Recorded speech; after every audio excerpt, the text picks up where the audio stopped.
It should be going live. Getting the YouTube stuff now. This is going to allow us to do a little more here. So then let's go ahead and run the scores off. Beautiful, beautiful. Now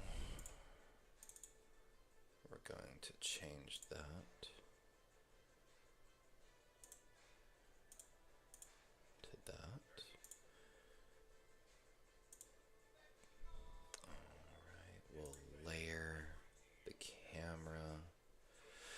And apologize. Why is my YouTube chat not? Scene collection or docs chat.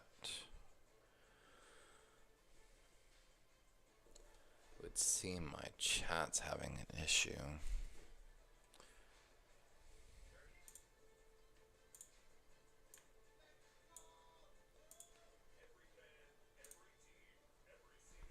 Come on, OBS. Don't do this to me. Why do I see multiple? Let's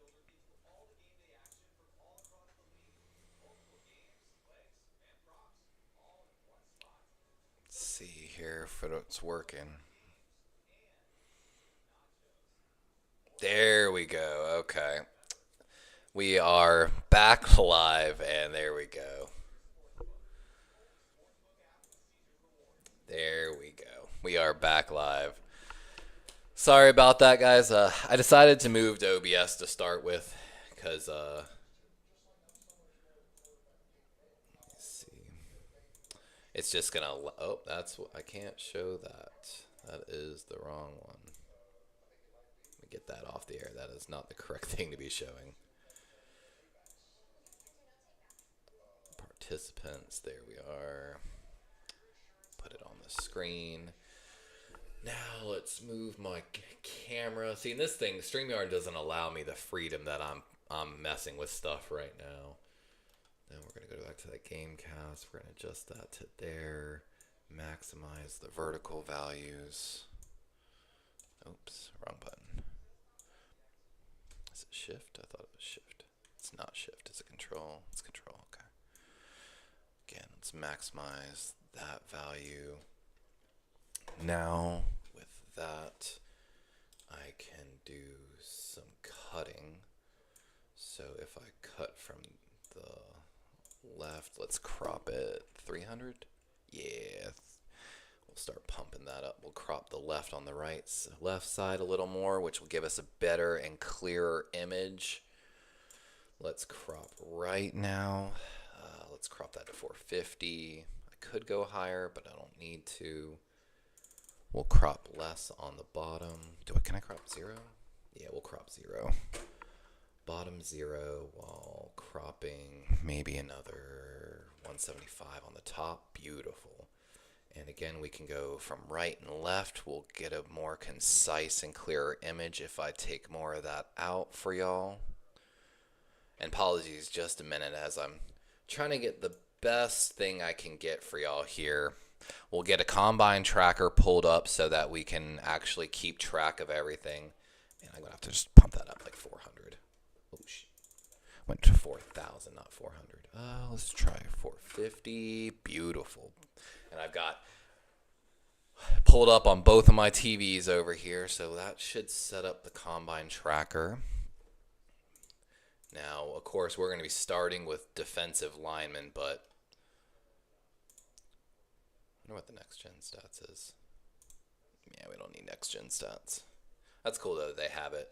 And as soon as they start running this 40s, we'll start getting more data in. So just stay tuned for that. A lot of defensive linemen. It's because all the edge and defensive linemen are all mixed up in one group. But we're really excited. If you're not watching the combine live, by the way, something they just mentioned, apparently a small stress, potentially fracture point, was found in Abdul Carter's foot. He won't be participating in drills here today. Oh, we got the first one. All right, we got number 1 here. This is Tommy Aking Besote, a 6'3", 3'4". He's number 1, 6'3", 306. Let's see what he runs here. That's a big man. 306 Maryland Terrapin starting the combine here today. He's off. Decent 10-yard split, 183. Finishing 517. Not bad, honestly. That's a great start to the combine. I think we're going to see a lot of really fast defensive linemen today. You know what? Actually, with this, I could modify my camera actually to be back a little bigger. Beautiful. Beautiful. I like it. I like it. We'll collapse all that. We'll queue up some funny gifs here. What up, dog? Darius Alexander wearing number 2 today from Toledo. Measuring in 6'3", 7'8", 305. I expect him to light this up right now. He looks super lean.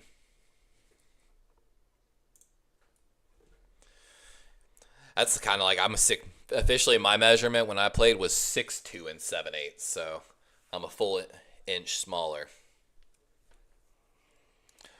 What up, Captain? Man, I just took it off StreamYard. Here's goes Alexander, 173, so 0.1 plus 496, and we knew that was coming, honestly, ladies and gentlemen. We've been talking about him for months. We've been taking him in our mock drafts for months. My God, let's look at that clean stride. Like they're saying, he is smooth as he runs this. Why is it not on that TV anymore? I've got the combine on my main screen. I've got it on a 43-inch TV over here. I've got it on a 43-inch TV over here. We got all this up, and welcome in, Captain. Here's Zeke Biggers, Georgia Tech.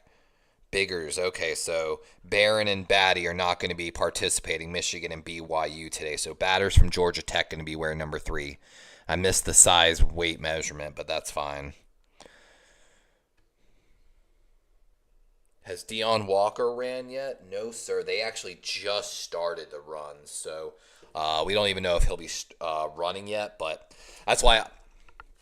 Oh, here's Biggers. Ooh, 174.10. Oh, that backstride, though. And you could see that run, the 509 on that.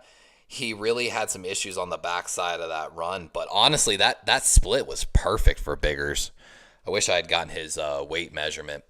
But so we start by grabbing all the names of the defensive line prospects and the colleges that they are associated to, so that then I can associate their numbers. Here's Black from Iowa, 6'5", 336. Ooh. Wearing number 4. Man, that's a big boy right here. I'm excited. He looks, again, super lean. Like, he does not look like he holds 336 on that frame. So, Captain says, saw a report that he's going to run a 4.6 40. Man, if he does that at his size, bro, that's wild. I know I've seen Mason Graham from Michigan who's not going to run today, but he'll run at the combine. I think he's only doing bench press at the combine. He's expected to run 4.8, 4.9. So, but God, 4.6. Here's Black. Oh, he got vertical way too quickly. 1.92, 5.47. Yeah, that was more he just didn't train to run it. 5.47, but... The thing with Black there, and here we got Brinson coming in number 5, 315, 6'5". Wearing number 5. And you could see there with Black from Iowa, he just got his chest up immediately on his run. You got to keep that chest at that 45-degree angle a little longer. And then once you're like hit that full stride, really then open up your chest. So that was just more of a technique coaching thing. But interested to see maybe if he plays a little too high in his stance as well. Here comes the Georgia Bulldog, Brinson. Long first step there, 179 and 5'11 finish. So you could see he was coached on how to get that quick 10-yard split. That first step was long, strong, and confident.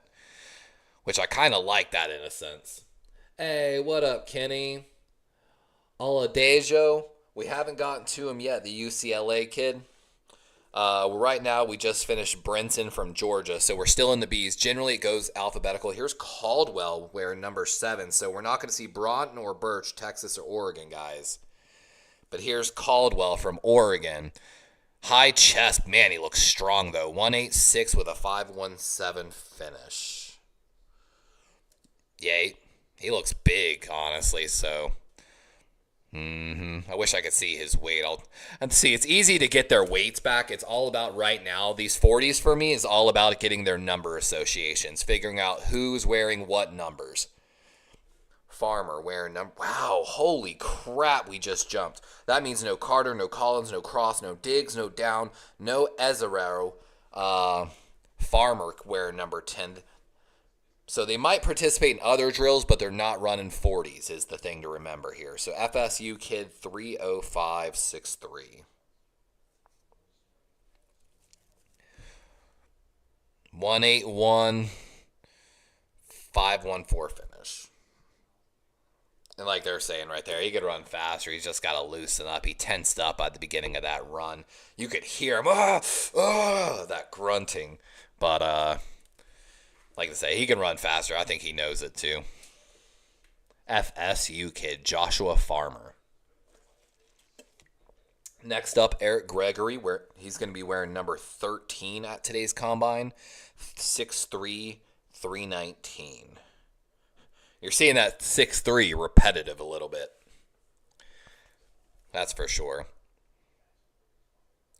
Good start, 177 start. He's losing steam already, though, 515. He had a great 10-yard split, but definitely lost a little steam there at the end of that run.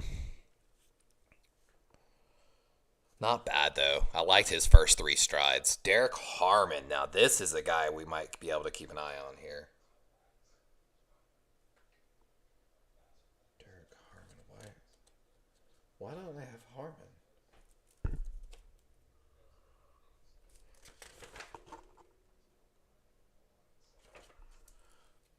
15. Why didn't I have Harmon? Did I miss him? Hand goes up, hold it for 3 counts. I was about to say, this guy's got big potential.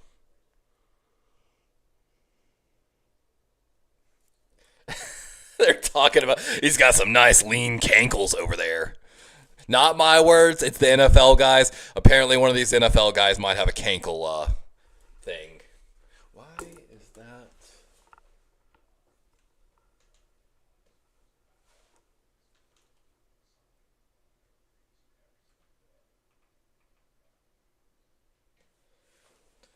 $177. Ooh, 497 finish. That was a solid finish by him, honestly. Harmon, the Oregon product. He made it look easy, too. He got his chest up super quick, which should result in a slower time. But you could see he was so easily. That was not him trying too hard, which is like case point, like watch the replay right there. What's his name? The farmer kid, the FSU kid. The hard face, he's giving everything. While meanwhile, Harmon looked like he was out there doing end of practice, sprints, like giving it good effort, but making it look easy. And I'm telling you, that's something already right there that like.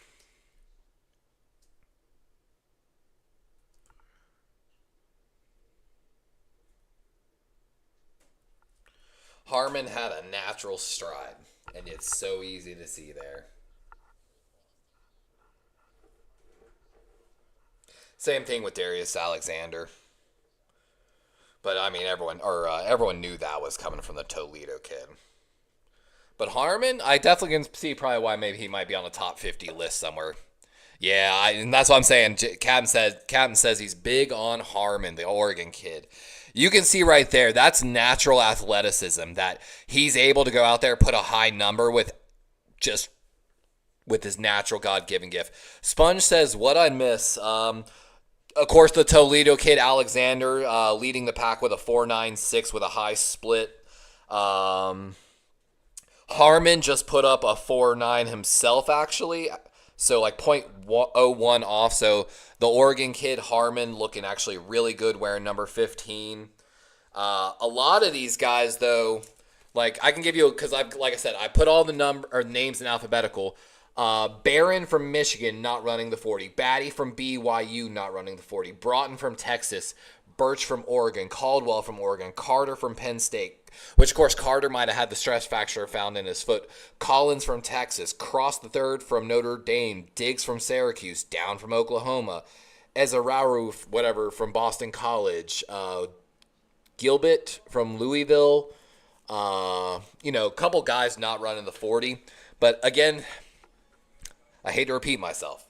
The key right now for me is to get the numbers associated. So when we get to positional drills, they go so quickly on the positional drills, and they don't have the names on the jerseys. All they have is the numbers. So it's very important when we get to positional drills and they're moving very quickly, and sometimes they won't even put their names up there or any stats, that we have all that in mind. Hey, we know that's, such and such from Oregon. He's a 340 guy, so watching him move in that lateral agility drill like that, because that's one thing, like, you got to always keep in mind, is that a 300-pound guy? Is that a 320 plus guy, or is that a 290 under guy? Because like on these defensive line drills, of course a 290 guy should move so much laterally better than everyone else. But one of the guys that shined last year, we saw Sweat, the guy from Texas that ended up in Tennessee, absolutely at like 340 plus, Terrence Cody size, was out there moving with really good lateral agility for his size. Very impressive to see that stuff. Oh, here we got Dawkins, number 19 now. Jackson, number 20. So we've got some new, the highest 40s. Is it updating? It isn't. See, that should be updating. Let me refresh that, see if that works correctly now. Cam Jackson, a 5.25. He's definitely disappointed. Here's Peebles. Damn, they are jumping super deep to Peebles being 26. My God. Why is it not showing the... Oh, there we go. I'm so dumb. There we go, guys. It should now be showing properly the live results and updating them as they comes across. My apologies on that. Barrett Carter.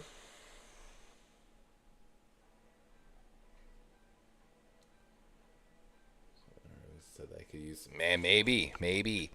Here's Peebles, though, from Virginia Tech getting ready to run. I hate that they went to a commercial break and we missed potentially like 5 people run. But it'll be fine. We'll catch them on either their second attempt or something else, hopefully. Peebles, that's a 1.74 split. Ooh, 4.95 for the Virginia Tech kid. And like they're saying, he can run that faster. But that was impressive, honestly. Yeah, what's coaching? There's Brian Poles, the general manager of the Bears. He looks like he's looking on an interest right now. I think that's one of the beauty of this. They'll show the front offices, and here comes Pegas, J.J. Pegas from Ole Miss, wearing number 27. This is another guy, 309.62.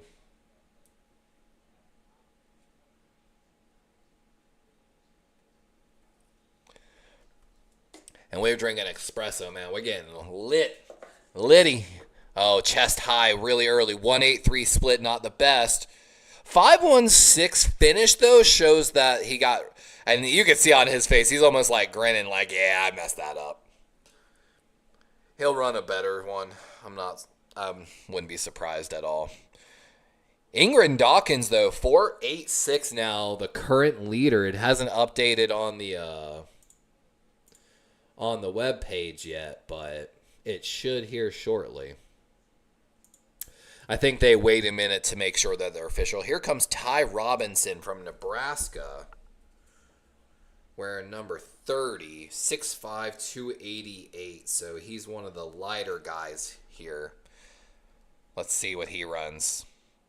Not a long first step, 171. Pretty good split, though, 4.83 finish. Which, again, yeah, 288. He's one of the lighter guys out here, so do expect him. He does look pretty strong, though.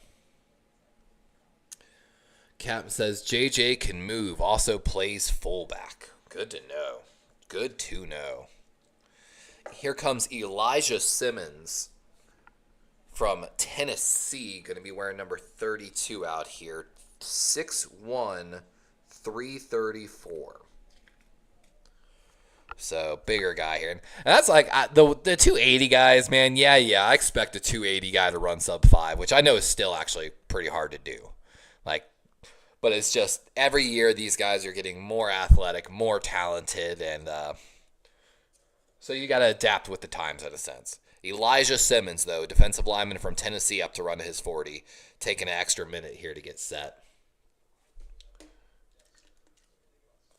Has it updated? Yeah, there it goes. Ingrid Dawkins now the number 1 on there. Let me see if I... And 538 for Simmons.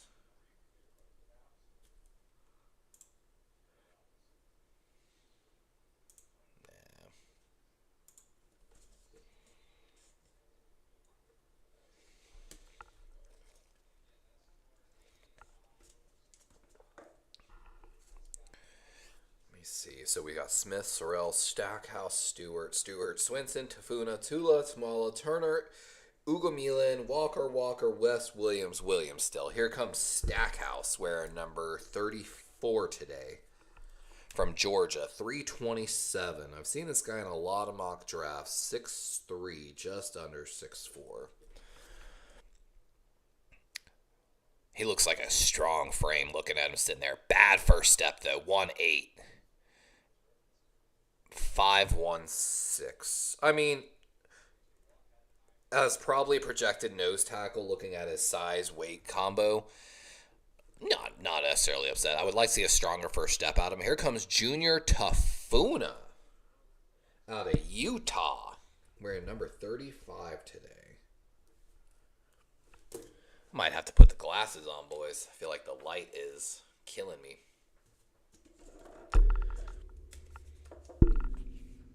It definitely does clarify things a little more. And he's got a false start. Let's see. Do we put those glasses on or do we go to the thin frame glasses? I forgot which one has a blue light filter in them. I feel like these ones give me a little better clarity. We're putting the glasses on. Sponge says, Abdul Carter really trying to tank his stuff. Dude, man, it kind of seems like it, bro. But supposedly, like I said, the stress fracture was found by medical staff. So, but maybe that was the team that wants him to fall to him. Dun, dun, dun. What if he's conspiring with a team to fall in the draft stock? 1-8 split here for Tafuna. We got CJ West coming up next. 504 finish. Strong finish, actually, for Tafuna. It says we got CJ West. What are they talking about? They're saying we're running the next round, but it says CJ West at the bottom of the ticker is the next guy up, which, yeah, Indiana. Here we go. Wearing number 39 today.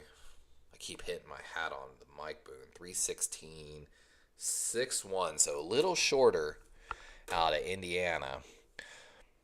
Looking at the splits, though, some pretty decent splits. I really wish I could show the combine so badly, but technically just the fact that the NFL puts it behind a paywall is enough said that I can't show the combine. But what I'm showing is directly from their website for free. So, 495 at 316. CJ West, yeah, he's getting a little round of applause there.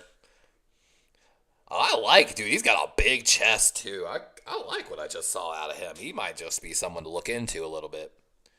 Sponge says he really wants to be an Eagle. I mean, who wouldn't want to be?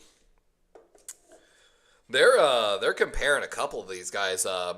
What is it, Nolan? The Ole Miss kid that I think McNiner really is thinking about bringing, and I think might be a popular pick for the Niners.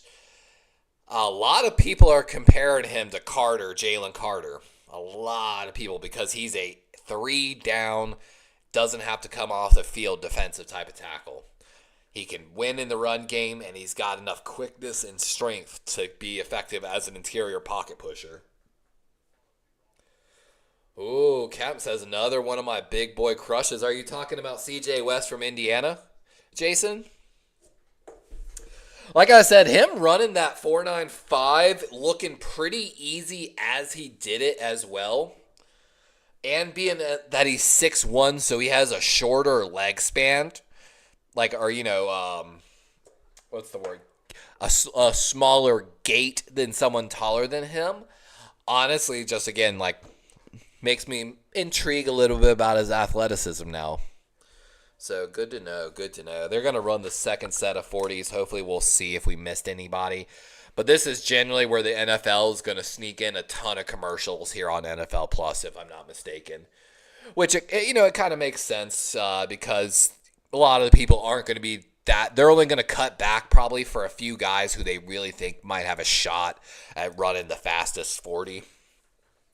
I am very excited, though, for them to move to the next drills. It's just crazy. So, again, this is the list of all the defensive linemen that are invited to the NFL Combine. So interior and edge, I literally misjudged how many names were going to be on, so I had to, change it. This is the list of the linebackers. Linemen, linebackers. So it's definitely going to be pretty easy to watch the linebacker class, but the edge and defensive linemen, finding some a home for these tweener 280, 290 guys. Those 290 guys, though, are the guys I really like to put on the edge in the 3-4 system. Oh, my God. Stretching out my shoulders. Man, yesterday was leg day. I feel good. Woke up, did some more squats, just felt better. We added another 20 pounds onto our rep weight for squats, so it's going to be fun. We're trying to up the weight on our bench press now. I'm almost up to my 225 rep weight for the bench. Okay, we got Tommy. They're showing what we missed. The Maryland kid, Aking Basote, 5'1", so improved a little bit on that.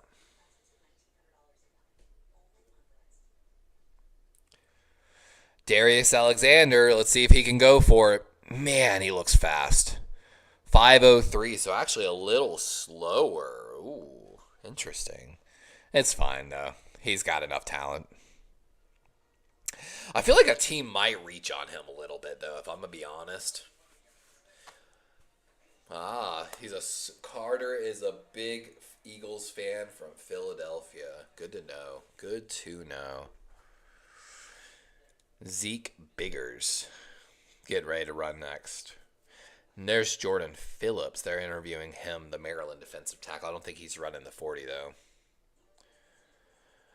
Oh, what up? Under the helmet, is that CarCast? CG interviewed Darius. Dude, that's dope he got to interview Darius Alexander, man. That's one of those ones I should be reaching out to more people to try to do interviews before the draft. But, we'll see. We'll see, right? I feel like nobody ever answers. I wouldn't answer me either. Here comes the Georgia Tech Zeke Biggers. You think you're big? He's Biggers. Oh, he kind of slipped there. I think he might have just pulled something. 517. I would not be surprised if he pulled. I think he's okay, though. Wait, he's just clapping. He just knows he kind of slipped or something. Pretty decent 10-yard split, though, 178. That's all that really matters. No one really cares about the 40 for a defensive lineman. It's all about that 10-yard split, Bo. How fast...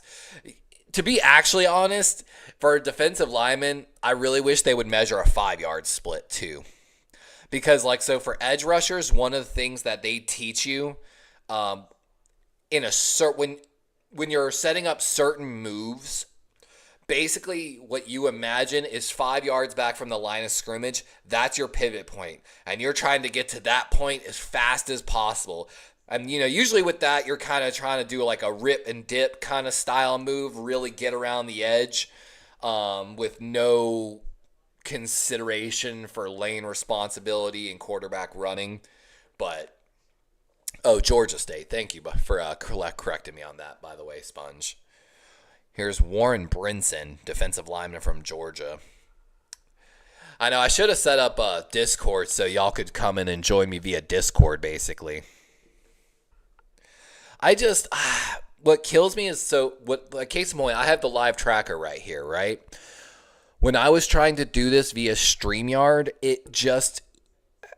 it lacks certain little finer things to edit the layouts to create better products. And what frustrates me is it's such like easy things.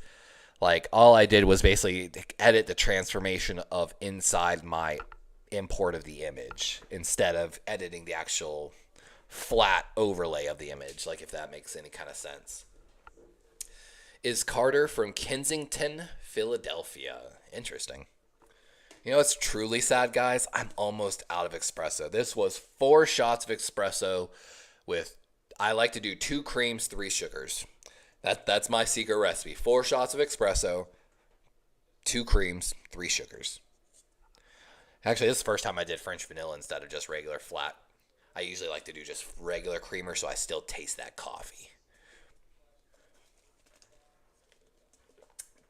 But now that we are properly caffeinated, I just want the position drills. That's what I'm truly here for. Ooh, this is a good run by Brinson.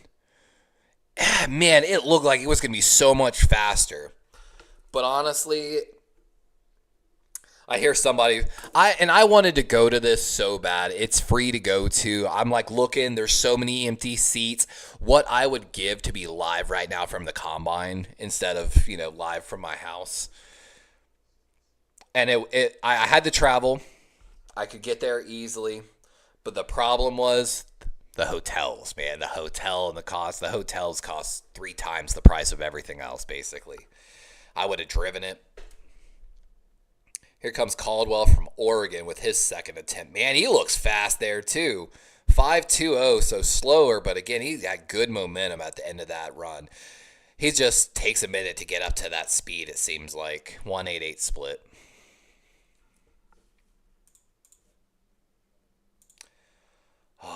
Oh, maximizing that image. That's beautiful. That's beautiful.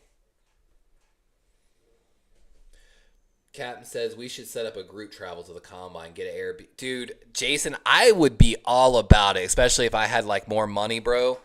Like 1,000%. Because so you can get into the NFL combine for free with what's called NFL One Pass. It's an app you can download for free. I'm trying to find my control for my lights now, so pardon me. Man, I was trying to get a better lighting situation going on over here instead of this pink lighting that I have. But yeah, if you download it, then you can do all the events and stuff like that. Like I want to go so bad. Same thing with the draft. The draft you can go for free, but you don't go to day 1 of the draft. Day 1 is when everybody's there. It's crazy busy. And people go to the draft over going to if you're watching the combine, dude, there are so many empty seats at Indy right now. There is nobody there at Indy right now. And it would be so much fun to be, they set up the 40-yard dash. I'd love to run a 40-yard dash. I kind of wanted to do my own NFL combine videos before this, but, it's little late now. Wow, I love that TV's actually 5 seconds behind the other broadcasts. There's Walter Nolan wearing number, is that 23? Looks like it. But I feel you, Jason. How fun that would be basically too if it was all, content producers like us. Basically all of us just doing content for the week, running around Indy, having fun, doing stuff. I actually, because I'm monetized and I have technically partnership deals. Where the hell is this? Give me 1 second.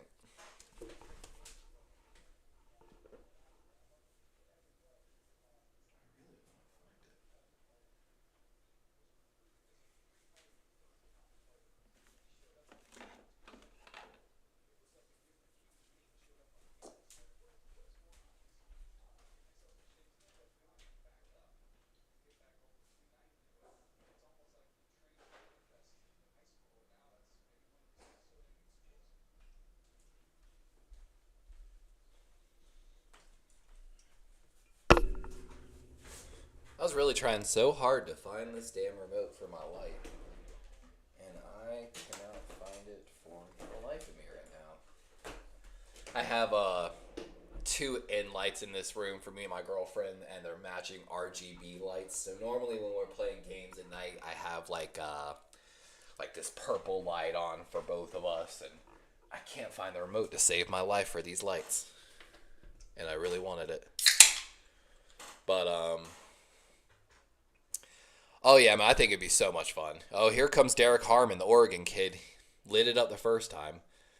Nolan is high on most 49er dude. Yeah, and that's what I'm saying. It'd be so much fun, man. Like, just making a bunch of football content and just... Sponge says, do it in like 6 years, man. I'm down. I'd still do it in 6 years. Oh, I see my pup behind me. She's laying down in her bed over there. Oh, look at her. She's about to circle and lay back down probably. Yep, she's scratching the bed, doing her nesting behavior.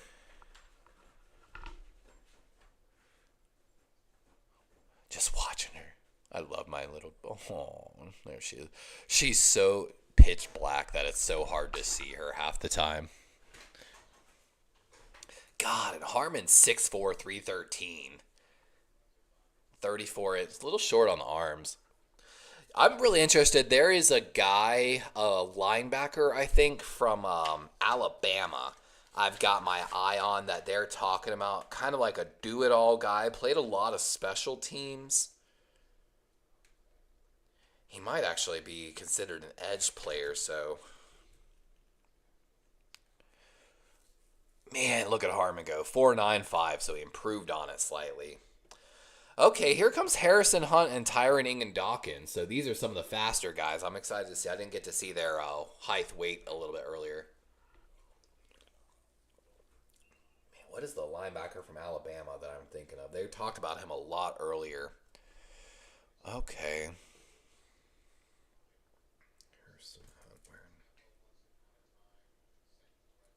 16. Jared Harrison Hunt. Harmon. Interesting. Okay. 4.95. Here's his second run. Ooh, 4.87, and that's going to put him in third now. Still where he's at actually already with his 4.95, but he did improve on it dramatically. That was a great run. Solid. He's not trying too hard. But of course, man, you can see he's probably not over 300 pounds. I don't know his official. Yes, Jason, that's exactly who I'm talking of. Jihad Campbell, I'm pretty sure, is the guy I'm talking about.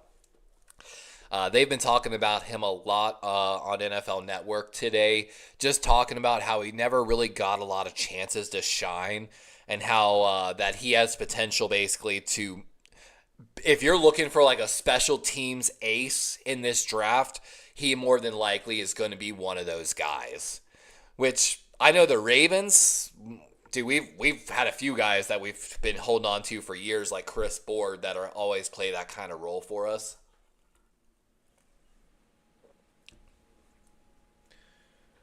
I really can't believe I can't figure this out. I wonder, I could open the window and get some natural light probably. Let's see how the natural light. Oh, that natural light I think helps a lot.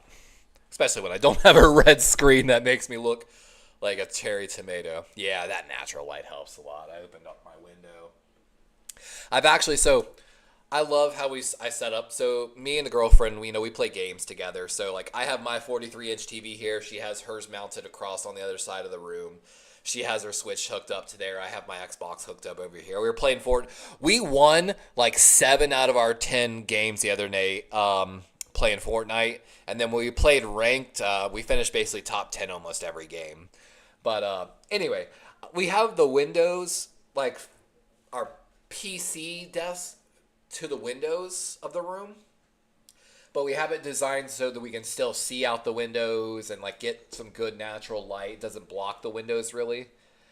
But I noticed the other day, I was just sitting here. I was playing some Teamfight Tactics with a girlfriend, which is a League of Legends game. And my brain sees stuff whenever it's not what it's supposed to be. I'm like, wait, something's out of the normal. And I noticed, I leaned over and I looked. I was like, what is that extra brown branch? Like, it's bigger and it's wider than normal. We've had a red-shouldered hawk, which are indigenous to the southeast part of the U.S. I think there are some other places, but it's where they mostly stay at. And he's a pretty big boy, and he's been kind of chilling outside our house now for several days. Like, I've seen him on the ground doing a weird, like, almost like kneading behavior on the ground. And of course, there's been like a mockingbird chasing him around constantly, like alerting everyone that there's a hawk in the area. It's pretty cool to watch. We've been using my girlfriend's phone to record and take pictures of him because I convinced her a while ago to upgrade and get the newest, Samsung Galaxy S24 Ultra with like that new one where you can like zoom in 100 like miles, not 100 miles, but with 100 times zoom, and the AI, you can take pictures of stuff like miles away and get like insane what you can do with it. Ooh, Dawkins running 487. So we've got tons of videos and pictures of them, and I now know what their calls sound like. So every time I'm outside walking my dog, I know what his flight call, his mating call, like. Pretty interesting. So I hear him out there. I think he finally found a partner is what it is, and now they're kind of patrolling the area. I like birds. I like watching them. Sponge says they like to mock into the Eagles and Commanders in the first. Wow, that's wild.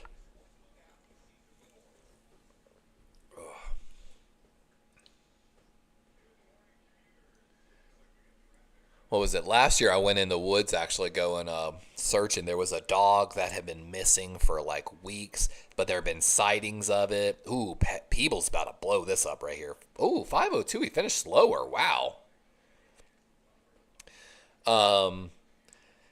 And like there was a community HOA that was not allowing the owners and like professional dog catchers to come in and get the dog.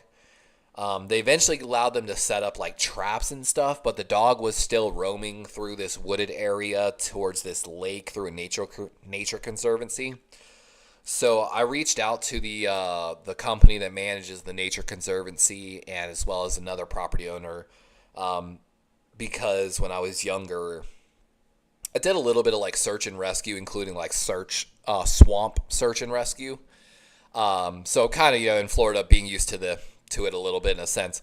I reached out to them, got permission to enter the land, suited up, got taped up all my stuff so I'm not trying to get ticks or nothing on me. And I started working. And then I contacted the owner of the dog, and I told him that I was going to work through the Nature Conservancy, basically just trying to herd the dog towards the area where they were setting up the traps and everything for it. And seemed to work, but my God, the amount of stuff I saw back in them woods. Like, I saw some black bear scat like as soon as I got in them woods, and I was like, not only is there some black bears nearby, but this is also Florida Panther territory for some of the last Florida Panthers.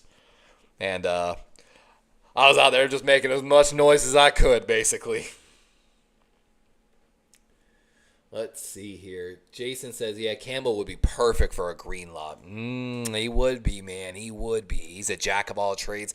I feel like there's actually going to be a couple of guys that are kind of like that. What's the other kid from Georgia, I think? Is it Georgia, the linebacker I'm thinking of? Or is it another Alabama guy? One of the first round guys. I think I took him in one of our mock drafts recently, Sponge, if I'm not mistaken. But he's considered a guy that can play inside, but also kind of like Nolan Smith and stuff. He's got pass rush potential. So I like those guys where they can pass rush from the inside outside.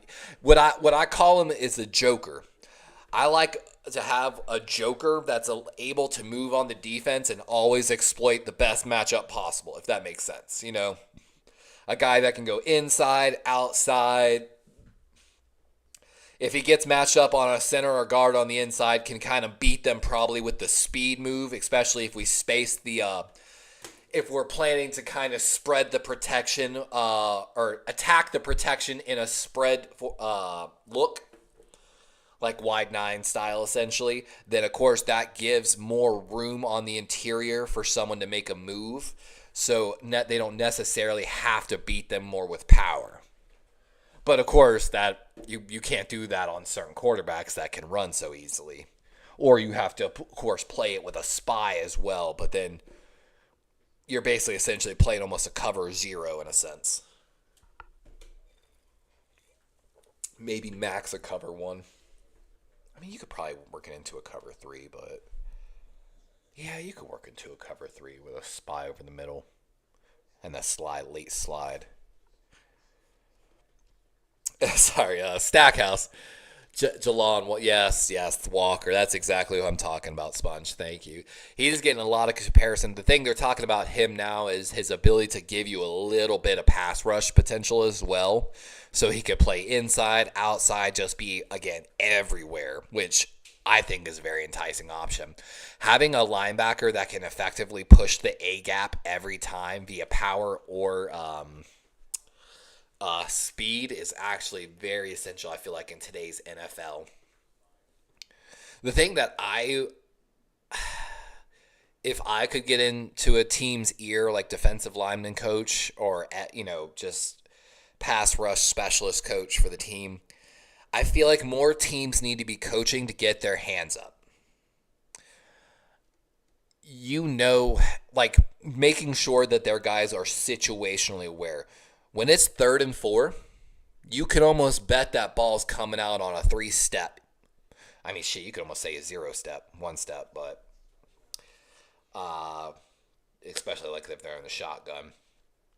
But just simply is that it's going to be more than likely a quick pass if it's not a run, and just play your hands better. It's what J.J. Watt used to do. It's what Brent Urban did for years as well. Shout out to Brent Urban. I really hope I think we're bringing him back for another year. I truly hope so. Ooh, they're comparing C.J. West to Kenny Clark. Ooh, I mean, I see he's just got a little bit of shorter arms. 10 split, weight. He's a little shorter. But, I mean, body-wise, build, looking at him, it actually looked like CJ got stronger arms and less belly fat than Kenny did. So, I'd say he's a little more toned. So, Captain might have something with the CJ West pick here. God, like I said, he looks so powerful just even standing there. Like his chest and arms, shoulders. He's backing up them hands.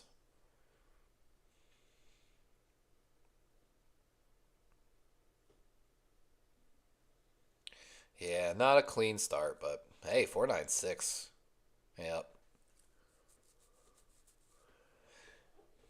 Ty Robinson, Nebraska defensive line with a 4.83. Seems like he's going to finish with the best time of the day for the defensive lineman. Are they going to give us edge rushers too, or are we going straight to drills? I think it says we're going straight to drills.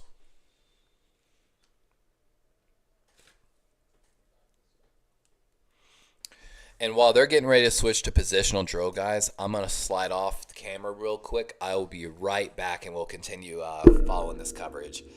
God, we're finally at the drills. Finally. Excited. Very excited.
All right, they're still just talking.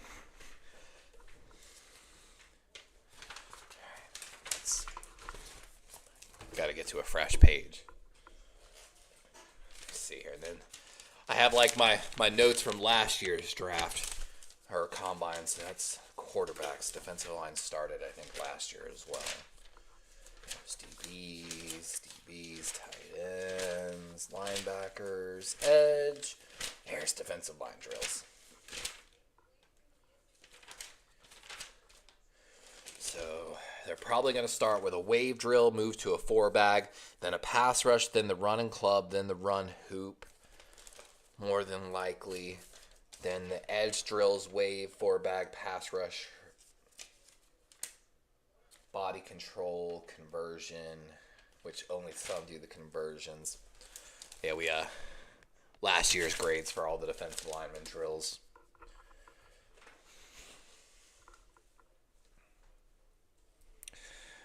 Michigan. You know what, though? I do have to say this. As someone that, has gone to college a couple times, at one point in my college, or my educational career, I should say, I was thinking about going. Michigan had just started a new kinesthesiology program.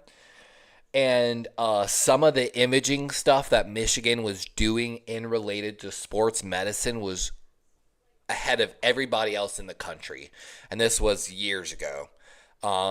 So they truly...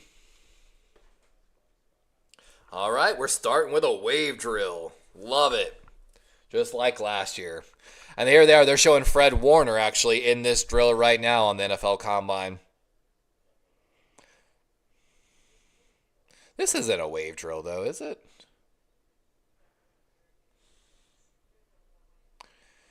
This is basically like a 10-yard, 15-yard shuffle.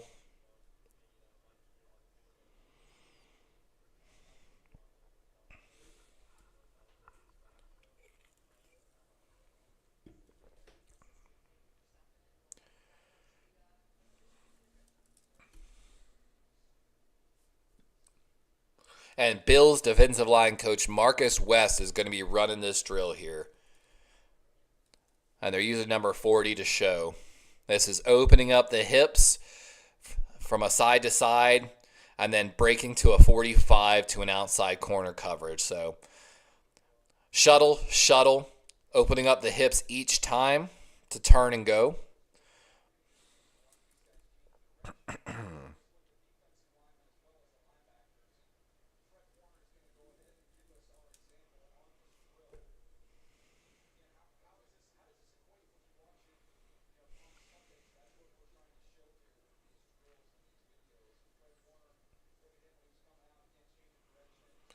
And they're about to break it down here as we get started with the wave drills. So this is really important. Like they said, there's a lot of carryover for this drill. And they're getting everybody lined up properly here. Should be in correct number orders, but generally the way I grade this, guys, is I grade this a scale 1 to 5.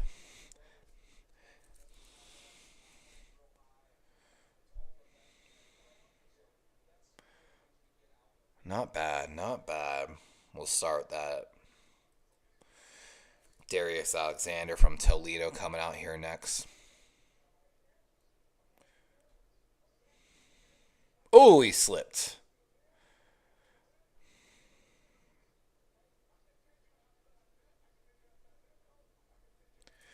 Zeke Biggers.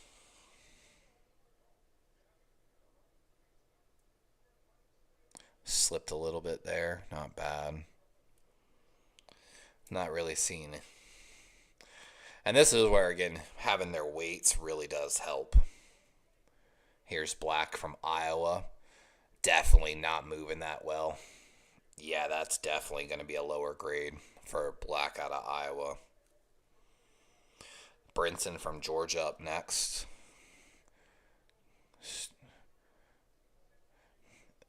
Yeah, they had to literally stop him because he was not doing the drill properly. And that's one of those ones where you want to see better. And they're going to jump to number 7 next, Caldwell here. And it's a bigger boy right here. Let's see how he moves. I like what I'm seeing, actually. That was actually pretty good. Okay, we're going to see Collins. This is our first look at Collins from Texas. Did not run the 40. Yeah, it's clear to see why he's...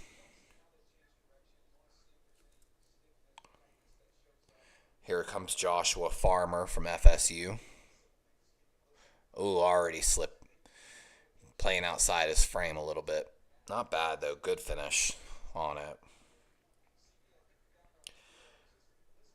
Here comes Gregory from Arkansas wearing number 13. Ooh, pretty good, actually. Honestly, that was a good rep. Ty Hamilton from Ohio State wearing number 14. I don't think we saw him run a 40. Man, he is fast. He's definitely smaller.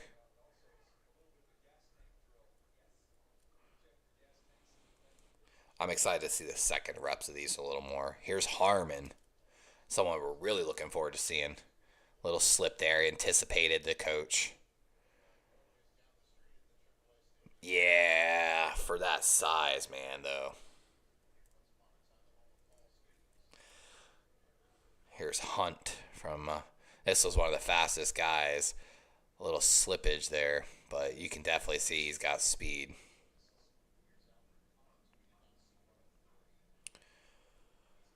Tonka Hemingway from South Carolina. Ooh, a little slip there, getting outside of his frame. Better on that second. Little slow on the hips. Oh, he lost his cleat on the turn. Poor Hemingway, bro. Lost the cleat. Like, he's all over the place there. Here's Horsley from Boston College. Threw the cleat out of the way. Little outside his frame on that cut. Good on the second. Trying to anticipate. Not bad, though, by Horsley out of Boston College. Here comes Dawkins from Georgia, one of the faster guys. We're expecting to see him move a little quicker here. Oh, anticipated, slowed. He is just trying to wait for it. Jackson up next, Florida. Number 10. This is why I'm saying it's important to get their numbers. Because these Drews,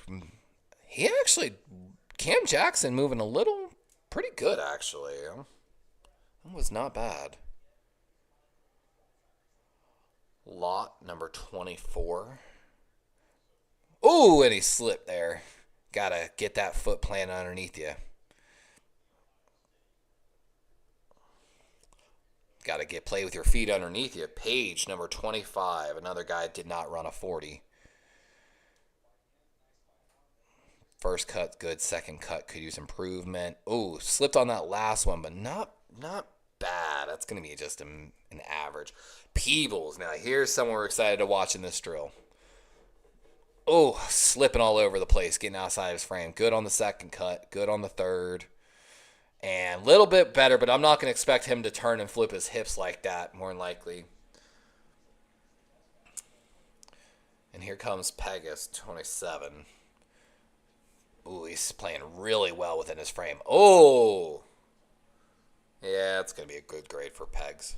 Phillips. Slipping. Oh, second slip. He got to learn to play in his frame. He's trying to put that foot in the ground and just slide out on it. You can't do that here. You got to chop them feet. Here's Robinson. This is the fastest 40 runner. Yep. His feet are getting a little outside of him. Man, that's not a good run. Sanders. This is a guy to watch here from South Carolina. Oh, good footwork. Good footwork. Staying under his base. Yeah, that's going to be a good grade. That's borderline almost 4. Elijah Simmons, number 32 from Tennessee. Good up.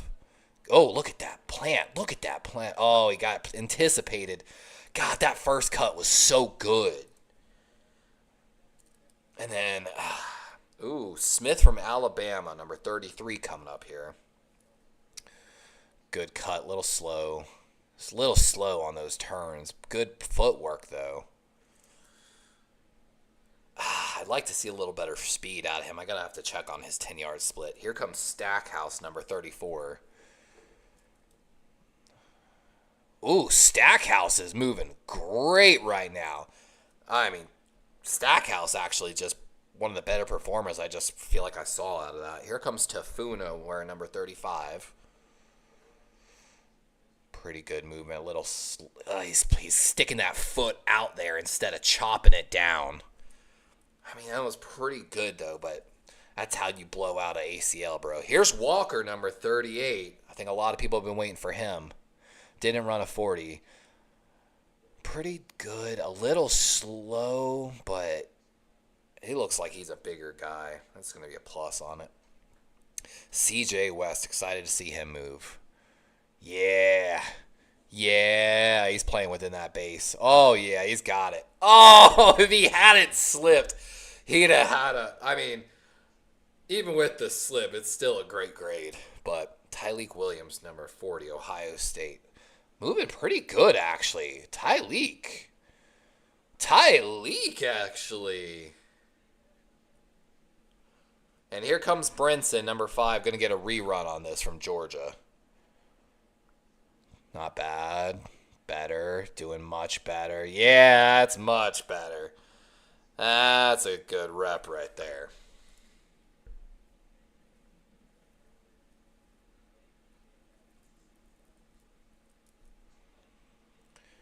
And they're watching Collins, and right there, they can show that.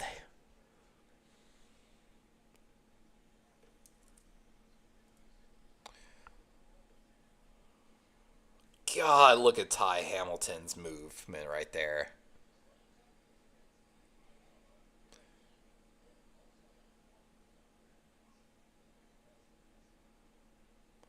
Yep. And of course, I love when they do the replay of the drills and they're like, here's the guy that crushed it. Here's the guy that crushed it. Here's the guy who didn't do so well. And I'm looking at my grades. I'm like, yup. Oh, yup. The guy from Maryland who they showed as the one as the mess up tape is one of the few guys in the drill that I rated as a 2. Basically, my I should say I write my scores from 1 to 5. Almost no one ever gets a 1. Like, I don't know if anyone's ever gotten a 1. But I also do like plus and minuses. So there's like 3.5 or 2.5. You know what I'm saying? Like, and then I usually take notes of risers, people that are catching my eye, maybe that I need to maybe go watching something else on. You find these guys. Because, again, these are the type of drills that translate. The 40 only... The 40 translates to like 5% of the game. These drills can probably transfer 20%, I would argue. Maybe even a little higher. Again, nothing will ever beat cold, hard tape. And watching them play against certain players and talent and matchups. But there's a reason some of this transfers really well. There's a reason they do these drills at practice. Let's see if we can get a better angle on this mic. Mic check. But Sponge says JJ Pegas will participate in fullback tight. And that's what Captain was saying, that he actually has a little bit of fullback in him, which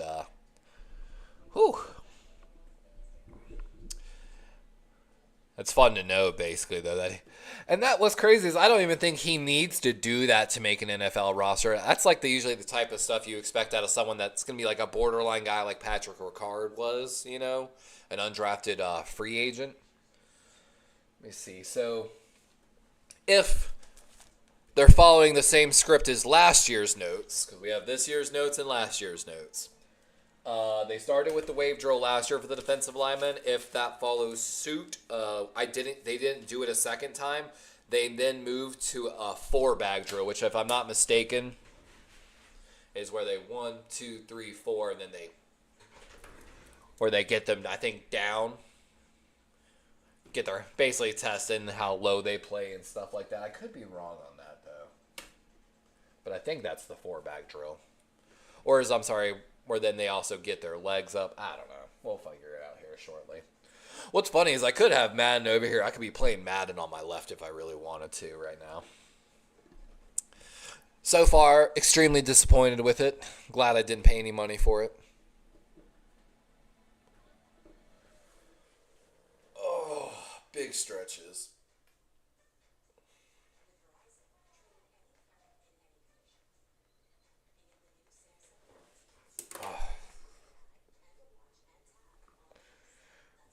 Yeah, they're showing Kevin O'Connell over here.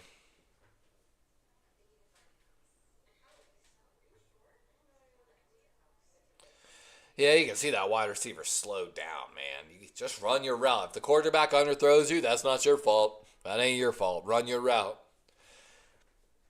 You know, I'm not gonna lie though. What's so funny is that they're bringing Kevin O'Connell right now into the booth with Rich Eisen and them. Right now, in Madden, I am rebuilding the Saints in my first franchise. Yep, here's the 4-bag agility drill, and it's the one I was talking about. Ty Hamilton, where they're starting, so I don't know, like.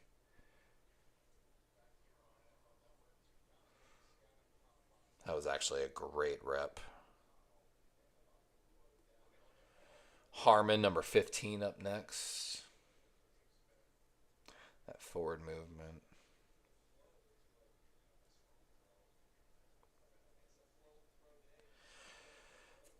I love how he missed half of the 4-bag drill, it would seem like. Here's Hunt. Should be one of the faster guys here. He's definitely moving through with good movement. Definitely move through with good movement there. Hemingway, number 17.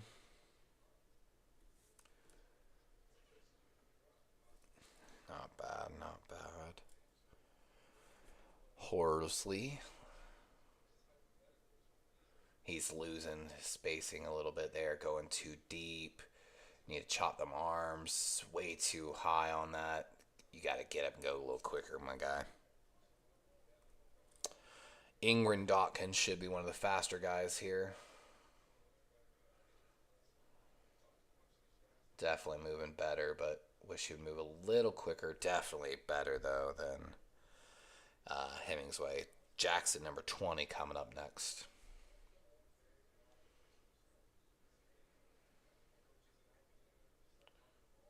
Oh, he almost, and he ate shit. He ate shit on that one.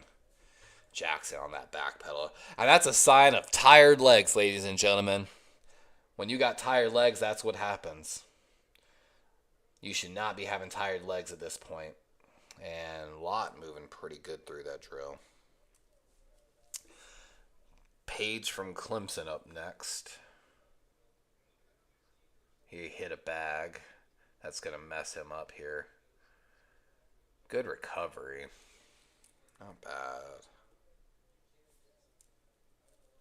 Here's Peebles. They're playing Kendrick Lamar. I can hear it playing in the background. Mustard!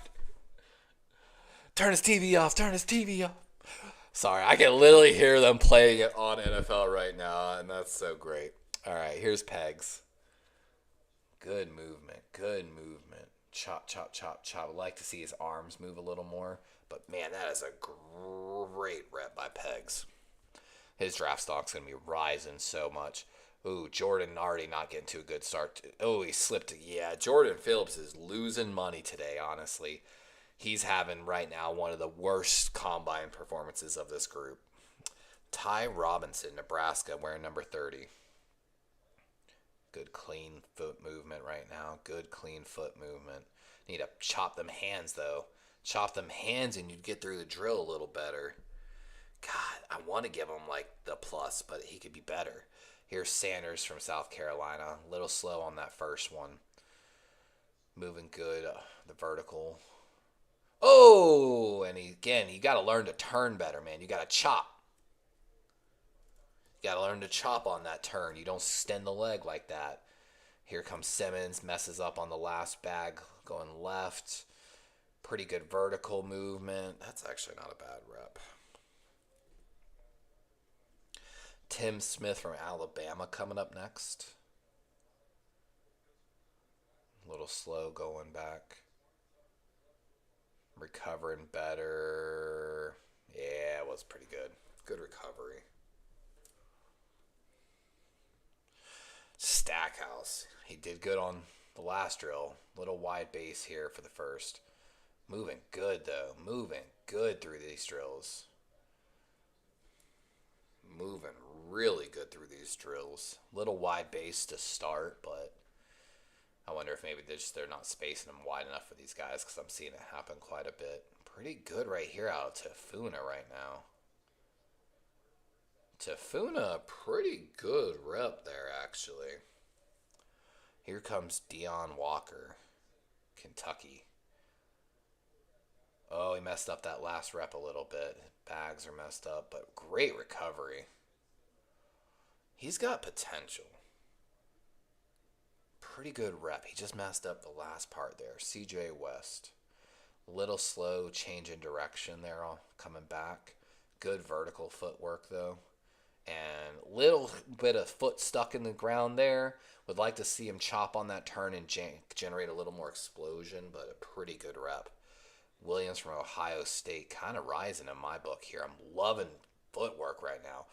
Again, a little bit of foot stuck in the ground, but looks like he generated more power there. But honestly, a great rep. Someone kind of rising on my board a little bit. Definitely want to see more. I hate we missed from 1 to 13 on the 4 bag drill because of commercial. And that's, again, one of my biggest critiques of the NFL Combine's coverage is that we missed number 1 through number 13 on the 4 bag drill simply because they were, And we're going to move on to the pass rush drill next. This one we really want to be able to see.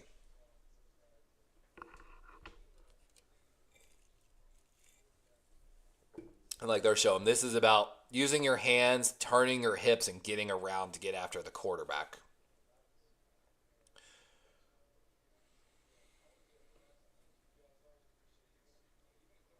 And they're showing Derek Harmon comparison to Chris Jones in size. Interesting. A little shorter, got about the same size arms, and about the same 10-yard split, so I know any team would be excited if he had any type of potential close to Chris Jones. 55 pressures for Derek Harmon in 2024, 12 more than any other interior defensive lineman in FBS. That's an exciting stat right there. All right.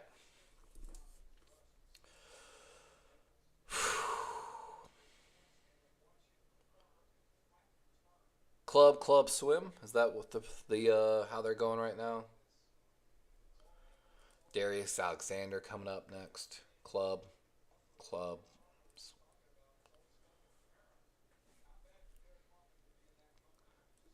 Rip.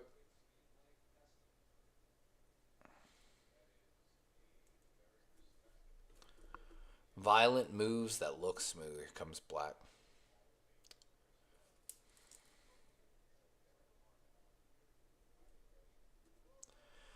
Brinson. Club swim.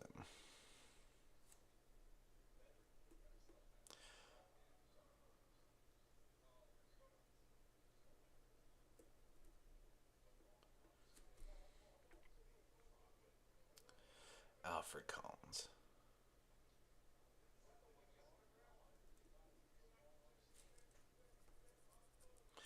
Farmer up next. He didn't really. Farmer not listening to him. Club rip, basically. At first rip not strong there by Hamilton, but Harmon. Want to see a little more violence out of Harmon's club move there. Not a bad one by Hunt. How violent are they with the club? And then how do they work that?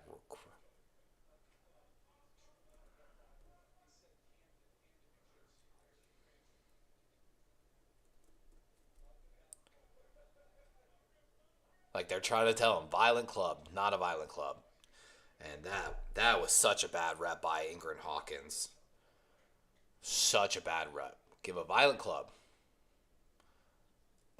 Not bad, not bad. Cam gave a violent club, but he lost his balance. They want to see you be violent and keep your balance, is what they want to see. What? That was a good quick rep, but not the Page. And Page, that's a horrible.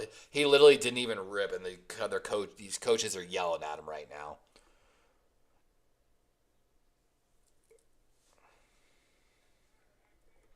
Quick, but he didn't. He messed up his first rep. There's good. Pegs was good until he fell, man.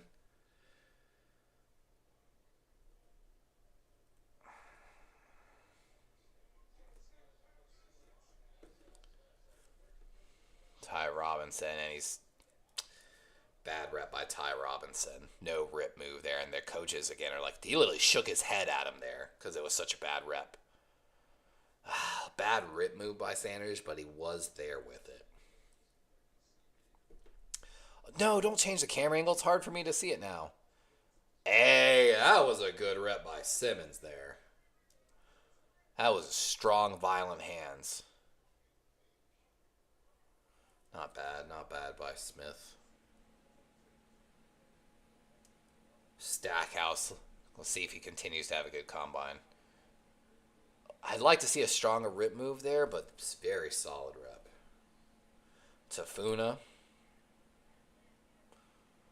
Violent Club. Not bad. Not a bad rep there by Tafuna. Walker. I want to see this. Man, that extension on that club. That was like a sideways punch. That was a good rep. CJ with a good rep, too. And Tyleek Williams. Great rep by Tyleek. Great rep by Tyleek, actually. Who's ready for the NFL Combine? I'm ready for the NFL Combine. Football on a stick. That's hilarious. That's adorable. Rich Eisen signed a football, and they have it on a stick, and they're going to retire it and put it in Canton, I guess. Poor NFL bad guys. They take some shots, man. Like, I'm surprised they don't have, like, helmet gear for them to, like, help protect their heads a little bit. Like, you know what I mean? I would. So after the pass rush drill, they had a running club last year as the next drill.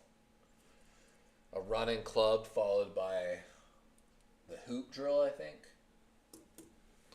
So what was so frustrating is some of those guys, again, they're lining up, post a club, rip. Club, rip. And there was a couple of those guys that just were not going with like the rip move. They barely even were doing clubs. And like they said, they want to see a violent club and rip that you're able to keep your balance through. And then, of course, be able to time it to make also a secondary move and bend the corner.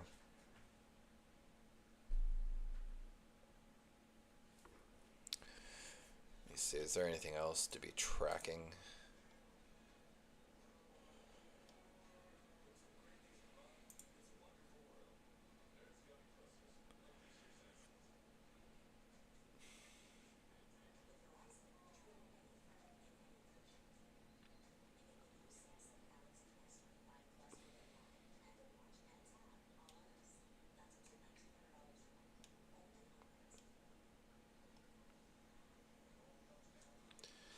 Very interesting to look at all. Tracker.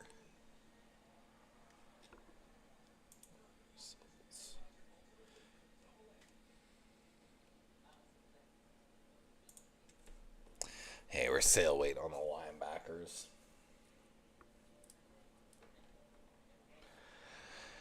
And I tried to warn people yesterday on Corey Davis Wednesdays on Dave McNiner's channel. Combine coverage is boring. I probably shouldn't even stream it because it's that boring. I think even last year at certain points I took it offline and just sat here and did it myself because it was more comfortable just to put it up on my TV. Put it up on the 55-inch TV, basically, lay back on my bed and just take notes from the comfort of my bed.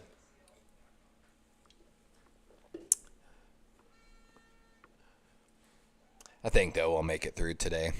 My neck's feeling pretty good.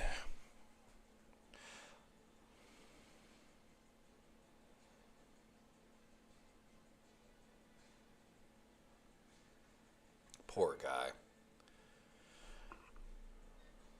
And they're doing the pass rush drill the other way now. But we missed all the way up to 19, so we're starting with 20, Cam Jackson.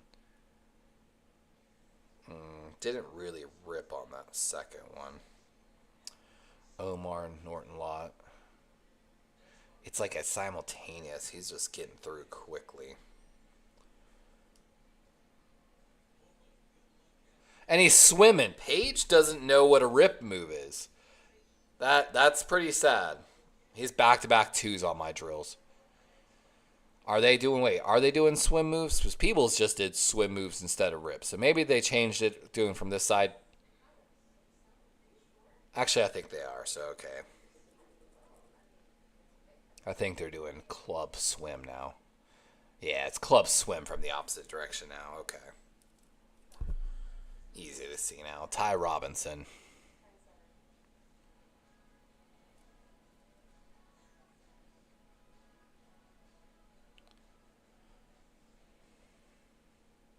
And Sanders, they just changed it, so it's not even, can't even see Sanders drill.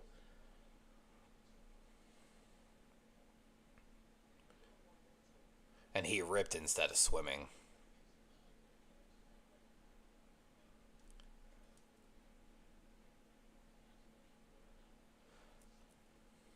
That was a pretty good rep by Tim Smith. Stackhouse. Stackhouse with a good rep. You gotta love some of these guys, like, again, don't do the right move. And he didn't even swim on the first move. So now it's a club swim. Walker with a great rep there. CJ West. Not bad, not bad.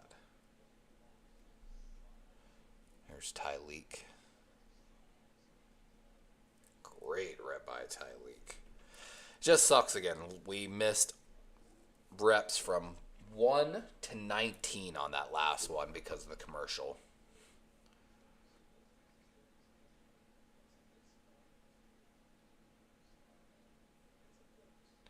Yeah, Peebles had great rep.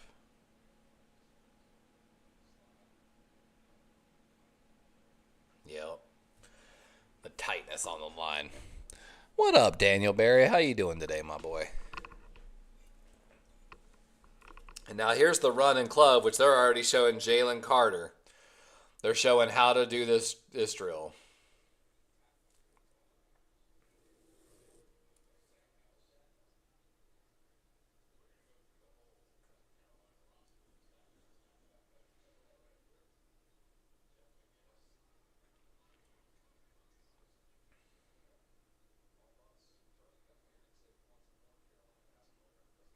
Yeah, he literally, they're just showing Jalen Carter over and over again winning with this club move.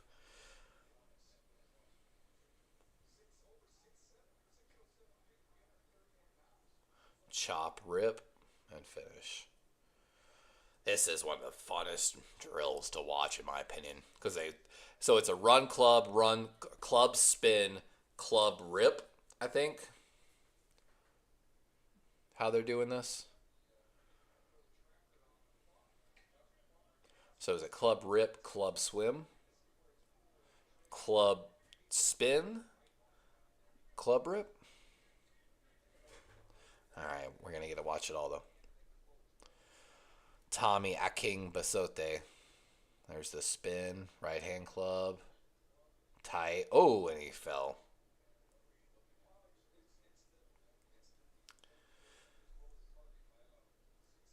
Like they're saying this is where Aiden Hutchinson dominated too. Great rep.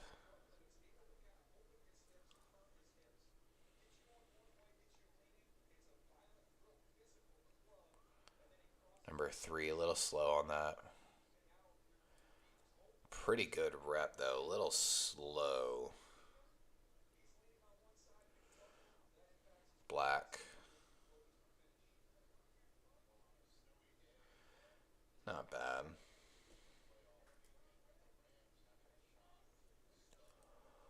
Warren Brinson.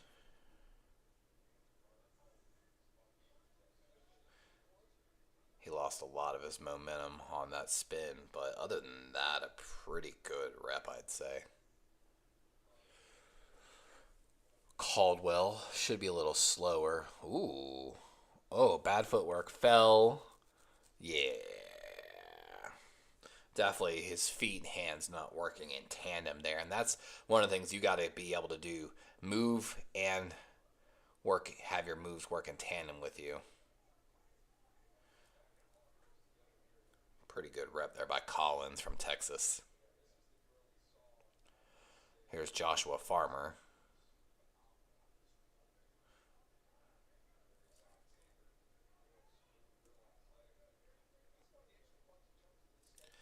Eric Gregory, Arkansas, number 13.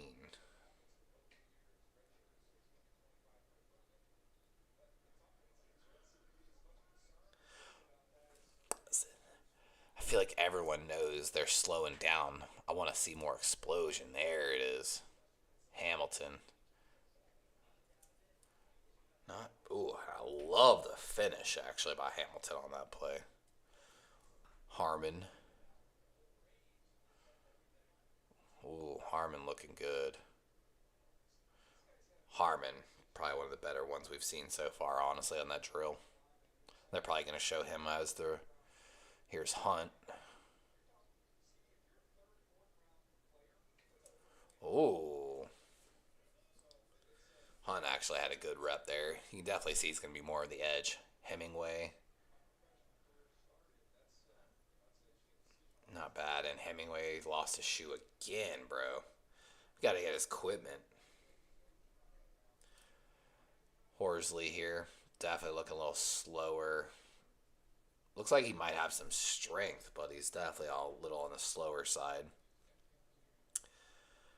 Ingrid Dawkins here.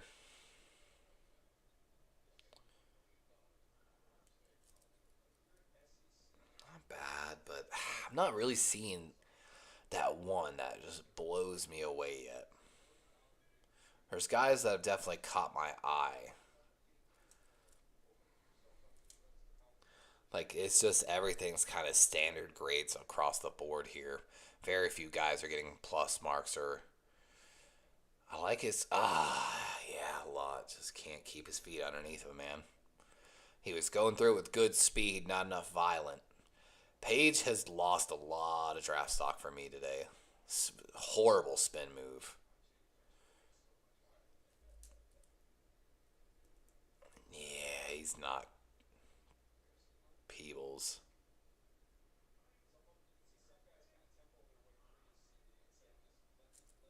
Peebles could have had a better edge there, but he.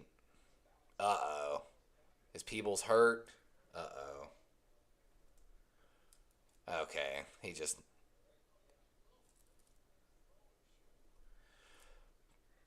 Yeah, people were worried for a minute Peebles hurt himself, but I guess he's okay. Just I don't think he had a good drill. Ooh, Phillips coming through pretty violent. I like what he's throwing extra moves though. Yeah, and like I said, didn't put his hand on the ground, so I liked how violent he was though. Robinson got a little wide on that spin move, putting his hand on his.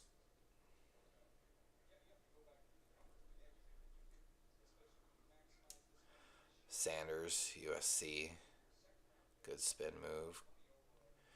A little bit of a long step there. They're like taking this long step to make sure they get to that edge point and then turning on it instead of exploding through it. Is what some of these guys are doing to make that edge look like cleaner. Simmons fell. He was having a decent rep. Here comes Tim Smith. Oh no, I'm off by my numbers now somehow. Ooh, I like that club.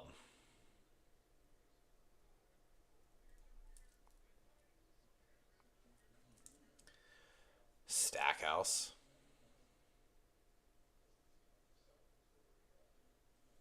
Ooh.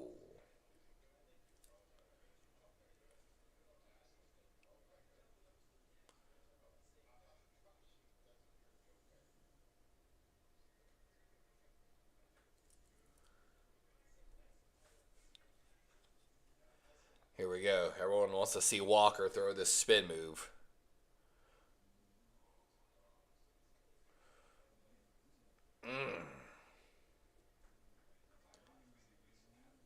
Yeah, it's super intriguing to watch. CJ West. That was a good rep. That was a great rep, actually, from CJ West.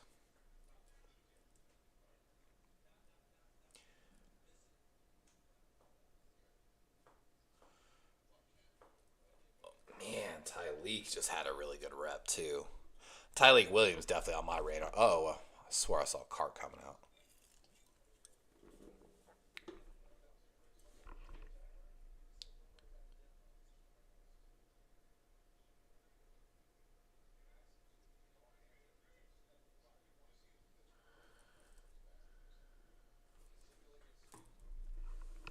It's funny how quickly they just throw that shoe out of there.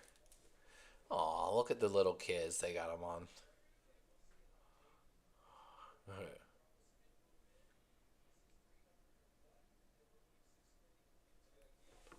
Crazy how far my TVs are behind. Tafuna, though, with a great rep. Alright, so what's up next? The hoop drill, I think.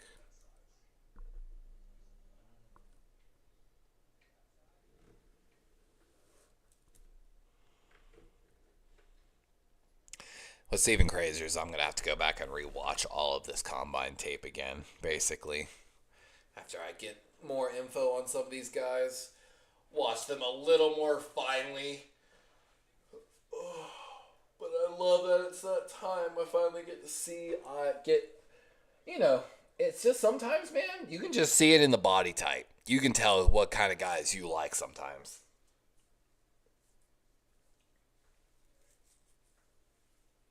Do crabs have eyebrows? Hey Siri.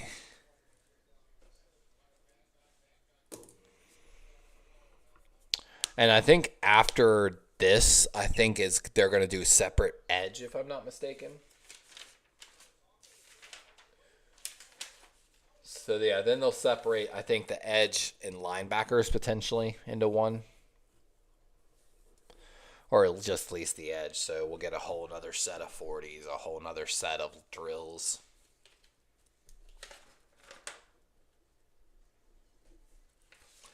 Which there's a couple guys in this edge class where we really got our eyes on. Let's see. Based upon the name list. Which is probably why we saw the huge jump in numbers across the board there a little bit, because a lot of these guys are going to be considered more edge players than anything.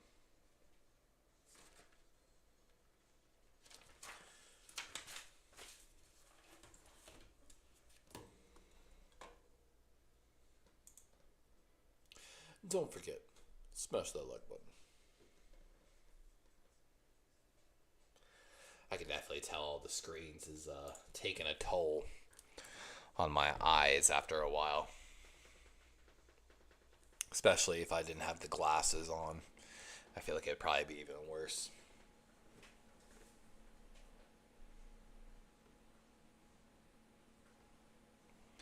What's just so funny is actually literally last night, I was doing legs and how I've been finishing my drills some of my nights lately to get some more lateral work is I go into like our little mini gym area, like workout room, and I'll sit there and do lateral slides. Run the hoop drill. Here we go. This is the one I did last year in one of my shorts. We're starting with Brinson, number 5 from Georgia. definitely want to see some better bend here. That looks like me running that drill. Alfred Collins. Is this Baltimore coach running this drill? I think it is. Yep, placed it on the ground. They're telling him, if you throw this, I'm not going to be happy. So number 7's not running, so 8. We got to skip to 8. And they're telling him, get your hands inside, bro.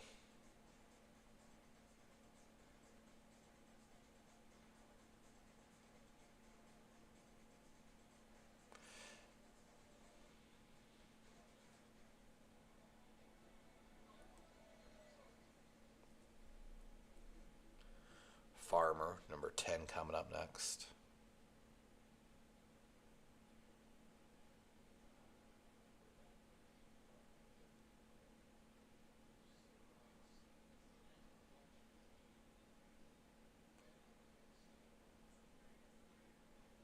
That was decent by Farmer. That was not really good by Farmer. His placement of the towels was early. He placed it down early so he could start bending early. He kind of cheated on the drill a little bit, to be honest. Gregory. There we go. There we go. A little bit of slip there. Good placement. I'd say that was best. Ty Hamilton. Like they're saying, be faster and smoother later with the edge rushers.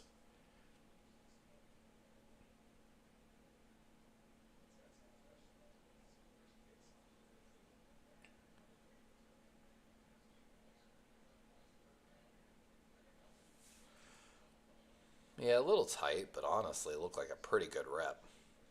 Here comes Harmon. He should be one of the better guys in this drill. Little bit almost fell over there. Yeah, that's a good one.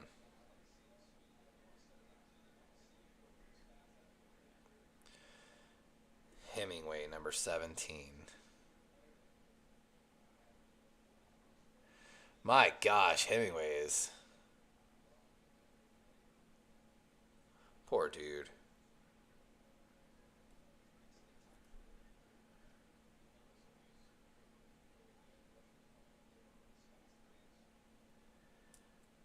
Horsley. He kind of threw it down. Horsley, yeah, not someone that's high in my books after today. Tyrion Ingram Dawkins, number 19 from Georgia, one of the faster guys, so he should look a little cleaner in this drill than some of the other people. He almost false started, and he missed the first one. And he slipped again. He's definitely not going to get a good grade from me on that. Cam Jackson, like they're saying, he's more got the speed of an edge, but does he have the skills to be an edge rusher? Cam Jackson, number 20 from Florida, coming up next. Oh, I like that first move. He set it down a little early. Not bad, though. Not bad. He recovered later in that drill, but little rough start after that first one. Here's Page, number 25. He's been losing a lot of points in my book. Some of these guys are skipping these drills, I've noticed. There's been 2 guys. Page would like to see a little bit. Oh, man, he like stepped inside the circle there almost. And then he threw it down there. Page again losing.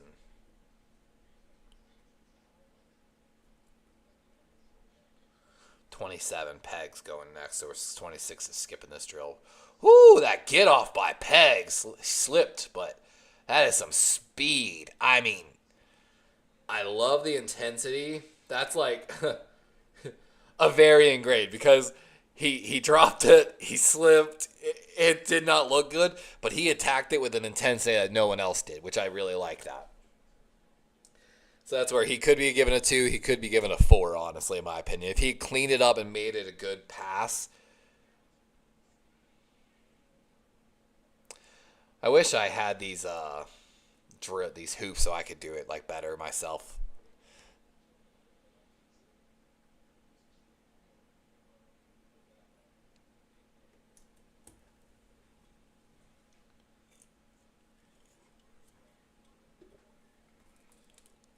Or a croissant. They're not croissants, they're croissants. Croissants. I do love this drill. This is a fun drill. I wonder how big that hoop is. It's kind of like from the center to the inside hash mark. I'd have to look from that, how big is from hash mark to hash mark. I check on my phone, but my phone is having trouble charging.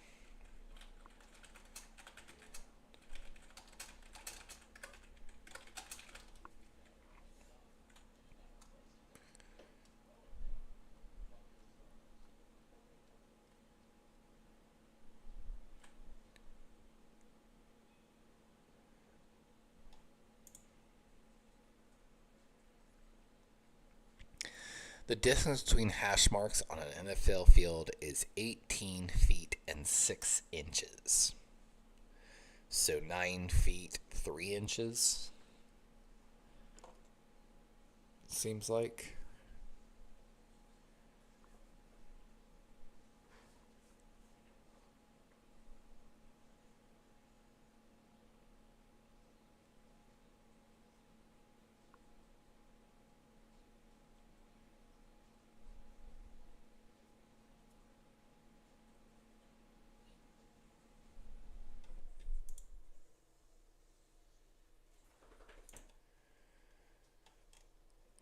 So 18 feet, I guess. So about 9 feet circle. Good to know for future.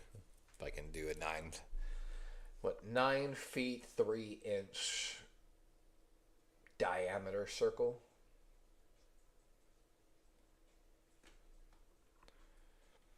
Butterfly in the sky. Sorry. Jason Kelsey's little commercial. We're going to get to edge rushers here soon. Should be a little more exciting. I love, too, they cut to commercial mid-hoop drill. And we probably just missed the rest of the hoop drill for some of the better part of this defensive line class. Like I said, this is my single complaint about how they run the combine coverage. These commercials are horribly timed. Why could we not run these commercials during the transition of drills while they explain the drill? You know,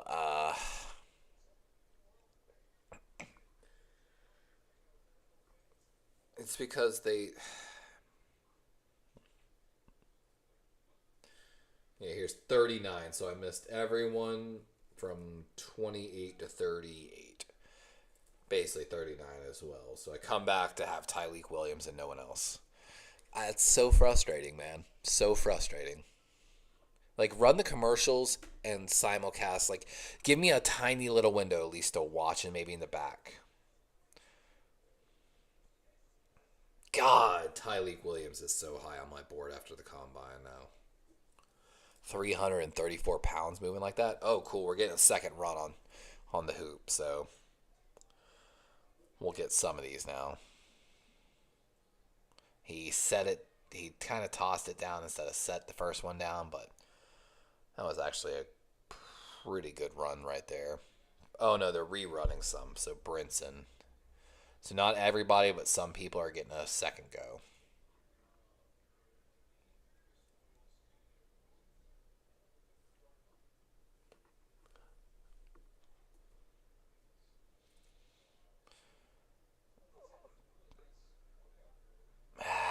The way he's bending is not that great.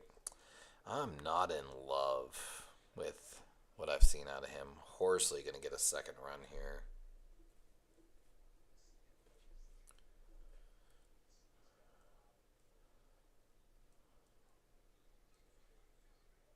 This is a much better rep than his first rep. Much better rep there.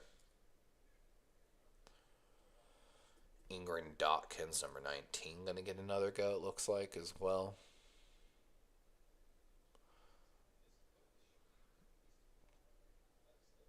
Much better rep for him as well. Really? I mean, yeah, but it's because he's not...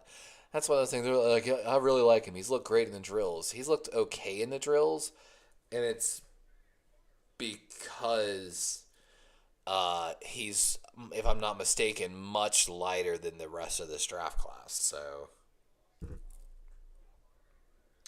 I disagree with it wasn't Rich Eisen or whoever else is out there in the booth with him. I don't think he's looked that great in drills. I've actually got him rated pretty low on a couple of drills.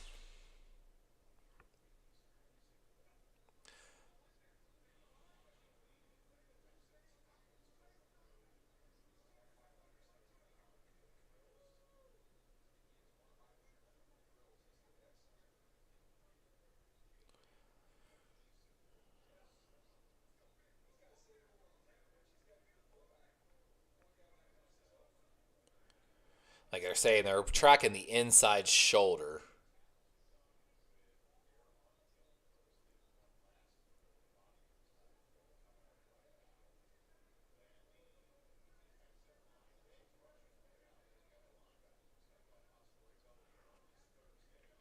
Yep. It's about tracking the inside shoulder and basically, like they're saying, keeping it inside the hoop. And next we have the body control drill. And they're showing Braden Fisk from last year showing off in this drill. God, his ability to stop.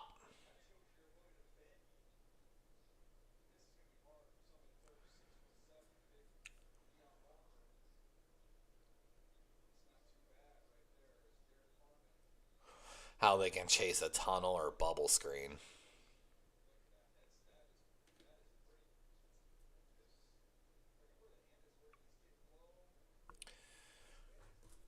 This is going to be a hard one for some of these bigger guys.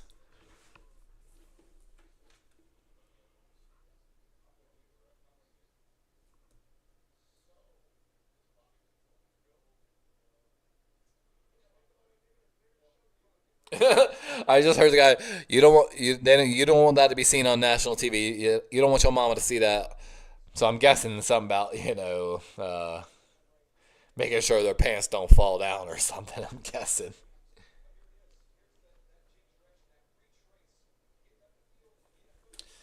All right, here comes Tommy.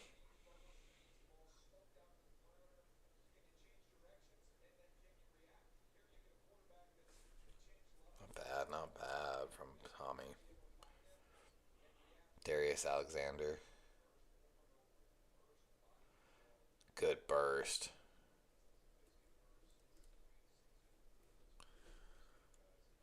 Number 3, Zeke. Not bad. This is about seeing how quickly they get to that first set of cones, honestly. And they stop.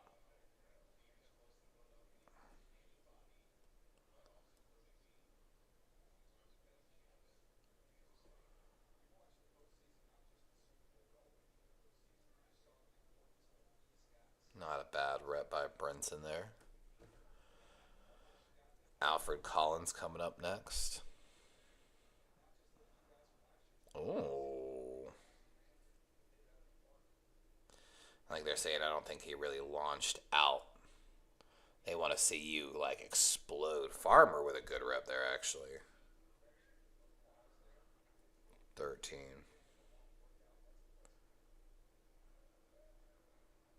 That's a pretty good rep right there. Hamilton.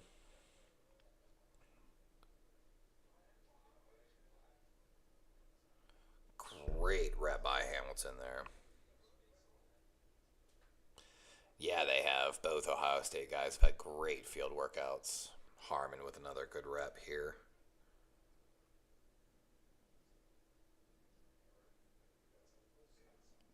Tonko's Hemingway is going to get hurt, dude, with his equipment.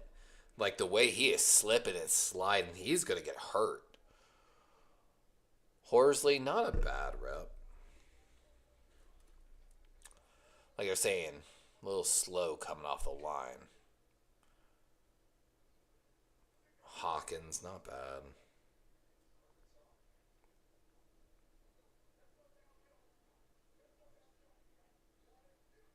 That was actually better than I expected out of Cam Jackson. Yeah, Peebles looks good. You can hear clapping for him. JJ coming up next. Would like to see him get down the field a little faster. Oh, what a turn.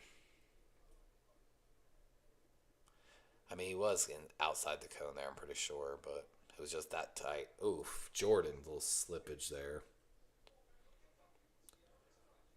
Ty Robinson. Oh, horrible stop right there, but good turn, but no ability to turn back there. Very stiff, you can tell. Extremely stiff. TJ not a bad rep there, though. Sanders from South Carolina. We got Simmons up next. Tennessee, a little slow to get up to the line of scrimmage.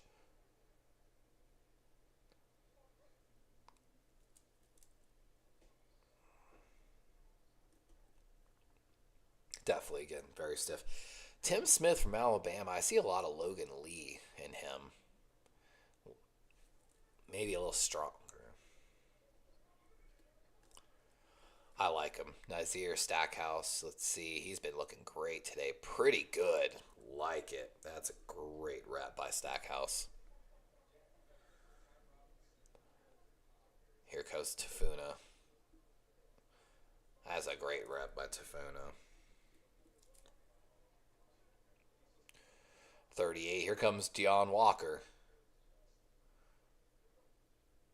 I mean, for his size, that's a great rep.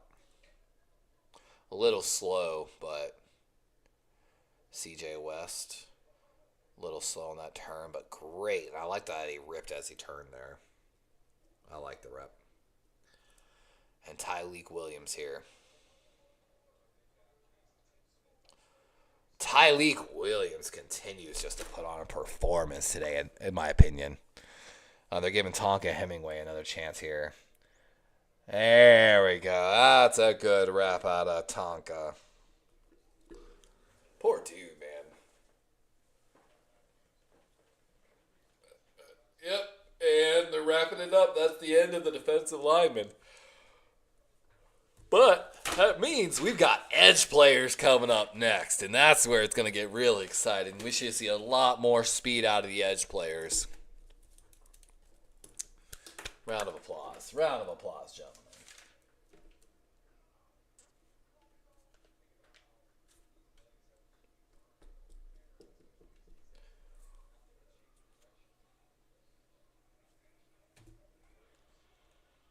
Oh, yeah, and I saw they were talking last night about Trey Smith going to the 49ers. Apparently, the Chiefs are going to franchise tag him. So, Trey Smith going nowhere, which leaves Ronnie Stanley on the market that much harder. Is franchise tagging Stanley an option? God, it would kill us cap-wise, though. That's something we really... Well, I mean... If Mark Andrews gets moved, it would definitely give us the opportunity. I'm going to be right back, guys. I'm going to grab another drink. BRB.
Schneider Electric. Is there any relation to Daniel Schneider? I'm going to do what's best for the team. Don't you forget. Oh, excuse me. That caffeine's already wearing off.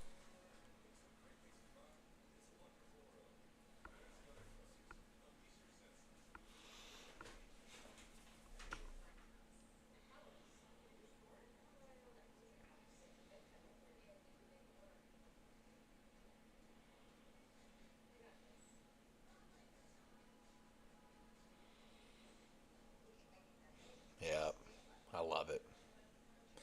God, he looked good on that drill.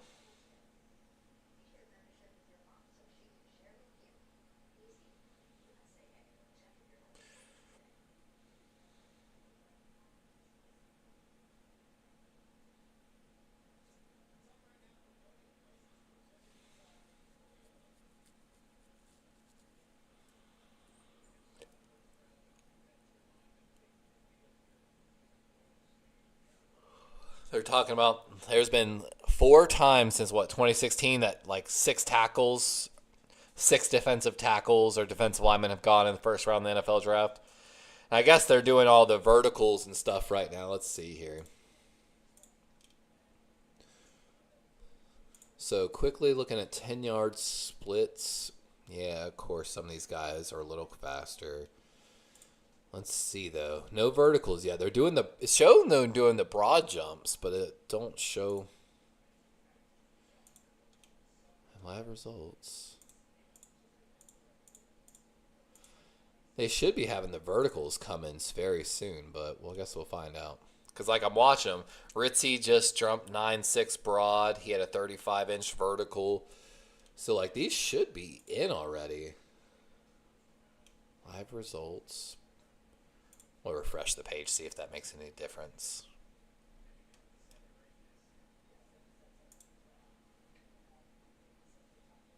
.34.5 vertical.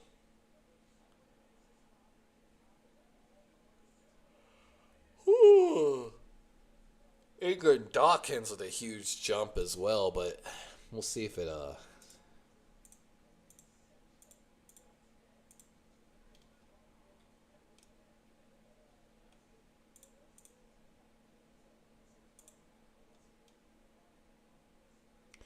hopefully we'll get the broads in soon.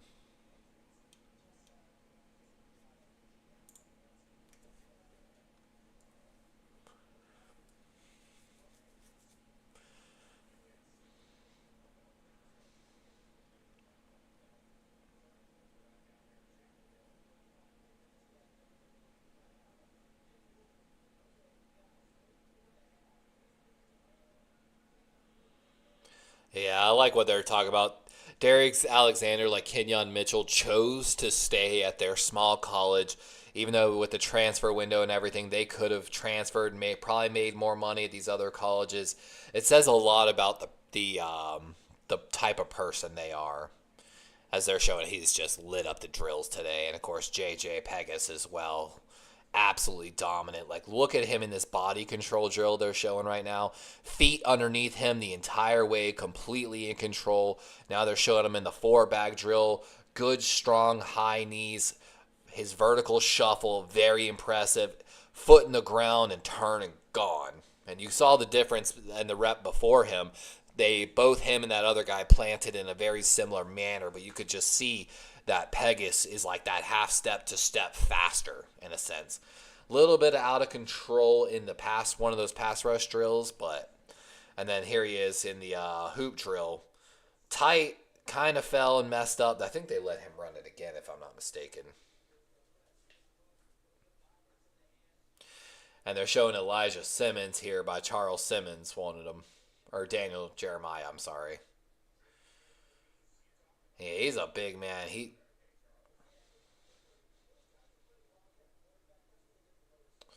Yeah, and he might be a great nose tackle. Not tight on that drill there. Very violent hands, though. But then he slips. He's out of control. This is where, again, whoever this is, it Daniel Jeremiah is in the booth with Rich Eisen.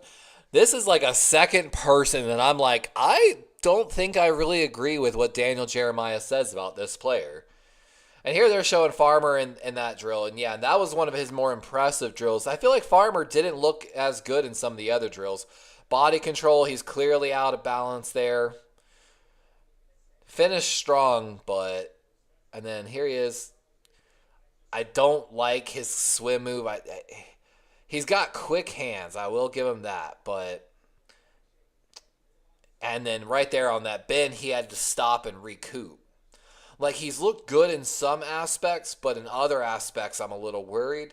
Definitely a guy I have to watch tape on. He cheated on the hoop drill, too. That's why I'm like, what do you see, Daniel Jeremiah? He cheated on the hoop drill.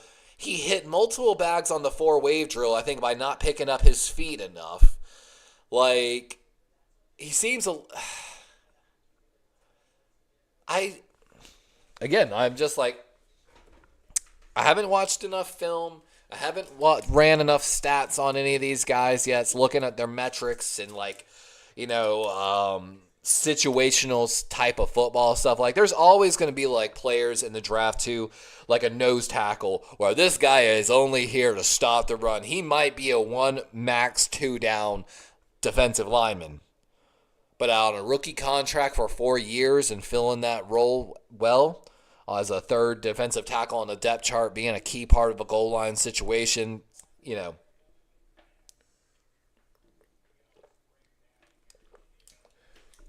Ooh, so we have our fastest: Ty Robinson, Tyron Ingram, Jared Ayin, Darius Alexander, all hitting 16 miles an hour. Peebles as well. So that's one of those cool ones that is that on the wonder if that's on the next gen stats. It kind of looks like they're advertising it as it is. So let's see. If we go to Combine IQ, let's see if the stats are here for y'all. They're advertising it is, so Combine Central. There we go.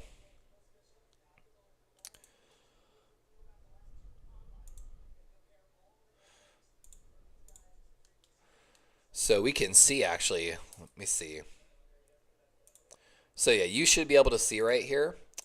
This is the Amazon Next Gen Stats. You can now find all of this stuff on NFL.com where they're doing live. So like they'll show right here, Nebraska defensive tackle Ty Robinson ran an unofficial 4.8 340, fastest among this defensive tackle class. Robinson also led his position group in top speed at 20.64 miles an hour and speed at 10 yards, 16.98 on his run. His mark at 10 yards is the 4th fastest by any defensive tackle over the past 3 years.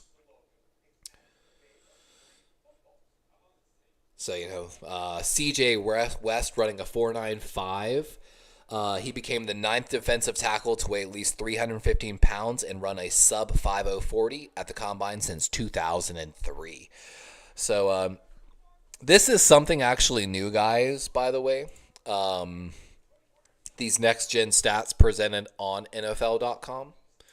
Something actually super cool to check out. And like I said, then they've got the analysis. So we can see right here, we had 1, 2, 3, 4, 5, 6 players hit over 20 miles an hour as defensive linemen, which is incredibly impressive, honestly. The 10-yard splits are pretty good as well. Peebles was one of the guys with a lower athleticism score, so not predicted to have that type of speed. I wonder if if I click on a player, what it'll...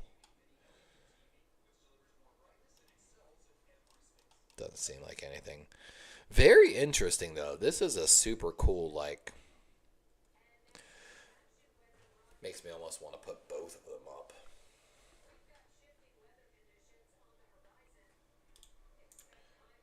What I can do is actually pull both of them up and then...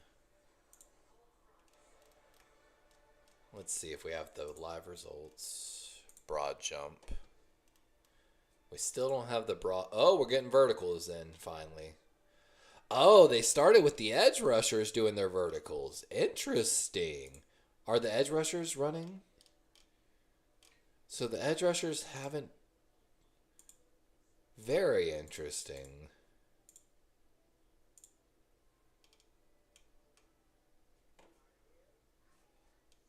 And they're talking about, again, Abdul Carter with the stress fracture found in his foot. Like, could be huge.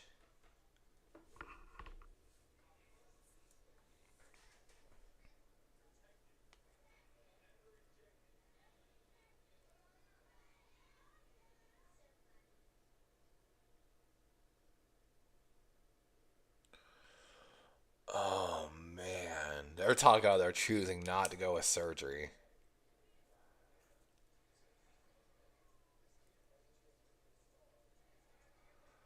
They're saying it's not going to affect his draft stock. You're lying to yourself, Drew Rosenhaus.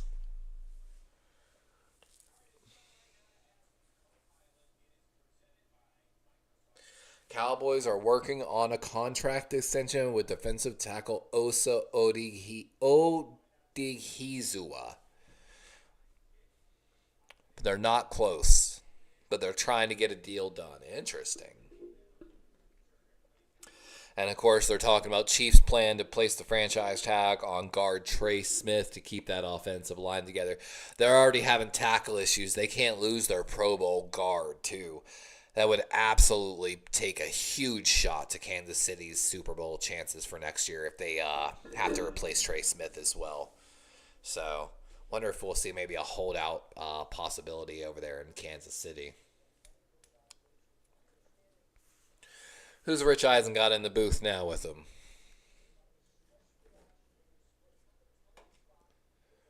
Ooh, we got Mike Vrabel, the new head coach of the Patriots.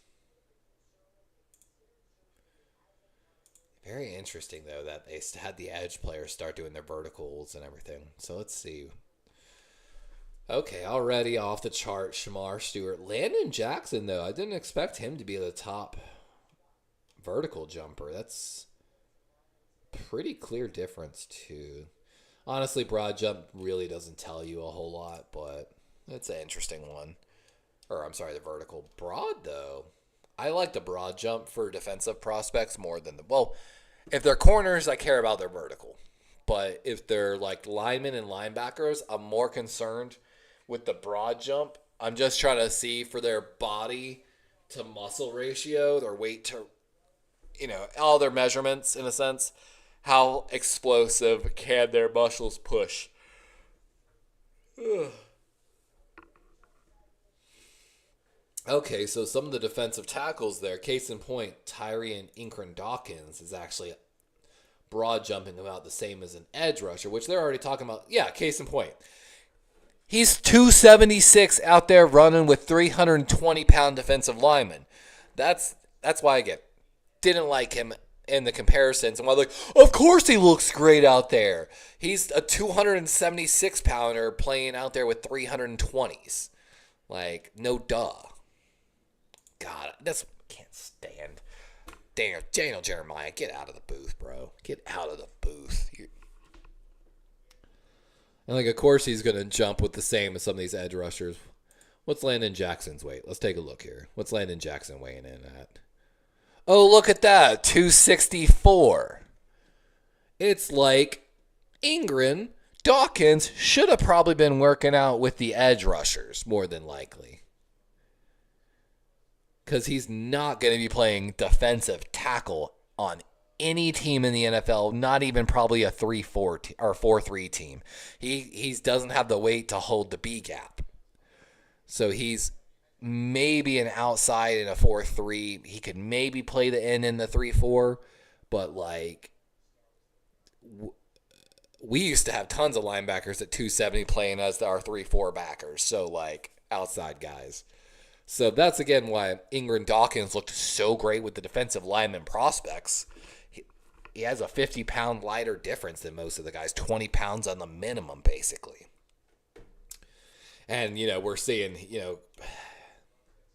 that when he gets put with the edge rushers, he's definitely not as impressive. How heavy is Shamar Stewart? I think he's a little lighter. 267. So, again, when he's put with his other guys, he's decent prospect, like pretty good, but he's getting out jumped by a bunch of other guys that are close to his weight. So we'll see, right?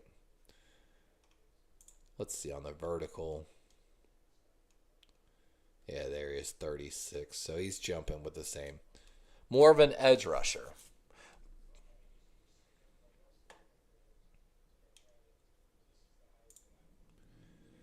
Let's see. Broad jumps for defensive tackles.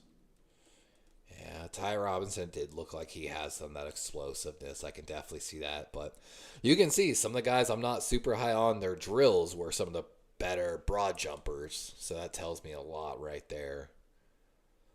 Same thing with the vertical. West coming in, though, with a pretty good vertical, tying him for what, fourth? Fifth? Definitely not bad. Defensive ends. Yeah, he's going to be the edges. Are we running 40s yet for the edge players? Nope.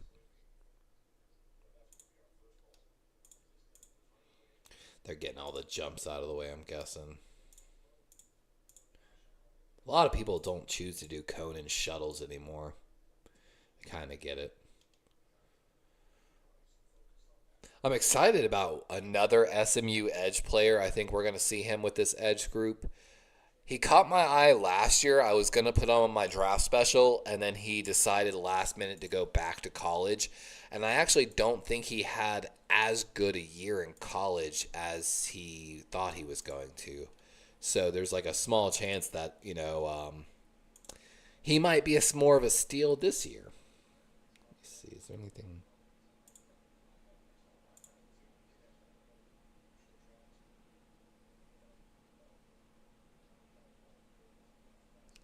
Yeah, and it looks like Ingram's fallen more and more as Ritzy did pretty good there, but not broad. Very interesting.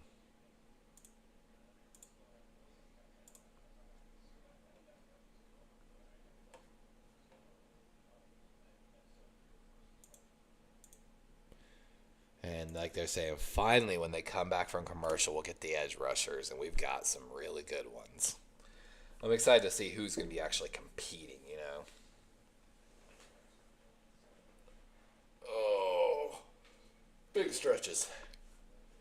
Oh, excuse me. Oh, Rich Eisen's mic's still hot, and I don't think he realized. I just heard him say, kind of like sarcastically, "You're welcome." Ah! He just said, he's like, "Oh, sorry, guys. I thought we were off the air." Rich Eisen just got caught on a hot mic saying something. Someone needs to go back and clip from NFL Network really quickly, whatever was, to try to hear what was said on that hot mic. That's hilarious. I wonder what Rich, honestly, I watched his show one day. He was kind of a dick to one of his callers, and it was a Steeler fan or a Giant fan, maybe Jets, I don't know. And someone being realistic about how their season was going to go, and he's like, "Can you imagine call waiting like hours on my line to call into my show just to say how your team's going to go 4-13 for the year? Like, come on, man. Like, what do you do in your life?" Like, and I was like, "Rich, this is kind of like, you kind of sound like a dick, bro. This was a fan. This is someone that loves and supports your show, and you're kind of shitting on him a little bit." It's not what I like to see, because I love Rich Eisen. I love Rich Eisen a lot. Like,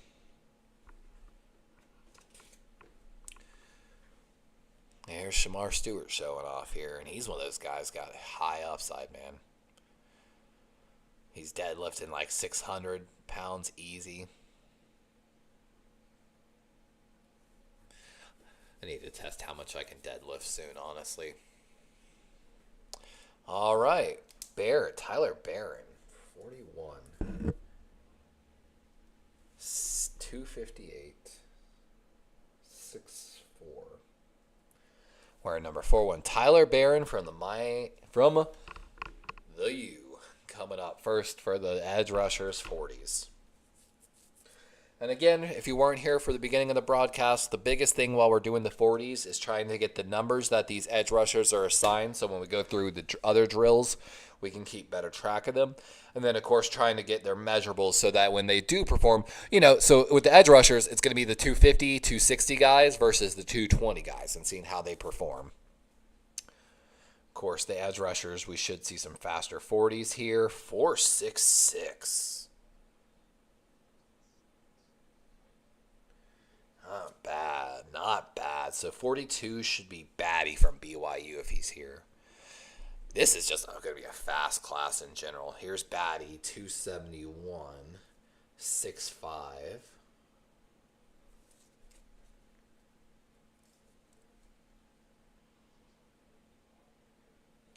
And like they're showing right there, the average 40-yard dash of the edge rushers from last class versus this year's class.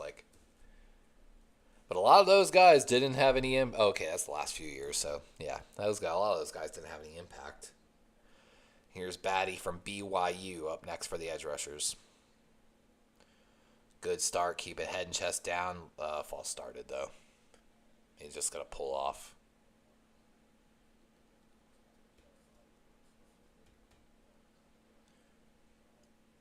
Who is that? There's Dan. That's Dan Marino's up there.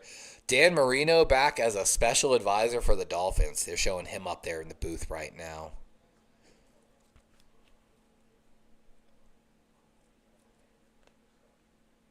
And they're going to let Batty rerun again. Birch and Diggs come up next. Birch, Diggs.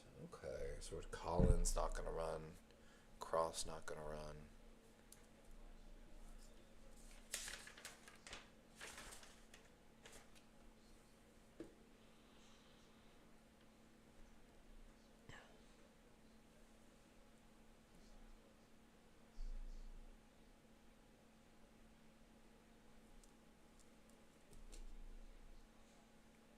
Oh, man. Had to crack my neck. It felt really good. All right, Batty. And picks the head up. And 4.86. Not bad.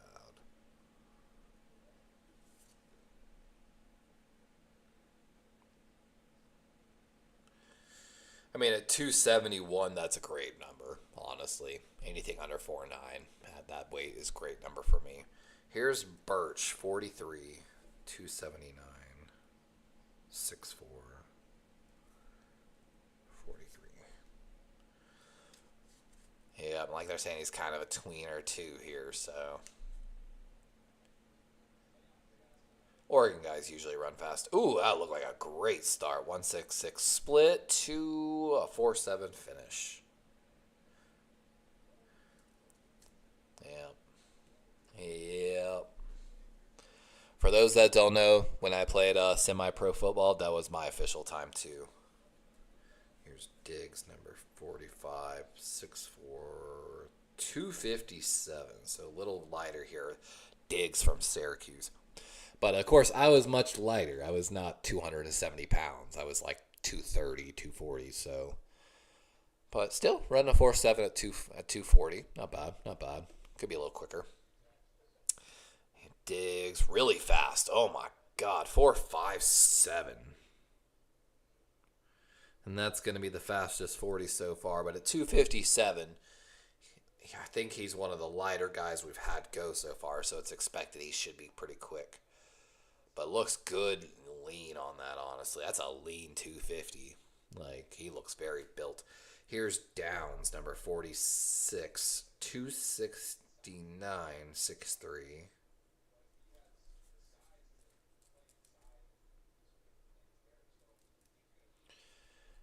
And Downs, 1.62 split, 4.7 finish.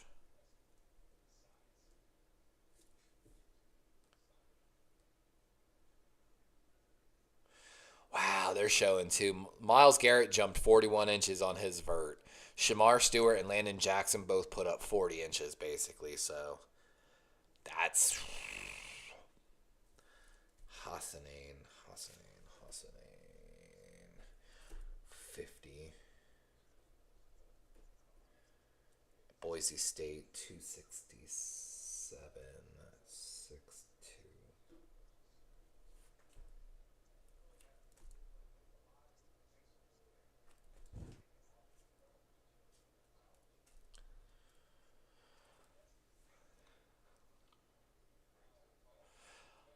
Hassanein kissing his cross before he runs this 40. Ahmed Hassanein.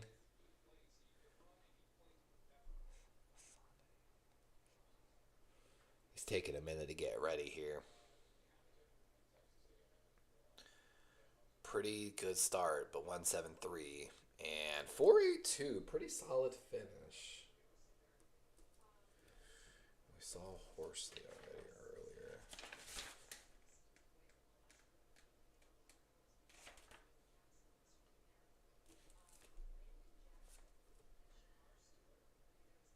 And here's Landon Jackson, number 52 from Arkansas, 264, 6'6". So good weight, good size.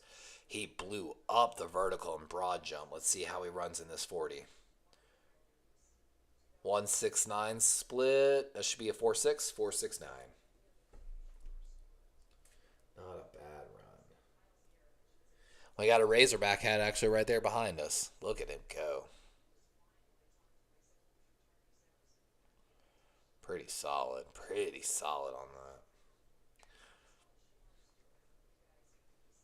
that. They're going to commercial and they're going to run 40s while we're gone. So we're going to lose out on some of these numbers. That's unfortunate. That's unfortunate. Nothing we can do about it, though. Wonder if I can get their... What I wish is that they would put their numbers, like Ty Robinson, wear number 8 or like... But they don't. They don't.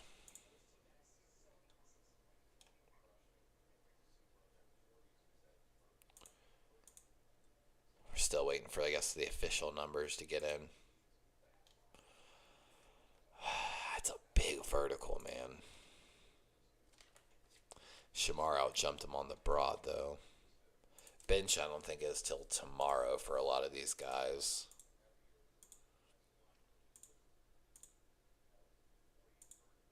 I'm really excited for them to get those in. Are they going to get the...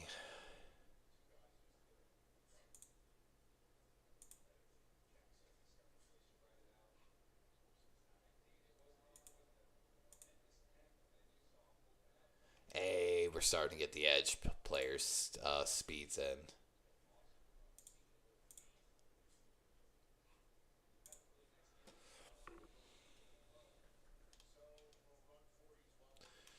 I love that it's in the next gen before it's on the other ones. So we're starting to get, man, all right. 21 mile per hour for some of these edge rushers. That's what we like to see.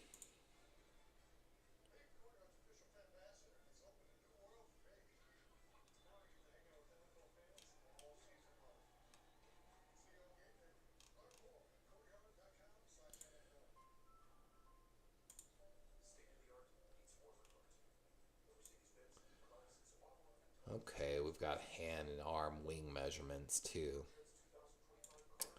Let's take a look here. Who's got the longest arm length?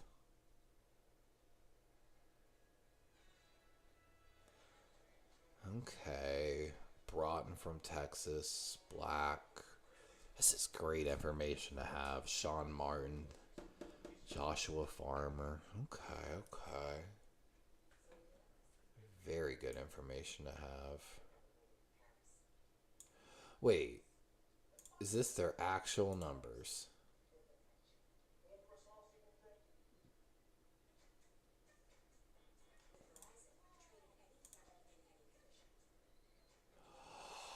Oh my God, it is.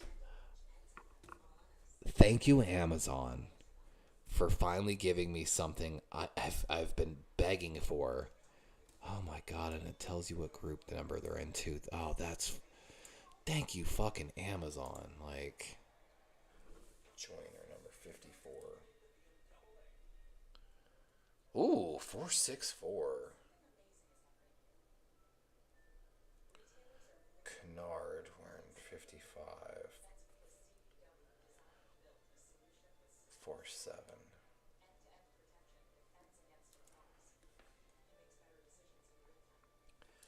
Martin, 57, West Virginia. 4.9 flat. Not bad. James Pierce coming up next. Number 59.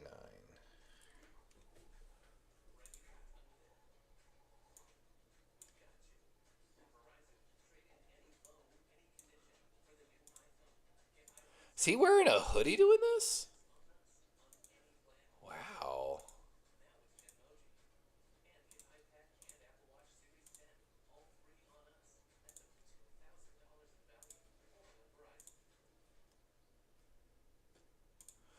James Pierce Jr. here. Oh, that's a fast split. 4-5. Whoo, in a hoodie, bro. In a hoodie.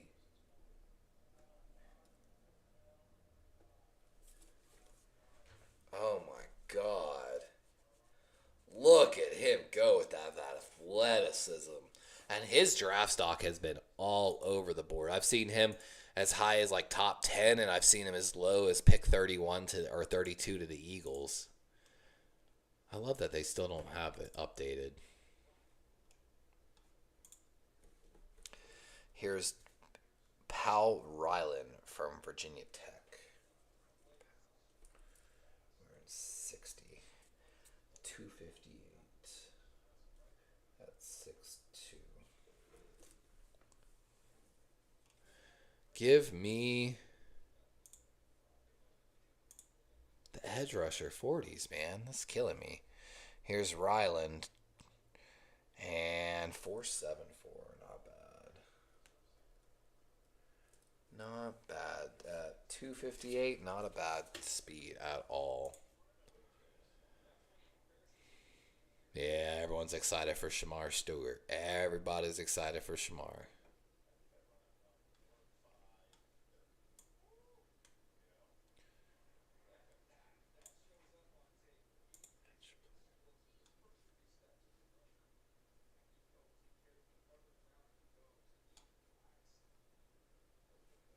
Very interesting. We'll check those in a minute. Here's Elijah Roberts. This is a guy I was looking for. 478. A guy, I was expecting him to come out last year, and he didn't. And there's Jim Harbaugh looking. Here comes Sorrell out of Texas coming up next. Wearing number 66. 256 at 6'3". This is very interesting. Like the arm length scores.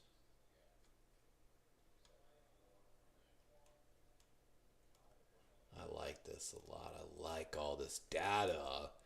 I love all this data. I'm going to be honest with you. Athleticism versus production scores.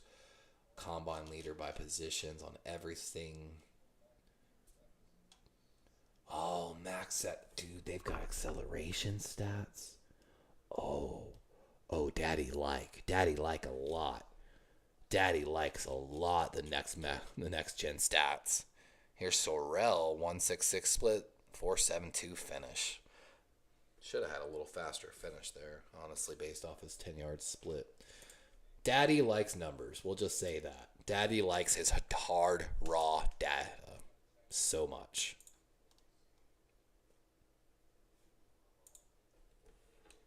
But I really wish the NFL would actually update their 40s. Here comes Shamar Stewart. Everybody's been waiting for this man.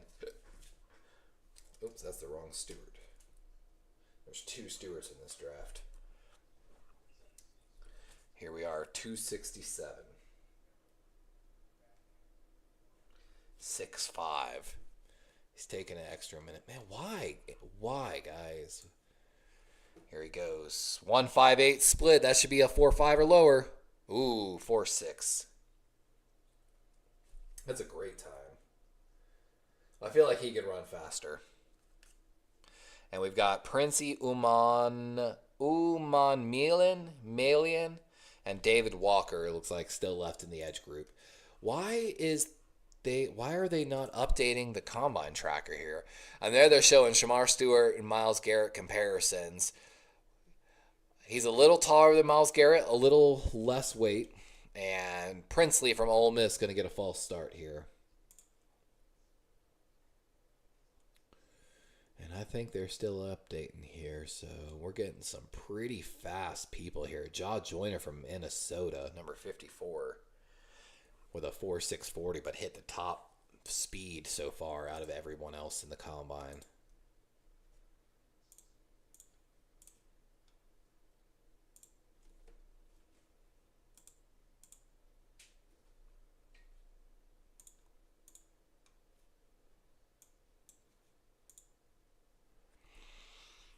Prince wearing number 71.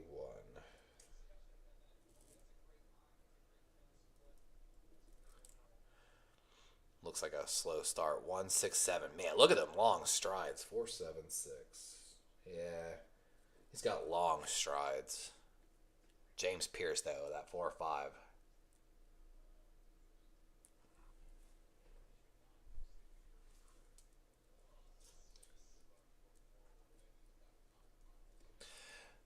So apparently, James Pierce wearing the hoodie because he forgot his other shirt at the hotel. So since he forgot it. Here comes David Walker though. This is the Central Arkansas kid. I just saw 6, so 258, I think.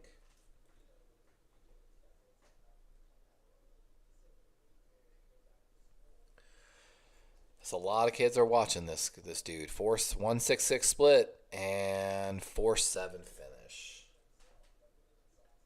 Good run. Good run.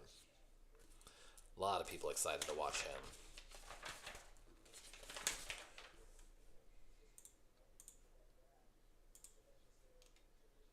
There we go. They're finally starting to put the official numbers in.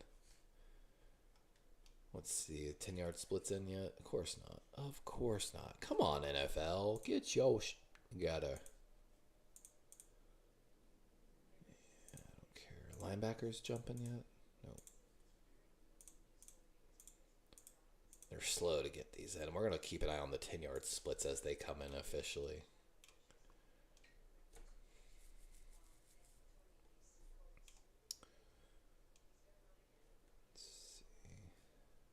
Looks pretty good so far.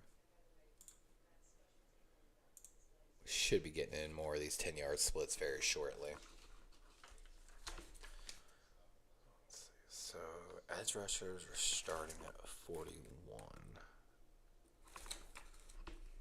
Moving through, so 41, 42, and then as always, some people that might not participate in the 40s but might still participate in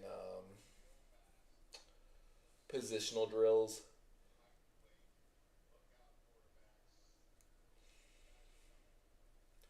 I'm a little hungry. I might go grab a snack real quick, guys. I'll be right back.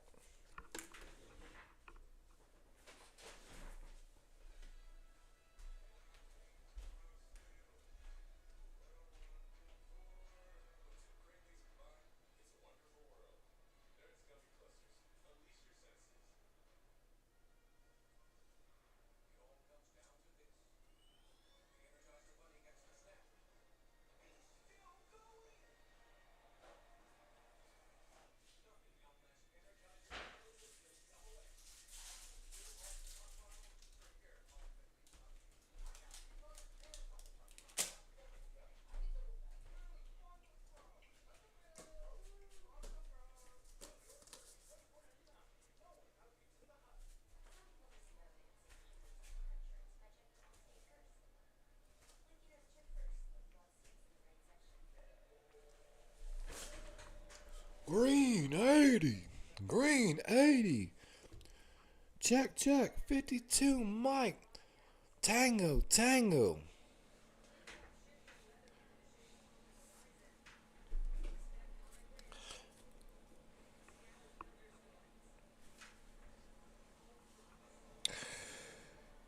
Twin bunch right.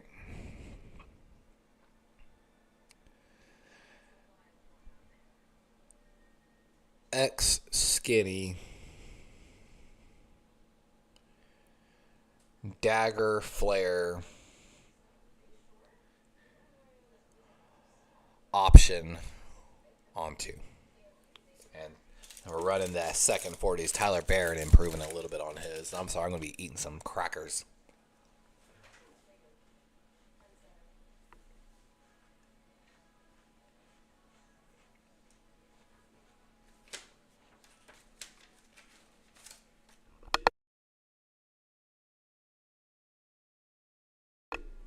And a lot of these guys improving on their second runs, which I feel like is what we saw last year as well. Birch with a big improvement.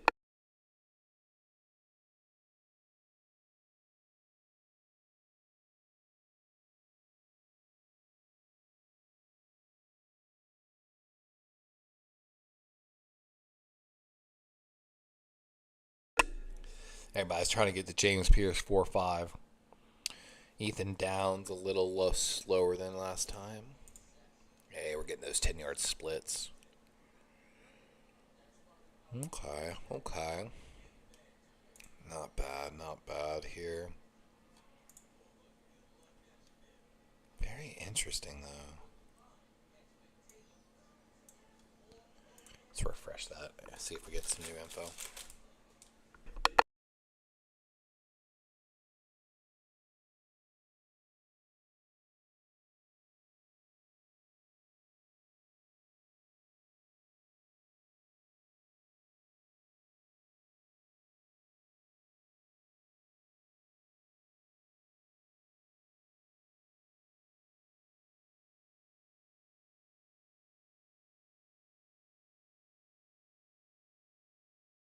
So they're talking about Ahmed Hassanin. He apparently was one of the best CrossFitters in Egypt, and then he came to football. Uh, he called Texas A&M. He's like, you go to ATM, you go to ATM, and someone's like Texas A&M. Oladejo, I don't think he ran the 40 yet, but I think we are going to see him in some drills. So Landon Jackson improved slightly on his 40, but he's still not happy with it. I mean, at 6'6", that's a big dude running a 4.68 40. That's still impressive. So, yeah, Oladejo did not run the 40, so I don't have his number precisely yet. Here's Joyner now, number 54. Joyner had one of the better. Joyner actually right now currently, to Next Gen Stats, had the fastest mile per hour in his 40 at 22.36. That's wide receiver speed, guys, from this guy. Not sure on his height-weight combo. I didn't get that the last time he ran because I think he ran on commercial. Let's see if he can improve that 40. I feel like it's a slow start.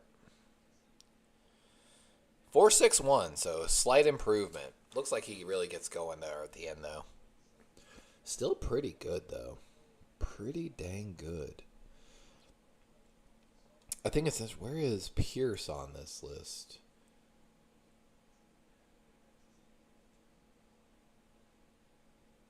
Have they not put his stats in? Because he's the current 40 leader. Or 40-yard dash. Let's see if he...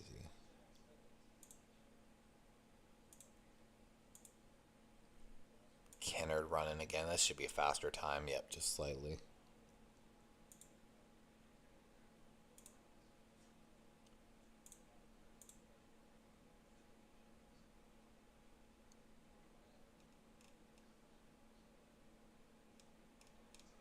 Interesting.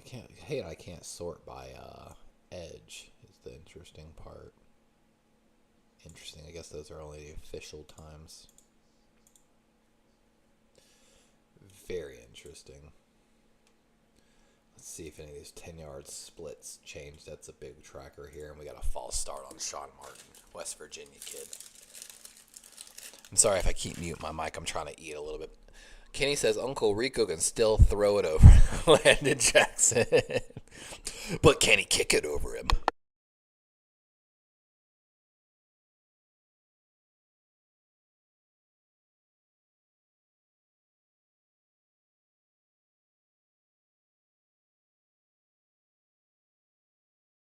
I apologize. I keep having to mute and snack. I'm starving.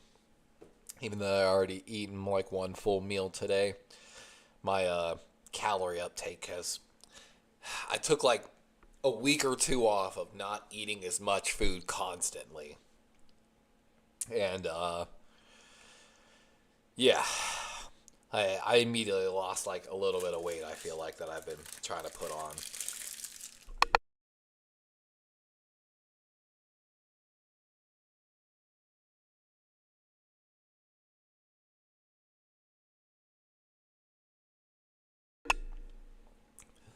Carcast asking what we're snacking. We're having some Ritz cheese crackers. One of my favorite little snacks. Gets me a lot of salt. Has, I think, like 200 to 240 calories in a quick little meal. Or snack, I should say. We're having Ritz cheese crackers with some light blue Gatorade. Because if you call it by the flavor, you're a cop.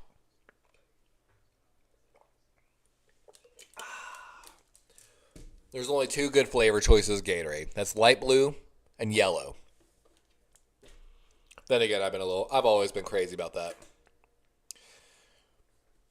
Kenny says you really need some boneless wings and various. You know what's funny? In Ohio, a Supreme Court ruled in Ohio, boneless wings are allowed to have bones in them, setting a precedent for across the country. So never trust boneless wings anymore. Intermittent fasting, if I needed to lose weight, yes. And if I needed to restart my gut biome, absolutely. But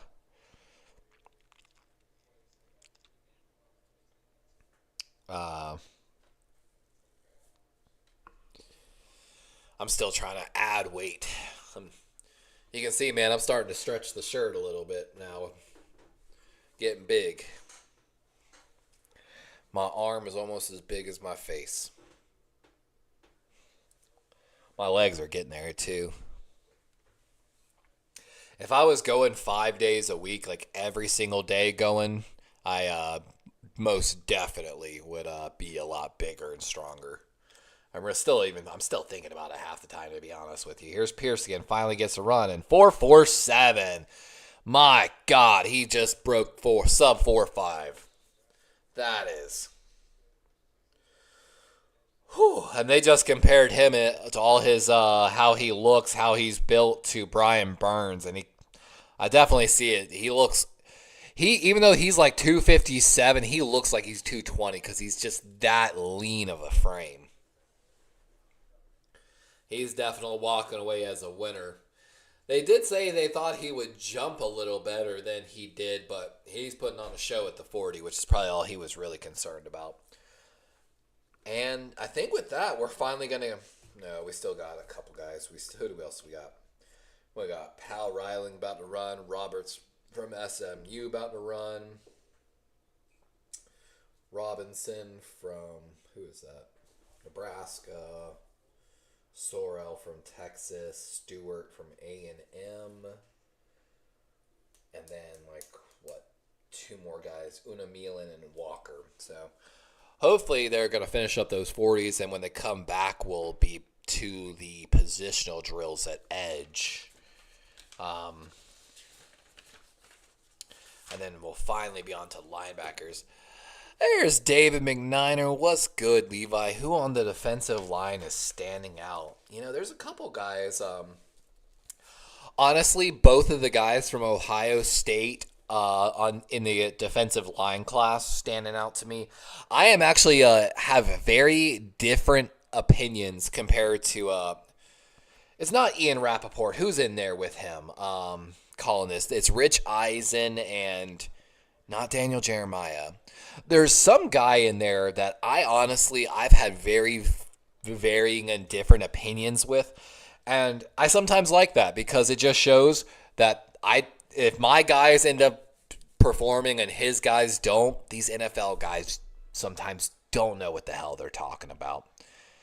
And I say that as nicely as I can. So, but welcome in, man. Sorry I moved it from StreamYard to OBS. I did plan on doing this in StreamYard, but StreamYard just really doesn't allow me to, case in point, having the draft tracker like this, I couldn't get it big enough and blown up enough, I feel like, in the way StreamYard does the custom layouts. I'm able to resize it in StreamYard, but I'm not able to then, transform and edit and crop from inside the thin layout on the screen, if that makes sense. I know, I got to figure out who it is. Is it Daniel Jeremiah? I think it might be Daniel Jeremiah who's in the booth with them. If I look it up, I can definitely... Let me look up. Yeah, it's Daniel Jeremiah, I think, who's in the booth right now with Rich Eisen. And I don't agree with what some of his... So let me give you an example, and one of the things I disagree with on Daniel Jeremiah. So in the defensive lineman class, there is a guy who's one of the faster guys in the class. Where is his damn name? Hold on, I'll get this.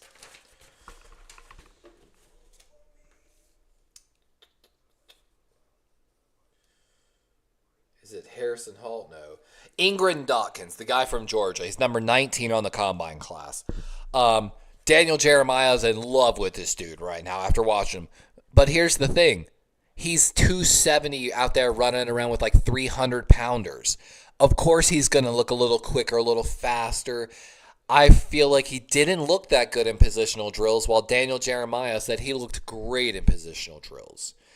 I clearly disagree with Daniel Jeremiah's opinion on that, and again, I feel like it's not giving like a fair comparison to the rest of the class, because again, that was a 270-pound guy that could have been working out more with the edge rushers, but instead he chose to work out with the interior defensive linemen more so.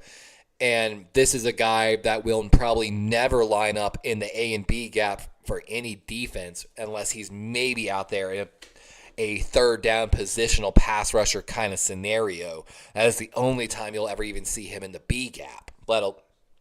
So, it's one of those ones I like to sometimes see that disagreement because, but the Ohio State guys showed out good for me. Stackhouse, I think you took him in one of your mock drafts, the Georgia guy. Actually, I thought looked phenomenal. Pegs Peebles, the old Miss and Virginia guys, looking really good. Oh yeah, what is it?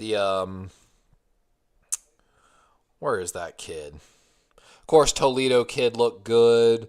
There's one other guy that looked really good from this defensive line class. I'm trying to remember. I'd have to go to the actual positional drills. I'm trying to find his name. Jackson didn't look bad, but that's not who I'm thinking of. I'll have to go back and find it here. But, Harmon, of course. Harmon from Oregon, which a lot of people considered him like a top 40 prospect. But he really, he looked like he solidified his status as a top 40, possibly even a fringe first round. And, of course, now the edge rushers are finishing up their second round of 40s. So, edge getting ready to head to their drills. Again, I've got last year, so. And again, last year, so pissed. Anywhere where you see like a straight line drawn through right there, especially on these back end of the drills, basically means that the NFL Network cut away from the drill, and I didn't get to see any of it. So, edge rushers, though, getting ready to head to their drills. If they follow just like last year, so they started with the wave drill, which is the lateral movement with a little bit of verticals into a 45-degree cut, getting that to that outside zone. They then move on to the 4-bag drill, which again tests a little bit of the lateral agility, their ability to pick up their legs and move in traffic. Then to a pass rush, the run and hoop drill, and then a body control. And then some of them, I think, participate in conversion drills where they run them through like extra coverage aspects, is if they were to move to like a 3-4 outside backer, can they move them into space and cover, basically.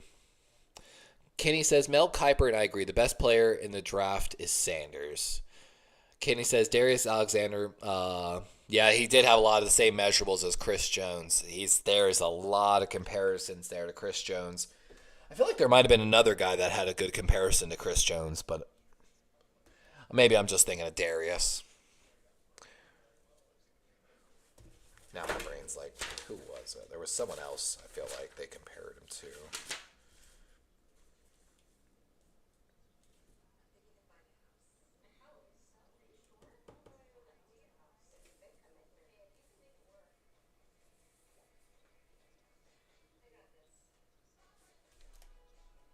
Might have just been him. I'm really excited to see how Roberts looks. Elijah Roberts from SMU. Like I said, I was going to have him on my draft special last year, but he ended up going back to college. Tell me why I already want more food, too. I'm hoping this commercial is just messed up. I lost the audio in one of my ears. I think it's just this. Yeah, weird. That Mercedes commercial just has audio. That's hilarious. Whoever mastered or did like the audio work when building that Mercedes commercial, they literally did not plan for earphones, so it only plays in one earphone because it's not done properly. Just hilarious. That is 100% a cost-cutting move by someone at Mercedes marketing department and someone not doing their job correctly. Man, why they gotta keep showing these food commercials? I am too damn hungry for them to keep showing like Popeyes. I think it's Popeyes. It's Popeyes. No, it's Wingstop. I'm telling you guys, I can't get behind Wingstop. I'm gonna give y'all a story. In Colorado, at one point, I was the general manager of a Wingstop. The vice president of operations was extremely shady in hiring me and set off multiple red flags where I knew I shouldn't have taken the job. But at that point, I really needed the money, and having a salary job at that point in Colorado when I needed the money was, what I had to do. But when I got there, you want to talk about one of the biggest shit shows. Like, I was hired as a general manager, but I literally was not allowed to do hiring as I wanted. I was not allowed to set up marketing. Like, I was not allowed to set up deals. Like, had no authority to do anything. They wanted me to spend. I didn't have a single knife in my kitchen that didn't have chunks missing out of it. They told me also to immediately to go pay out of my pocket and submit expense reports, which I got no problem with expense reports. I did them forever in the airlines.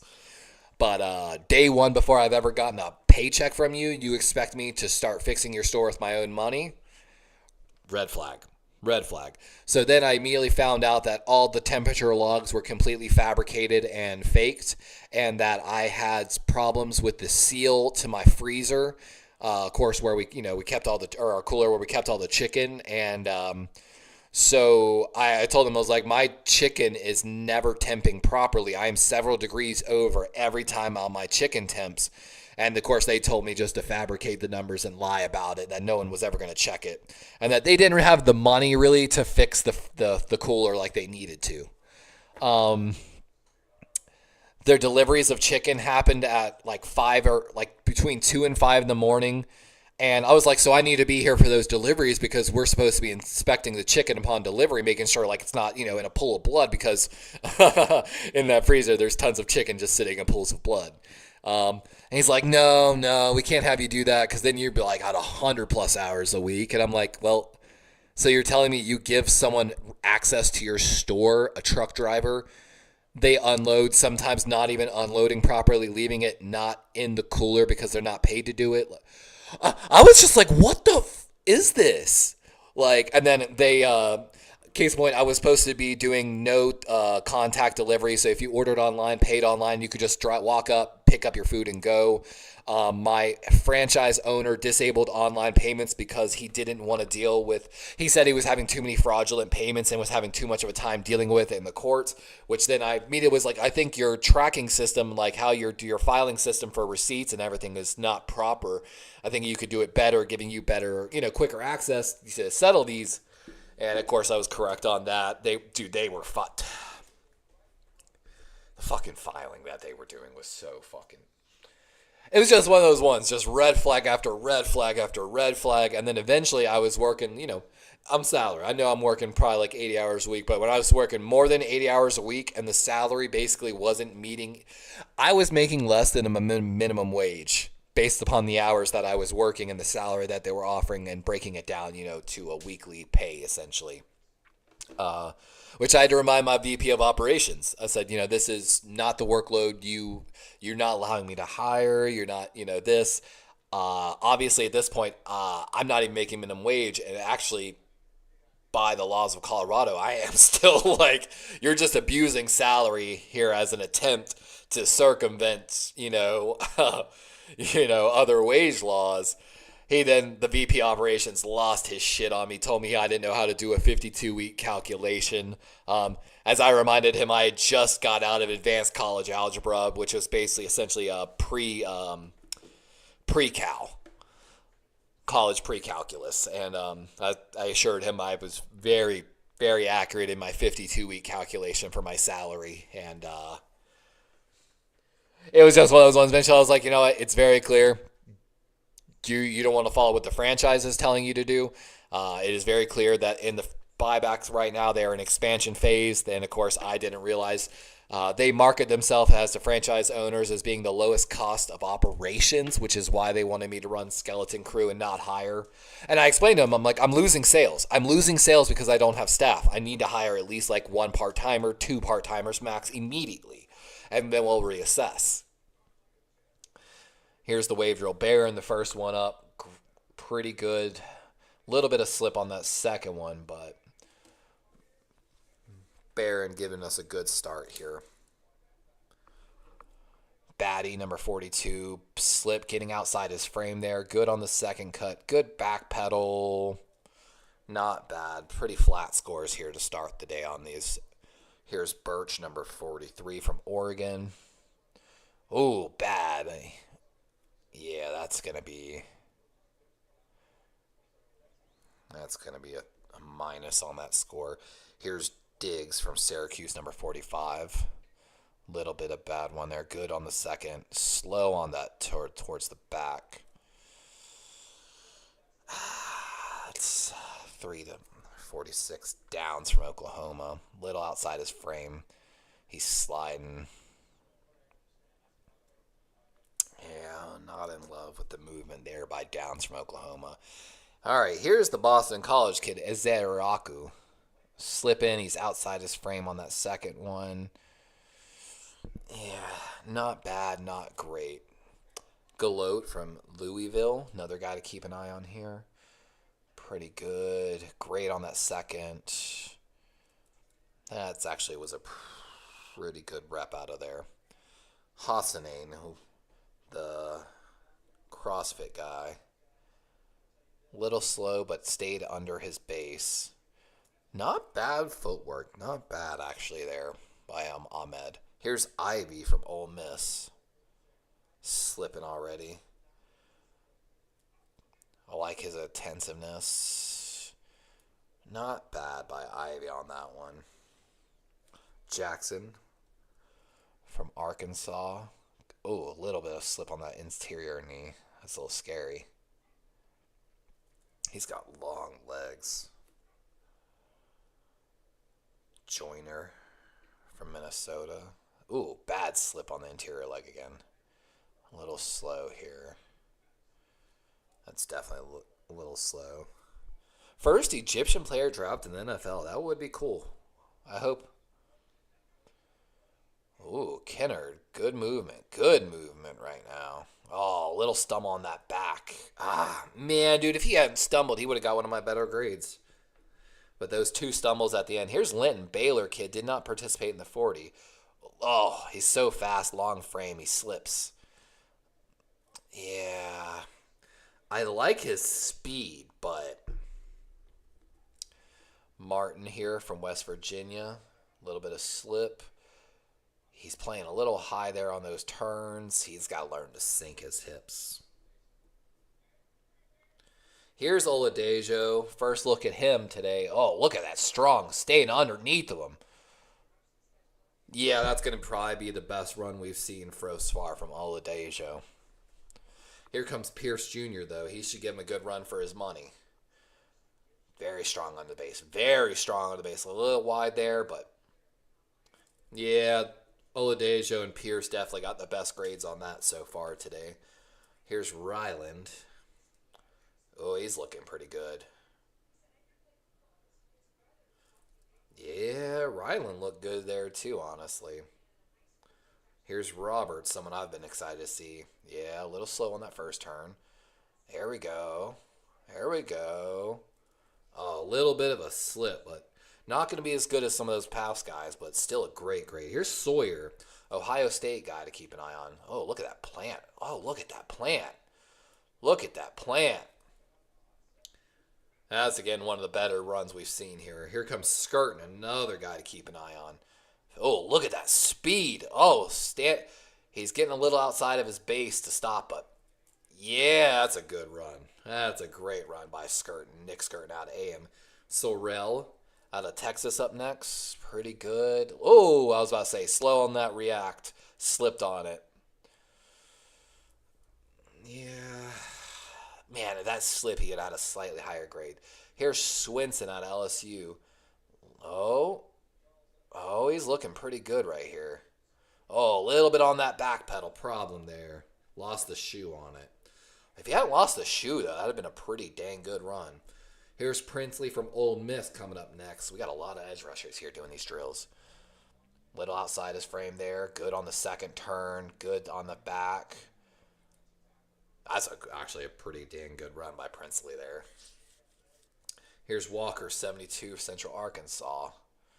Okay, okay, big man. Okay. Woo! Walker looking good in that, too. He looked great in that drill, honestly.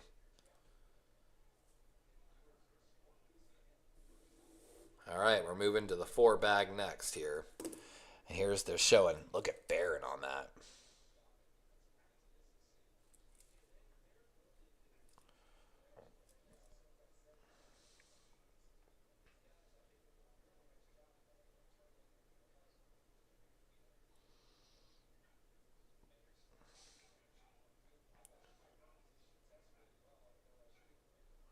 They're saying Scorton reminds him of Brandon Graham. Interesting. I could kind of see it slightly.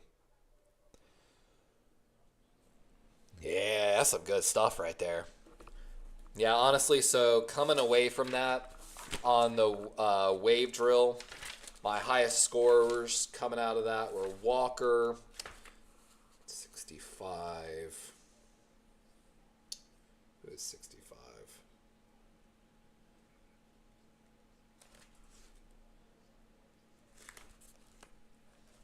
60, 61. Okay, that's Robinson out of Nebraska. Looked really good. 64. 61 is Roberts.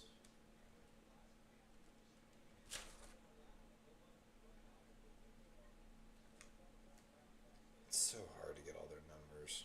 68 is Stewart.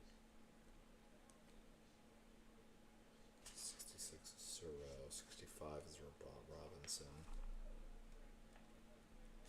God, I'm going to have to go back and get some of these numbers. I like that Amazon does have all these numbers for me, though. That's actually something new that they didn't have before.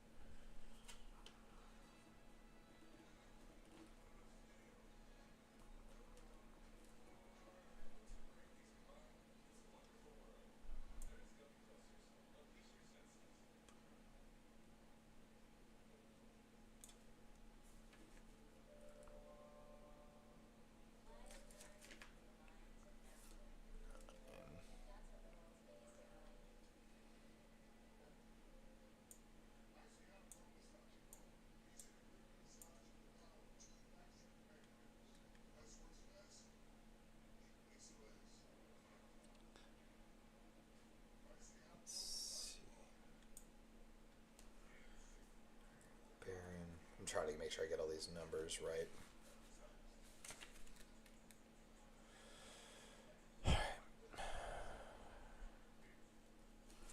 Batty 42. Burgess 43.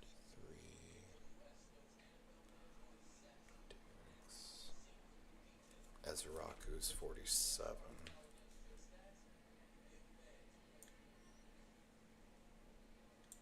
Gloat is 48.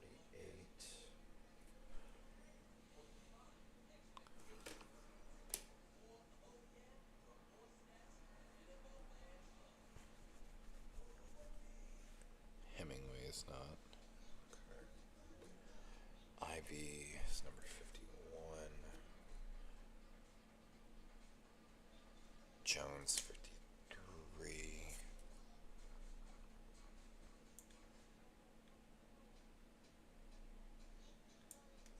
Wow.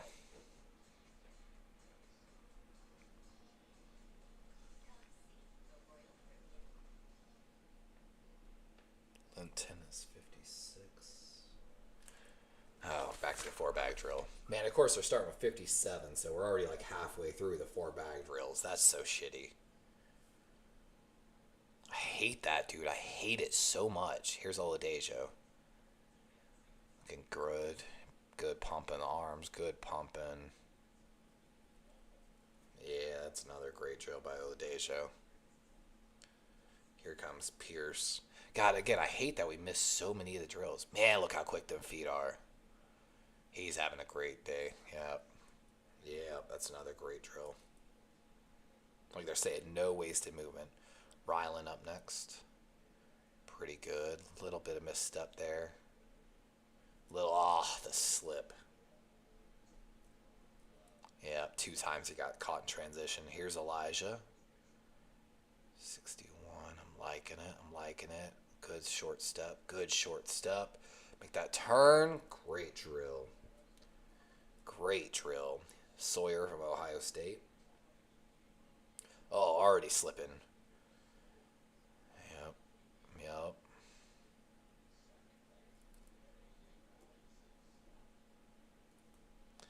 .65 skirting. Wow, fast off there. Oh my God, that speed.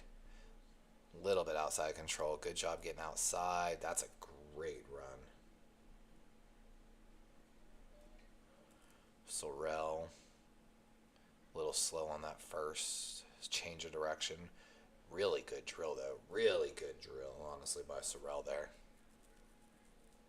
Swinson from LSU. He needs to get a little lower there. Got caught on the bag. He needs to pump them arms more. Not bad. Could do with improvement. Monmelian here. Catch the first bag. Little slow. And yeah, they're going to stop him. Yeah, you can see bad transitions there. Okay, a little better. Better. Good transitions vertically. Little slow. Not bad, though. He definitely much better rep on the second one. And David Walker out of our Central Arkansas. Good quick feet.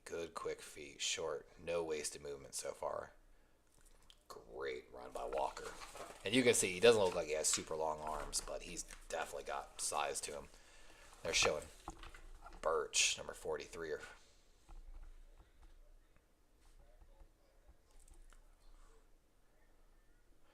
Ezaraku.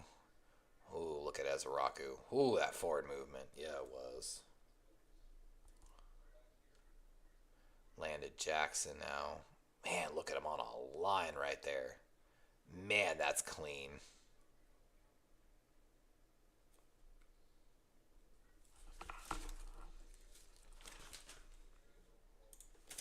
Sorry, I got away from my chat here. And now they're moving to pass rush drill. So what this should be is chop, rip, chop, swim. So one way they're on this pass rush drill, it's going to be chop swims, and then the other way, chop rips. I'm sorry. Then the other way to be chop swims. Let me see here. I'm trying to make sure I get all these numbers correctly. So 57's Martin, 58 is Oladejo. Powell Ryland 60, Roberts 61, 62 is Q Robinson.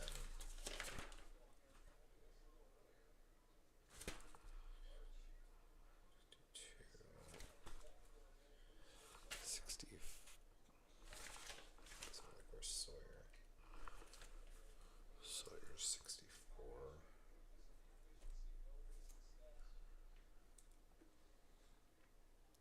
Rucker 63.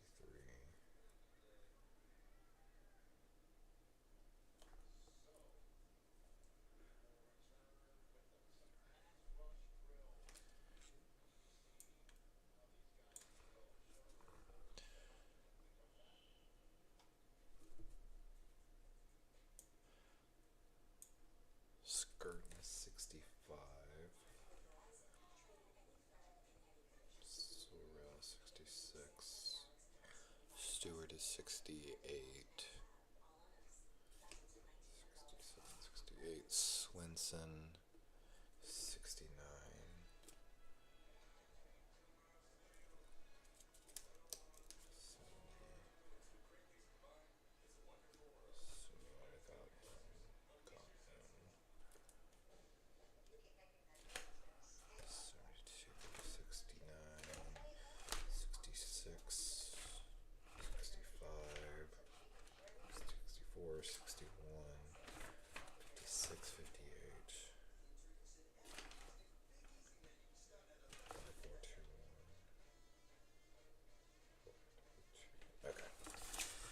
Yeah, just making sure I got all the number associations correctly here.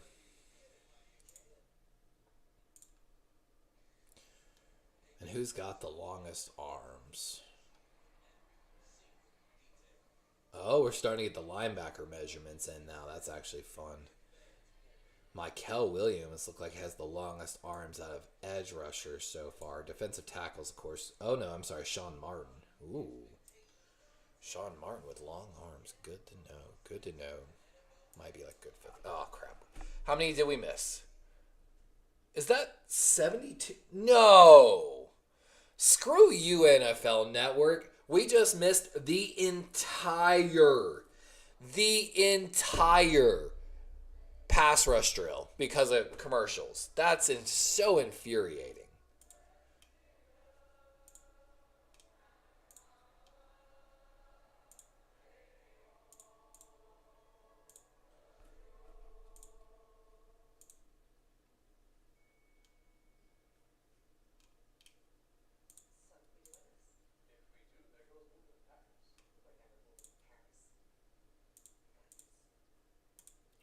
That's so ridiculous. Like, or are they just showing the example? Maybe they're just showing the examples.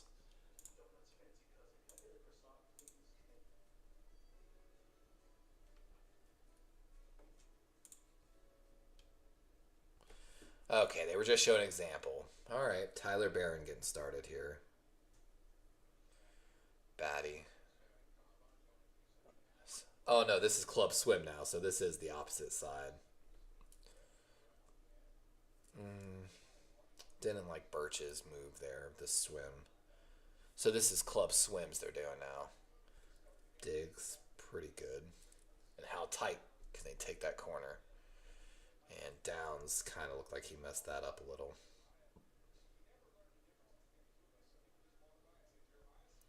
Azaraku, pretty good run. Ooh, Gillote with actually a really good run there, number 48. 50. Hassan a little outside of his frame there, slipped. Ivy. Ooh. Landon Jackson.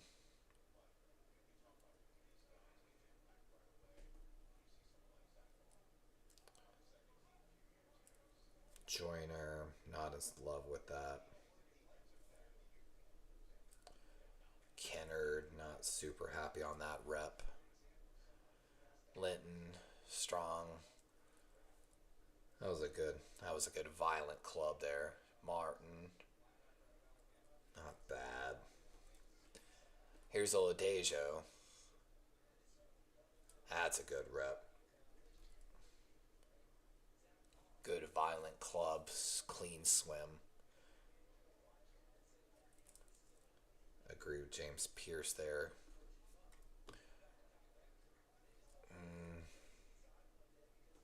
The Ryland rep's all right there. Elijah, ooh, that was a quick hand, but that second move, did not like the second move he gave there. Jack Sawyer, okay, Jack gave a good rep there. I like the rep. Skirtin, pretty good rep there by Skirtin. Sorrell, clean, very clean rep. Swenson, little high on the rep, but clean. Princely, I'd like to see a little more like explosion. Okay, Walker getting through with a good rep. I just hate we missed the club rip. We got club swim, but we missed all the club rips. Because the NFL coverage fails every time in that sense. Next is going to be the hoop drill. Hoop, body control.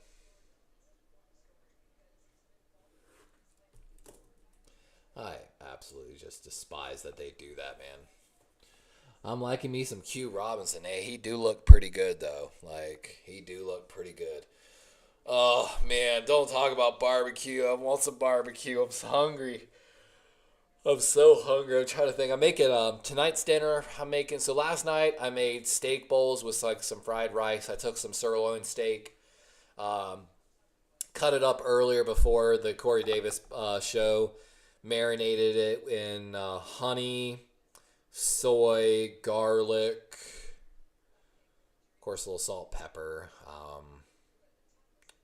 What else did I put in there? I put something else. I meant to put ginger, but I forgot to add the ginger. I added something else as an emulsifying agent. The honey, the soy, garlic. I feel like there's one other thing I forgot I put in. But ginger would have been a good one to balance the flavor profiles a little more. But tonight I'm making one of my girlfriend's favorite baked stuffed shells. So I get extra large. Okay, wait, now we're doing the Running Club? Oh my god. I forgot. I forgot about it. I forgot about the Running Club. I'm so dumb. There's the spin. I want to see a more violent move. I want to see a violent club here, and the baddie, not a violent club there. Come on, Birch. Show me it. There's more violent club. Good spin. Yeah. Good rip at the end. I'd say that's a pretty good rep. Digs, good spin. Violent clubs. I'm liking the clubs. Oh, that was a good rep by Diggs, the Syracuse kid there. Downs, good strong club, good spin. Second club, yeah, and he fell. That's gonna get a meh. Ezaraku now. A lot of people looking good club, great spin, good, yeah, decent club, great turn. Could have been a little better.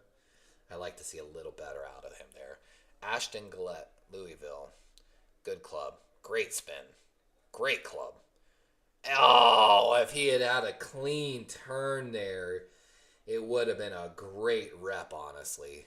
Hassanein, decent club, pretty good spin, pretty good club, great turn. Would like to see a little more of that rip as he comes out of that, but actually a pretty good rep there. Here's Ivy, excited to see him. Good moves, good moves. And a lot of these guys are just looking to try to make that certain turn, and they're like long stepping, getting to a point instead of being choppy and explosive around like Braden Fisk. Landon Jackson with one of the better reps there from Arkansas. Joyner from Minnesota up next. Good move. Bad spin move. Weak chop. Not a huge fan of that rep by Joyner. Kyle Kennard. Good. Decent spin. Decent chop. Not the greatest rip. I want to see a stronger rip there. Linton. Good club. It's good spin. Good club. No rip at all, but good speed on it. I'm not going to penalize him for the rip. But he's got a rip there at the end. Decent punch. Decent spin. Decent punch. No rip at the end. Not going to get too great of grade from Sean Martin. Oladejo, great club, great spin, good club. Oh, I liked like the fake punch hand. He went hand punch to the face almost before he came around and did the spin. He's definitely going to get one of the better grades. Pierce going to get a pretty good grade, but not as good actually as Oladejo on that. And that second move, Ryland, no second move on that bag, the club rip, and then just, here's Roberts, good club, decent spin, better club on the second, and tripped in, no rip on the last one. That's just going to get a down mark. Jack Sawyer from Ohio State, great club, look at that get off, great spin, good club. A little bit of plant his foot at a certain spot, but honestly, I think Sawyer might have just given me one of the better runs I've seen. Skirting, good club, great spin. And they're telling him to stop. He's still going. He lost his shoe. He got a little too out of control there on that spin move. Toss him his shoe. He'll probably get a second run here in a minute. They're going to go ahead and move number 66, Sorrell now. Pretty good punch there. Decent spin. Good club. And there was that. I saw the hand. I like that punch before they go turn. But he slipped there at the end and just, here's Swenson. Decent spin. Good clubs. Hey, there's Swenson. That was a good rep. That was a good rep from Swenson. Unamonilian, whatever his name is. Decent. That was a pretty good rep. That was a pretty good rep by Princely. David Walker. Oh, great punch there. Good spin. Great punch. That, a little bit rough on that last turn, but that was a pretty good rep by Walker on it. And we're going to get skirting going again. Good punch. Good spin. Good punch. And slipped a little bit. Didn't see the second move on the third bag. And then, of course, around the bend on the fourth bag, I saw a little bit of issues there. Hey, what up, Sponge? Glad you got a nap in, bro. I'm going to need one after all of this, honestly. Oh, that's sweet Gatorade. Of course, they're showing Patrick Mahomes versus James Pierce.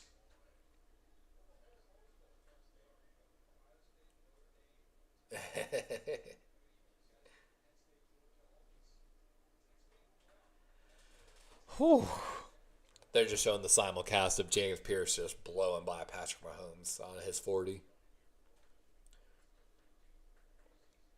Again, I'm still so mad, though, that we missed an entire round of pass rush drills. The club and rips, basically, because of the commercials. As they go to commercial here, we're probably about to miss half of the hoop drill next, because after the run and club should be hoop. And then after hoop, body. And then after body, it should go to conversion drills for some of these outside linebackers. Oh, God, I'm so tired right now. Oh, my dog's not napping in here anymore. That's sad. I thought she was still in here napping with me. It's starting to get dark outside, too. I gotta get some better lighting going on. I just wish I knew where the remote was for that light.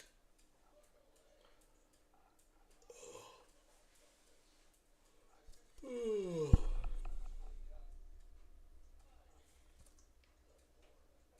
to stretch my hands out more.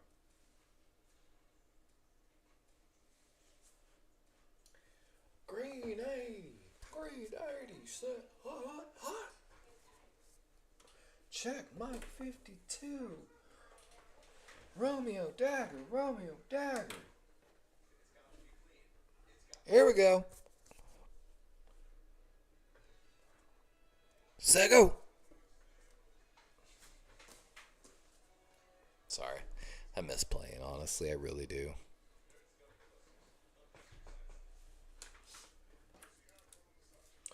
Tell me why I want more food.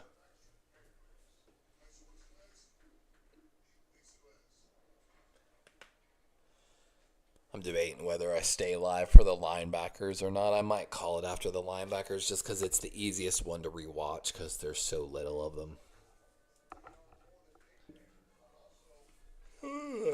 I'd say going like 4 hours covering defensive linemen and edge rushers. Pretty decent day.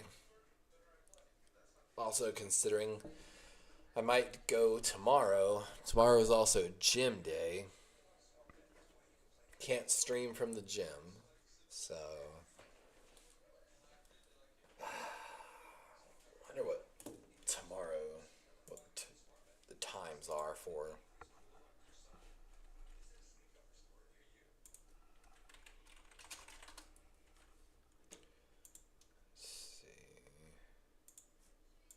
Oh, yeah. Finally back at the hoop drill. So who they got there? I can't even see who that is. Not bad. For number 48, so missed a couple. Alright, so we're starting with Hassanin, number 50.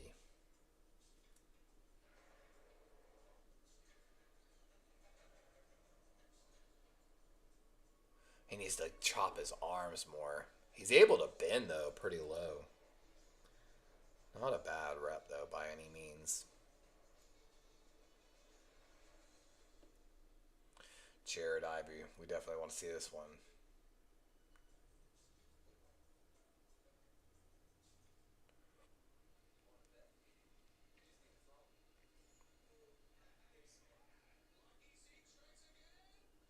Little slow. Didn't set it down. Second one he set. Not a bad rep by Ivey. Not a bad rep. Landon Jackson.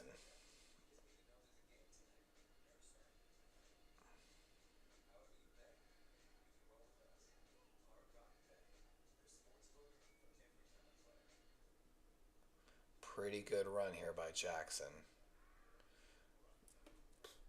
Pretty good run there by Landon Jackson. Here comes Jaw Joyner from Minnesota.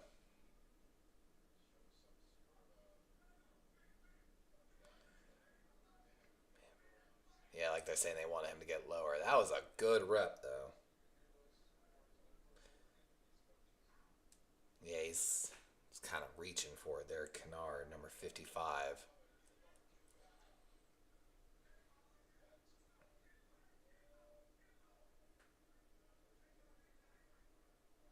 Yeah, that's a good start.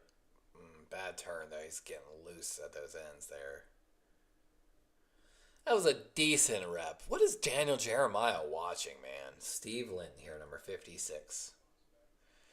If you didn't see his hips opening up too much, yeah.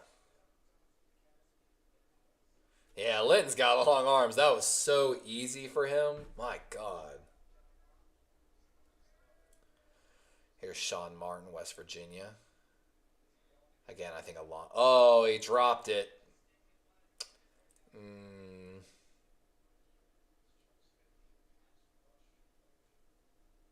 Place it. Don't drop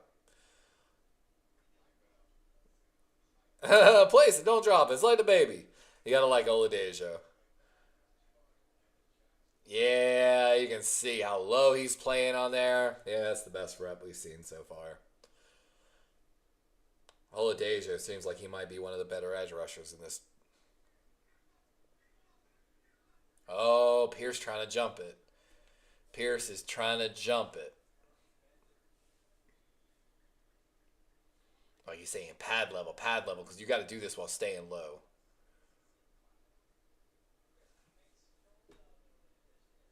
Yeah. Here comes Ryland. He dropped it. That was a lot better.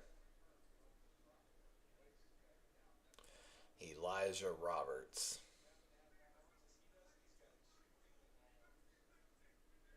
Little high on the release. Getting there, slipping though. Yeah, a little out of control there for Roberts, one of my favorite guys here. Here comes Sawyer. Really been impressing me.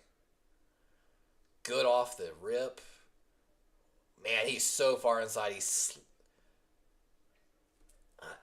Other than the slip, honestly, that was a better rep. If he hadn't slipped, that'd have been one of the better reps we saw today. Here comes Skirton from A&M, number 65.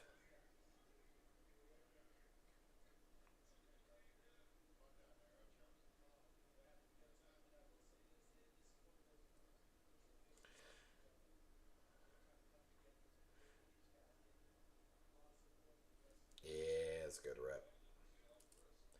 And like they said, that's how you bend. That was a great rep. Here's Sorrell from Texas. That was a pretty good rep from Sorrell, honestly. What up, Corona? How you doing, my boy? Swinson. Oh, Swinson trying to get a jump on this ball, too. Swinson. Oh, that's a good rep by Swinson. That was a great rep by Swinson, honestly. He's getting a round of applause, as he should. Again, one of the better reps we've seen here on the hoot drill. Princely from Ole Miss getting in here now. Getting a little high. He definitely did not get down on that. Finished strong, but I would have liked to have seen a better placement on that first towel. Here comes Walker.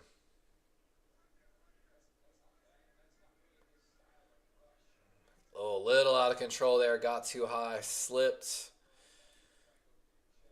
He's not that same thing, but, doing pretty good there. Let's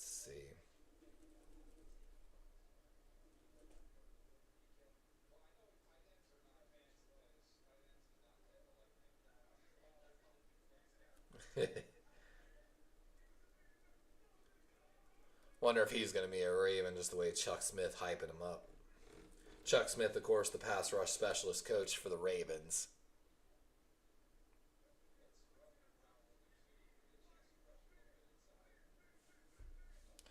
Hey, I almost couldn't have ran that drill.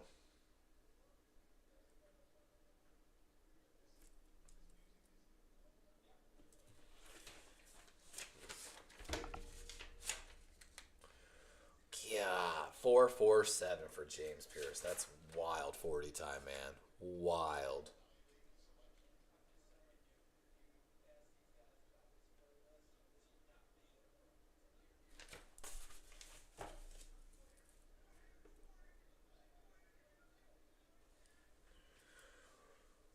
Okay, okay. Some of these guys, I'm starting to find some guys that I might have to go look at a little deeper here. We're slowly finding guys to go find in these later rounds. What round is Oladejo projected to go in right now? Anyone know on that by chance? Are linebackers doing anything yet? No, we don't have any linebacker data yet. Anyone doing three cones? No.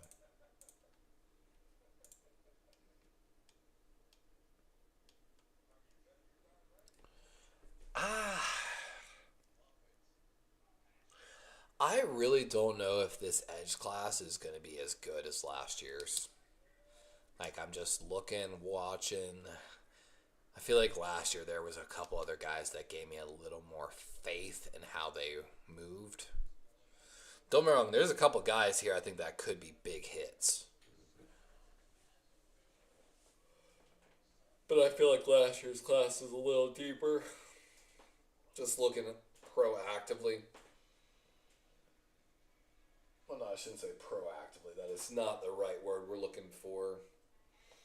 What's the word I'm looking for? Not sure, honestly. Lack of words.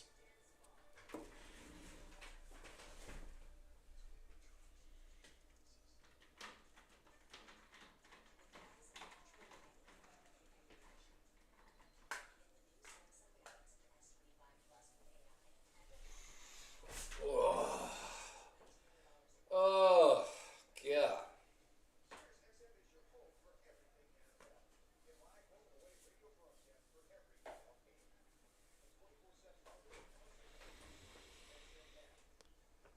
Ugh.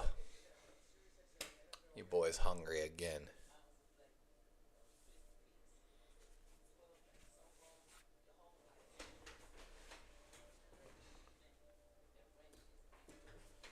BRB.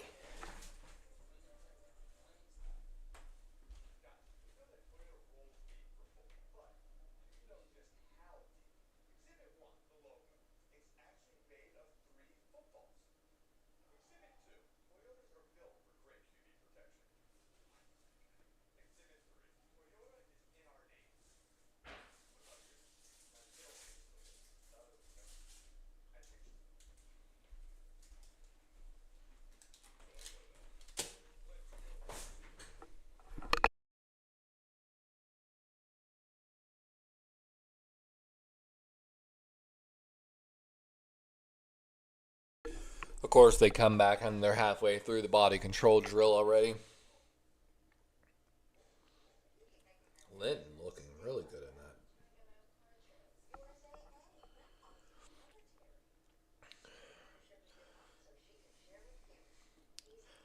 58. Oh, Deja again, looking like the best group out of this class. Like,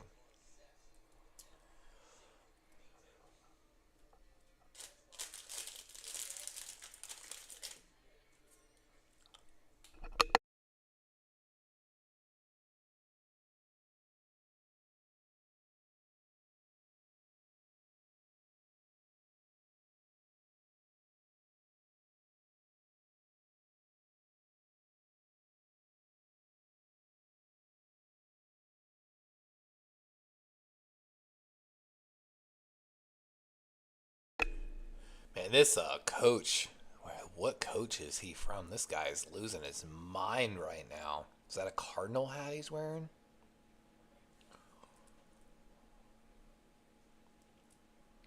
I think he's an Arizona Cardinal.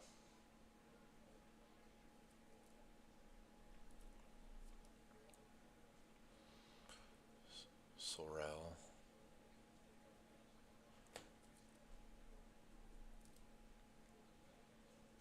All right, Sponge, have a good day at practice, bro.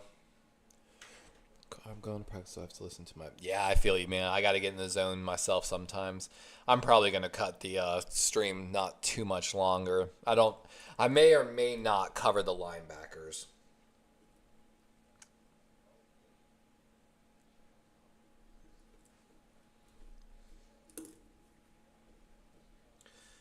So the next part would be if they're going to do some conversion drills.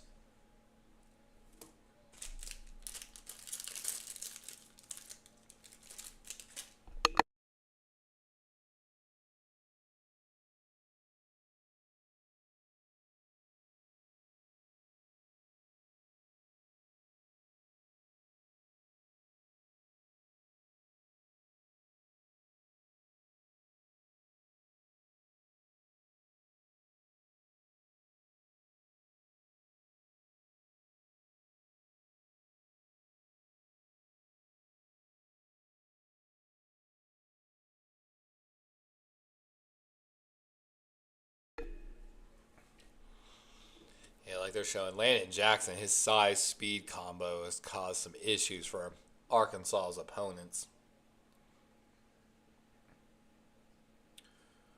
Interesting. Apparently, he gave Will Campbell all kinds of fits. Something to keep an eye on.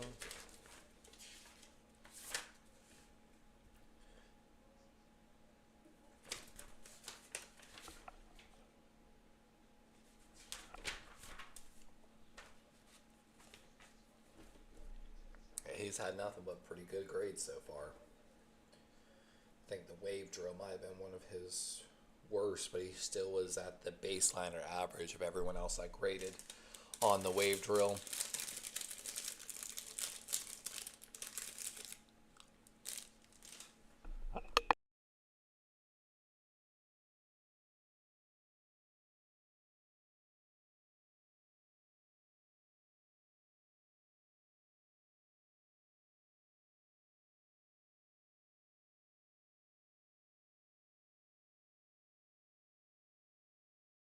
Is that Marcus Mariota down there?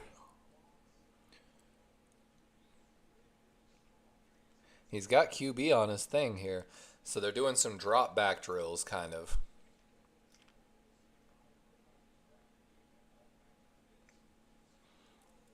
That was pretty good, actually, by Barron. Let's see here. Tyler Batty.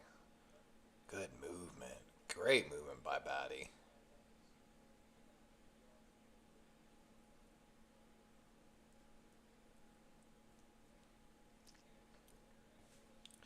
Matt Corral down there throwing the balls. That's who's throwing them.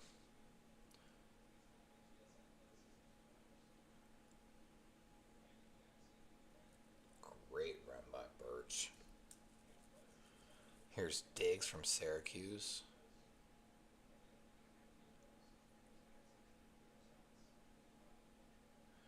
Diggs, little slip there. Body catch. Downs, number 46. A little back pedal could use a little bit of work. Good speed, though. Good, And that last one just... 47. Full naked gun moment. Oh, my God. You're talking about people's dicks falling out of the combine right now. Let me see here. Donovan Ezeraku doing little slow on that hip open, but oh, that was a good hip. A little bit of slip there. That's a good run. Under the helmet says what drills are left. So Galati, Gelati. Oh, if he caught it. Right now, they're doing conversion drills for edge rushers. So basically, linebacker style drills in space for the edge rushers. Little slow on that. Hey, good run by. And then after that, linebackers will come out, which then linebackers will go through their full assortment of everything. Ivy moving pretty good in space, actually. That was a good rep by Ivy. Here's Jackson. A lot of people want to see him. Hey, man, he's looking pretty good. A little bit of drifting. And oh, High Points the ball. Continues to have a good day. He's definitely raising his draft stock. Which they're already cutting the commercial away from the conversion drills, so that probably means that's going to be the end of the conversion drills for the edges. What are your thoughts on Cam Jackson's performance? The Florida kid, right? Let me double check.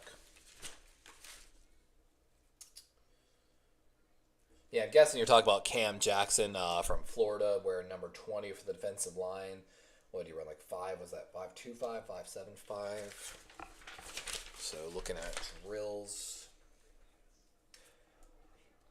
He's had not a great day, not a bad day. He did pretty good in the wave drill. Struggled a little bit in the 4 bag drill, but came back and finished this day pretty strong, if I'm not mistaken. But also, I feel like quite a few people I rated lower on pass rush drill.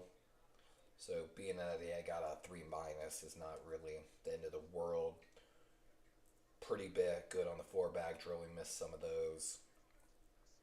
His best marks for me on the day actually came under the body control drill and the wave drill. So he moves better in space than you would think for a defensive lineman. Has a little bit maybe issue with picking up his legs when he does that lateral movement potentially though. And I'm guessing on the 3- on the pass rush drill. I'm guessing it was either the club or the lack of a rip that I'm guessing probably led it. So he's definitely probably elevated his draft stock a little bit in today's. Let me see, like looking back here at defensive lineman. I need to calculate total scores to eventually like.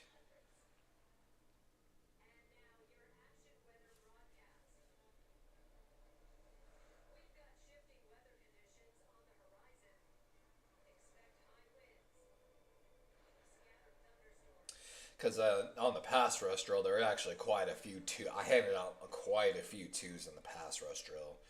Him not being one of them, he stayed above the 2 mark. Running club, I had him rated as an average, right in the middle of the pack.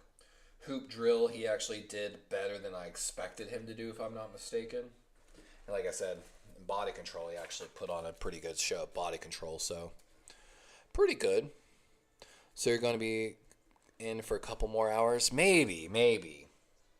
I'm thinking about it. I'm eating more snacks. We'll see how quickly because linebackers should be like like half of this time, I feel like.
I just realized my mic's been muted this whole time.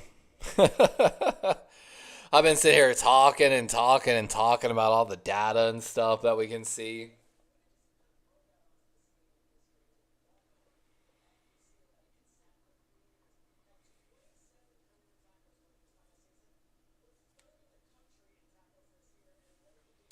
But one of the things that's really cool is, like they're showing right now, the next gen stats that you can now get on all the players, like, and you can pull up, like I can see now the top speeds on like the hoop drill and stuff like that. So that's actually what I was just doing on that other screen.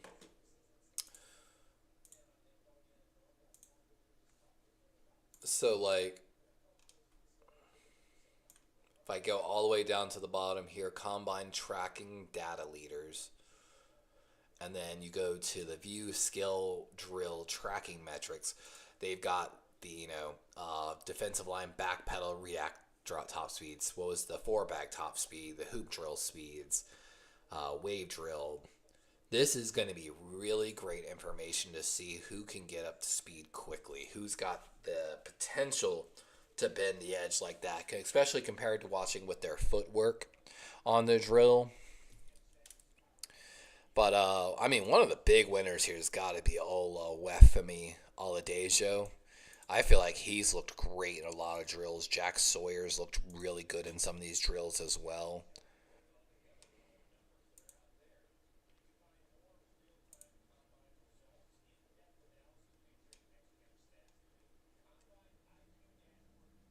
It's constantly just showing up here. Ahmed Hassanain also probably dramatically improved his draft stock today. He's constantly showing up across metrics. The Joyner kid from Minnesota is going to warrant a little more inspection upon, that's to say the least. I really like the acceleration scores they have as well. A lot of really great data that they're providing us now. Big fan.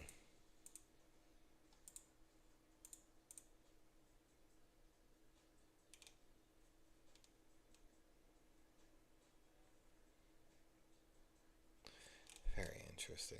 Very interesting.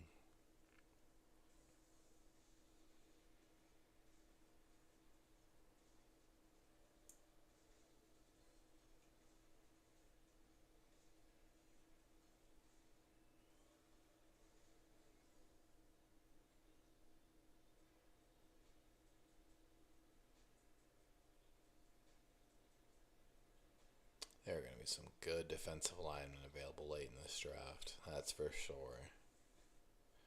Some guys I would definitely take some shots on.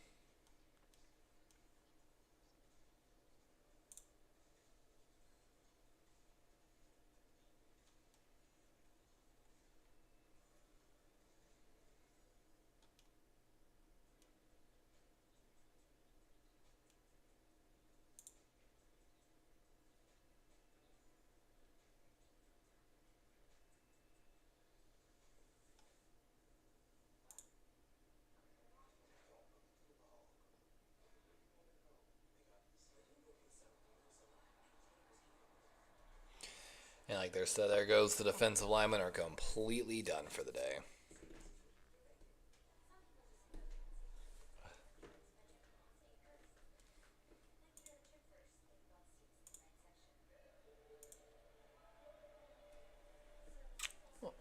What are they talking about now?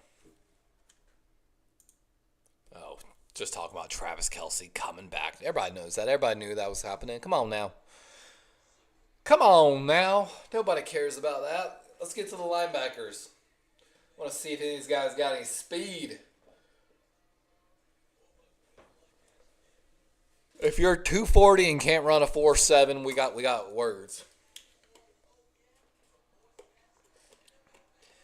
And of course, if you don't know, the reason I joke about that is because when I played semi-pro, that's my height, 6'3", or 6'2" and 7/8.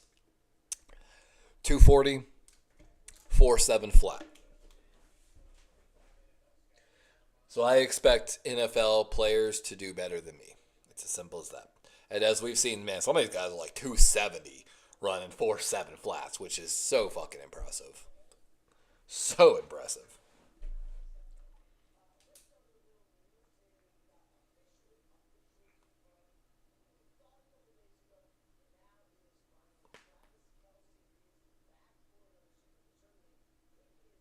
Man.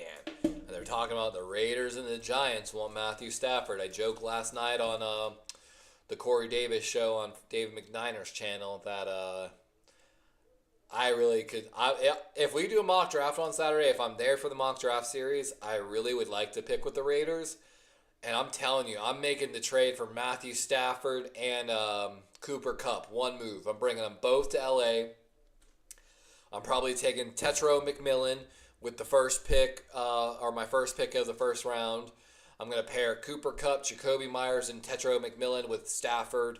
And then I'm going to probably go find me a running back late in that draft like Scatabo, Hampton, a couple other good running backs in this draft class that I can probably find in the second or third round. We got great edge rushers. We got some pretty good defensive tackles. We need some interior offensive line, but got to give the Raiders something to have fun with, score, and fill the seats. And I think that would be a big move. And Kupp's been on the trading block for years for the Rams. A lot of teams, even the Ravens, have called them about him. Of course, Stafford is, and you gotta love, I can see them running drills in the background right now. This reporter's on the field. I can see them look like they're still running conversion drills.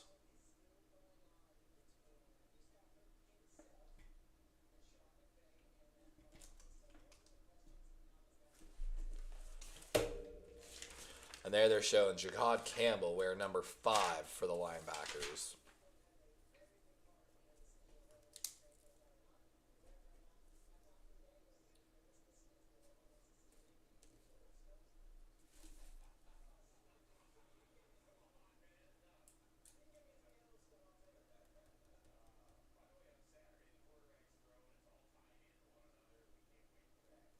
He's a Jersey guy that likes horse riding. Interesting.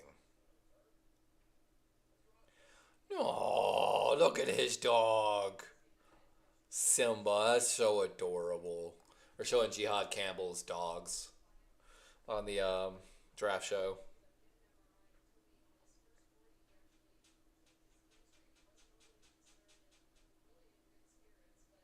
He rides horses, so you're saying he's got strong legs, is what you're saying. Apparently, Shamar Stewart tweaked something. Bro, Shamar Stewart was just. What?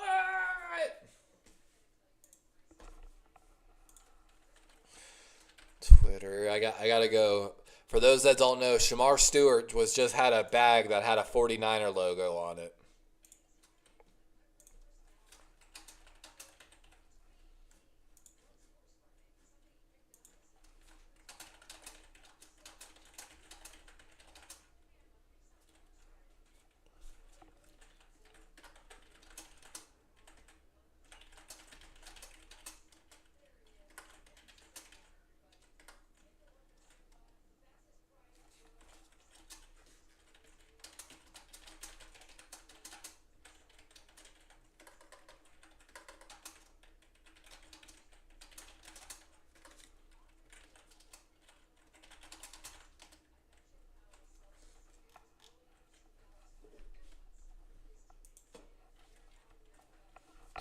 Like I said, we just watched Shamar Stewart just had all of his stuff in a bag that had a 49er logo on it.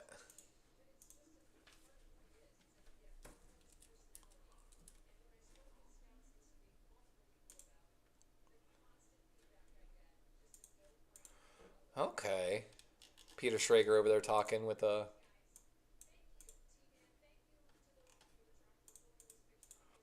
29th time being at the combine. Eric DeCosta. See what Eric's got to say.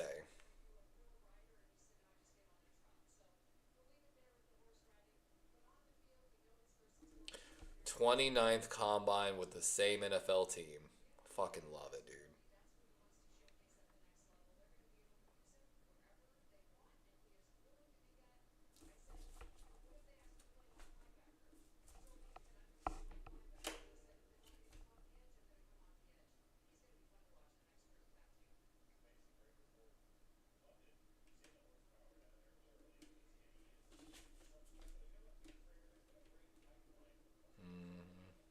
Talking about all the Ravens that showed up at the combine, played out.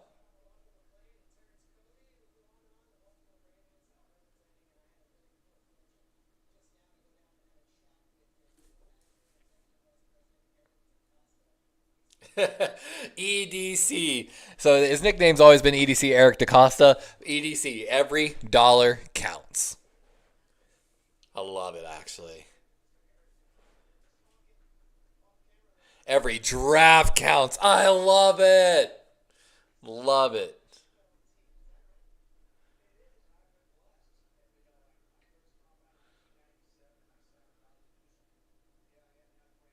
Yeah, we don't have as many free agents last year, but we got some key ones we got to keep this year.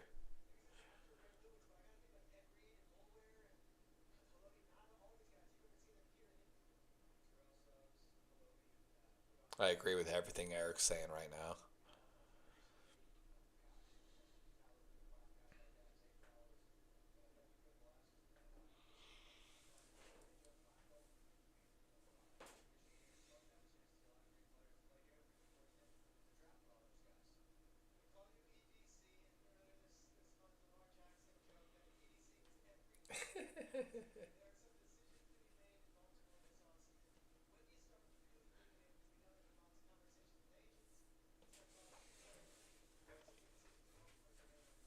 Yeah, you got to listen to your quarterback, man.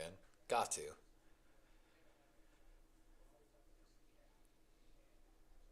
And basically, what they're talking about right now is how Eric DeCosta, they're asking, hey, do you actually listen to Lamar's opinion when he's talking about players, especially like, these South Florida players? Like, do you listen to him? And of course, Eric's like, of course, we always take, when you got the best player in football, you always want to listen to their opinions at certain times, about things. And basically, they fly down to Florida, meet with Lamar, and they talk about the team, discuss things, and why does Eric look very stressed right there at the end of that? Like, that seems super stressed out. Like, let me see. Where's Stewart? I know. And the thing is, he's projected, I think, to possibly like be a first round pick. So let me see here. NFL Big Board 25 position. Edge defenders. So he's ranked as the 23rd overall prospect on PFF's big board. Behind Mikael Williams, who's got an ankle injury, Mike Green, who we know about, James Pierce Jr., who we balled out, and then Abdul Carter. So he's projected to be probably a late first round pick, maybe mid first round pick. But like I said, I just thought it was very interesting that he already was repping that 49er drawstring bag. So,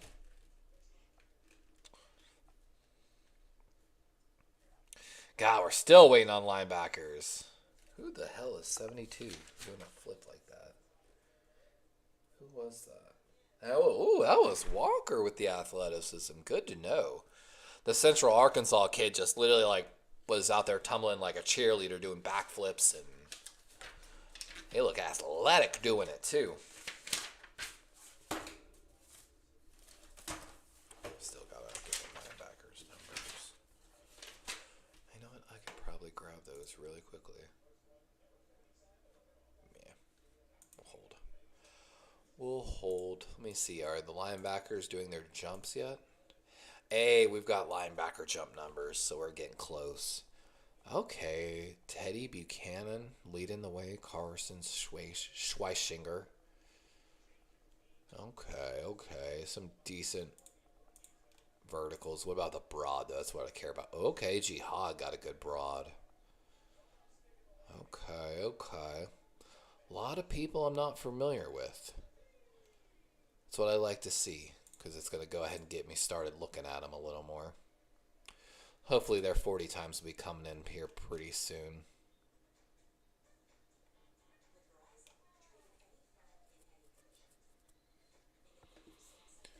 And I think it's very interesting. So in case more, like, you got Jaw Joyner here, the edge from Minnesota, 4.640, which is not the fastest 40, but he hit the max top speed while doing it, which is very interesting. gosh, man, as an edge rusher, that's enticing. But can he play with that speed with control? There ain't no point in. It's just like a car. There ain't no point in having all this horsepower and all this torque if you ain't got no grip and you can't go nowhere. You know what I'm saying? If you just sitting there spinning and spinning and spinning, don't matter how much power you got. Don't matter what your top speed is. If you can't get grip to go when you need to.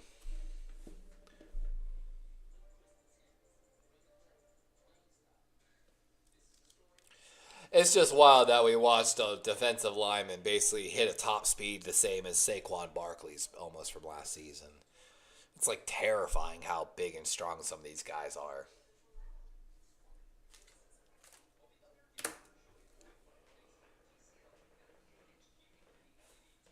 Oh my god.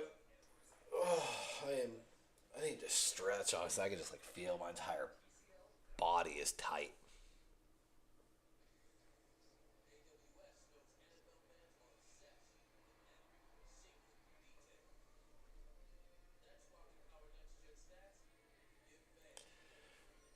I know they're at 7:30 almost, and linebackers are supposed to be done by 8 o'clock. So you know they're gonna go a little extra long here. It's Charles Davis. Okay.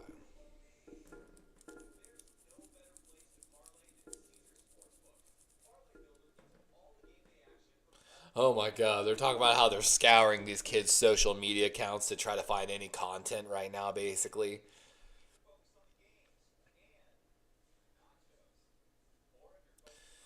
Ooh, Walter Nolan saying he's the next Aaron Donald.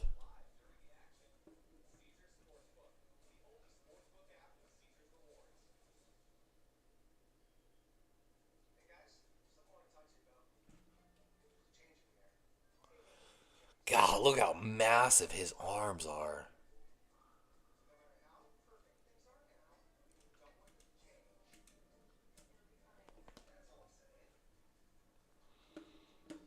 They're showing Walter Nolan. He's got a personal message from Aaron Donald, I guess, because all the comparisons and such.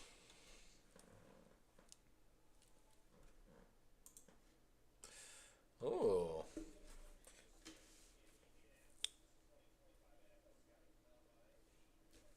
It's just football, you know? It's just football. Like you say, it's just football. You've done it your whole life. Just go out there, do what you did last year to get you where you is now. Just keep doing it.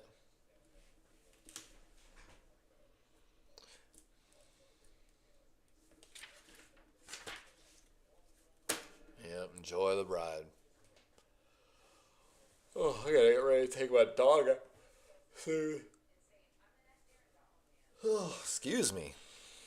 All that caffeine's finally starting to wear off. All that espresso, all that soda.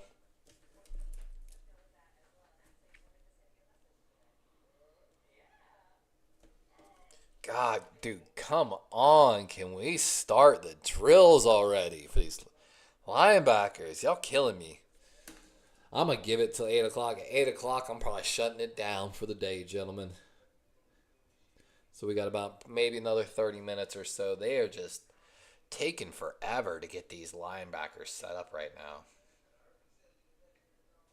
They just producers and like look how empty those seats are. There is nobody at this stadium right now. Nobody.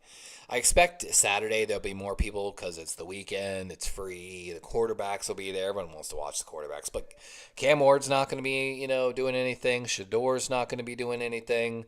But that kind of actually excites me in a certain sense because there's Pegs doing his fullback drills.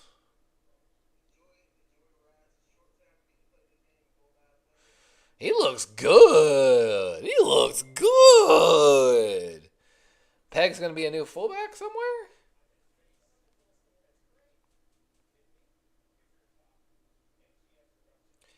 My God, that block by Matlock. They're showing the Chargers fullback here just.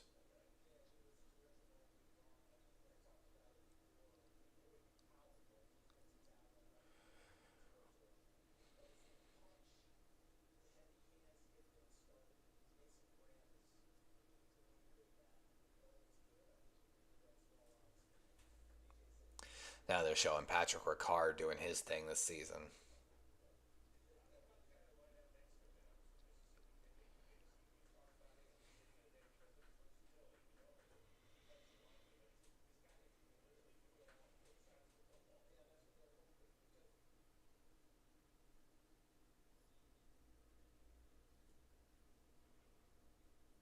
Was Greg Roman the one that really was it? Was it?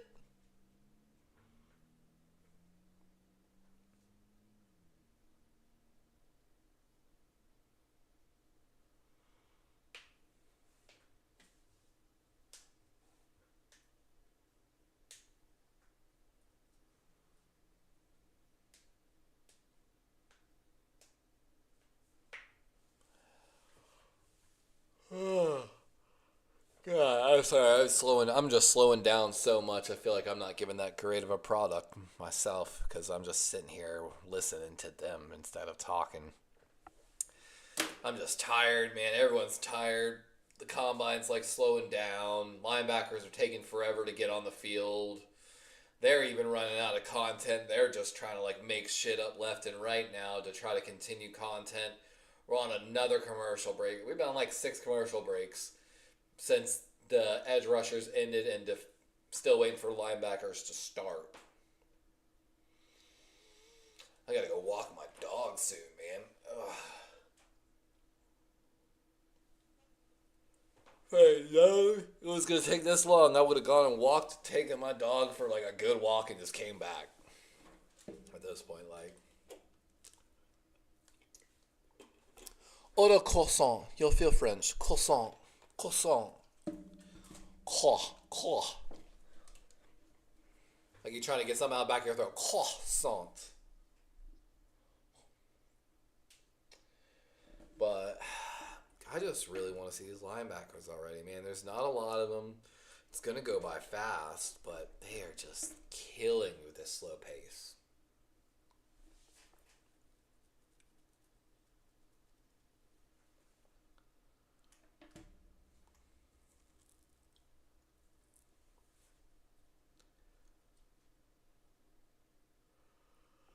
I can't stop yawning. Oh, I need to go get a lift in. That's probably what I need to go do. Just go get some pump. Do some squats.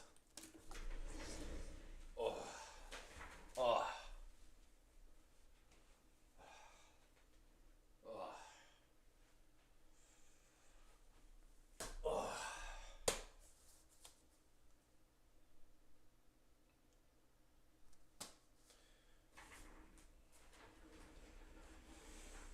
Oh. Get them squats in, man. Oh. Oh.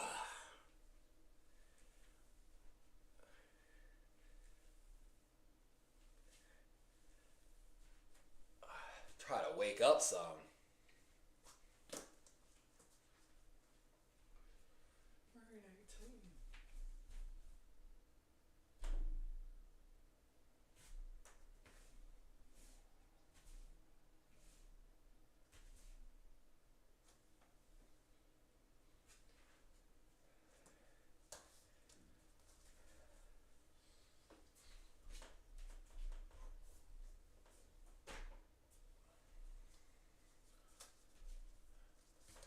Here we go.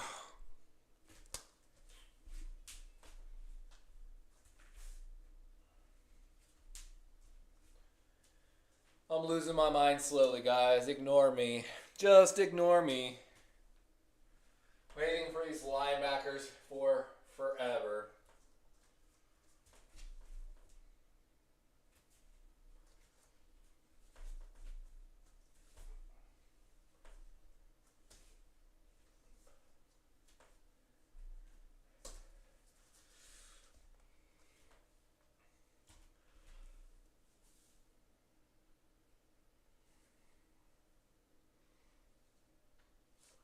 Pump up the arm.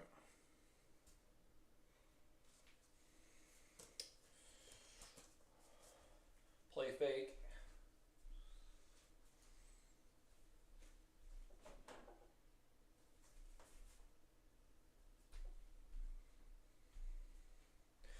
What I would give just to even be able to have some friends to play flag football with in the area.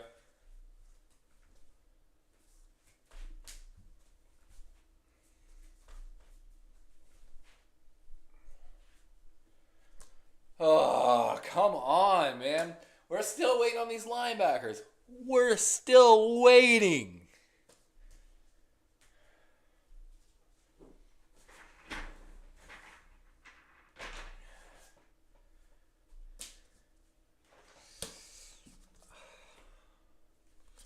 One, two, three.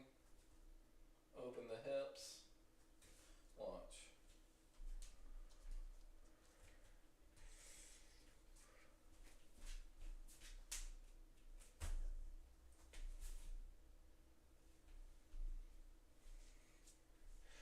And waiting and waiting and waiting. We'll never get to see the linebackers at this rate. It'll be like 10 p.m. They'll finally walk the linebackers out.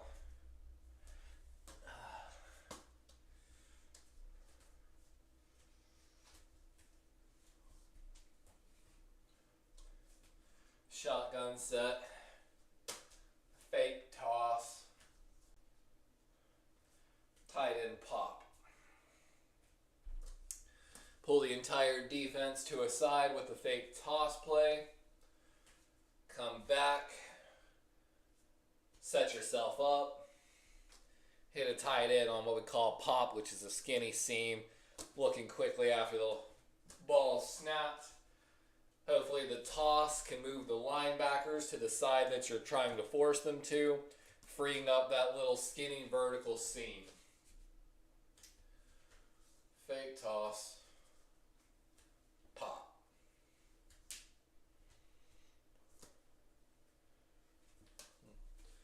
Little read option.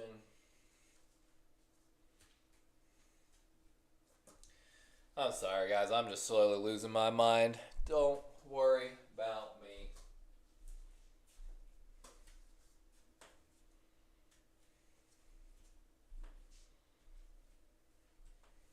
I just can't believe how long it's taken for the linebackers to come out.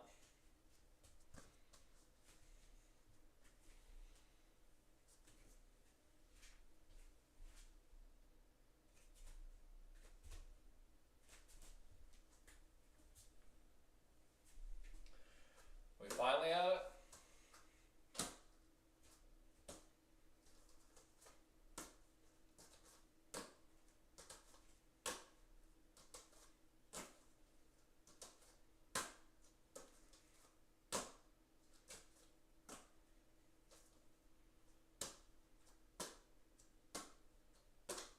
Oops, finally tried that. That was probably loud as heck on the mic. Auto power off. What? Where's my remote? I don't even know where the remote is for the TV. Oh, there it is. Love how it turned off on my other channel already.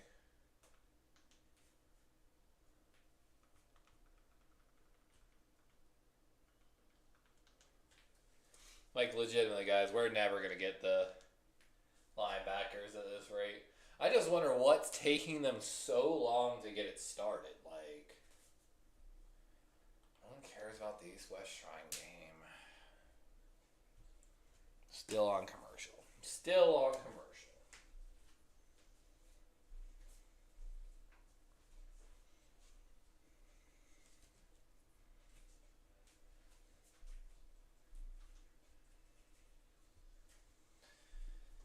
Can I get a hooah?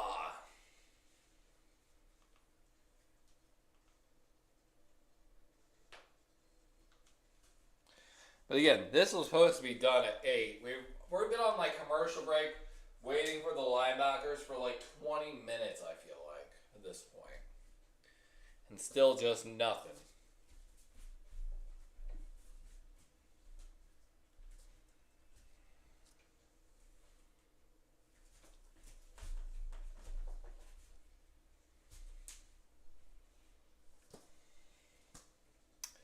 And are we finally? Are we finally at the 40? Finally? Maybe? Maybe? Schlesinger wearing number 39. Oh, that's like a big board.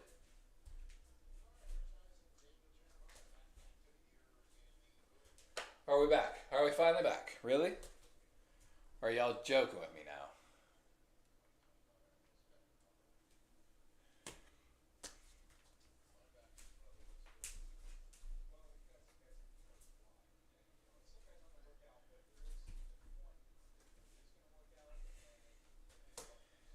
I appreciate for all y'all for coming and hanging out so far today, by the way. It's been a very long day with the NFL Combine, that's for sure. Maybe I'll start doing all my streams just standing up like this and change my camera angle to a higher camera angle. And we'll just do all our streams standing up for now on. Like we're in a commentator booth. Definitely might be healthier for me. Get stronger legs, that's for sure.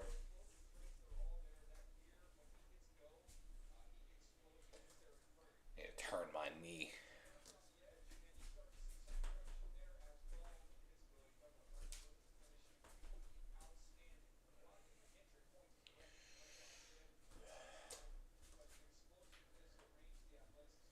Is this a 40? Or are they doing verticals? Eugene Asante wearing number 1 here, 6'2", 6 foot. We finally have the 40s for the linebackers coming up. Here's Eugene Asante, first up, University of Auburn. Ooh, 4.48. And that's a great way to start the linebacker class, honestly. Hopefully that data will get updated here just shortly. But wow, that's a great way. Jeffrey Bossa from Oregon coming up with number 2 here.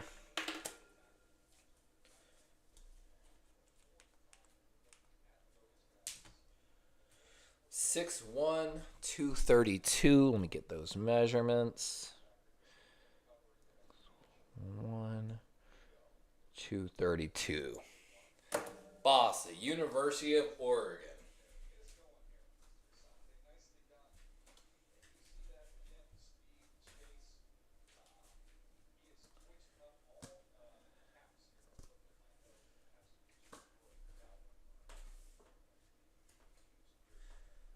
I'll sit down finally. Oh, stop being a psychopath.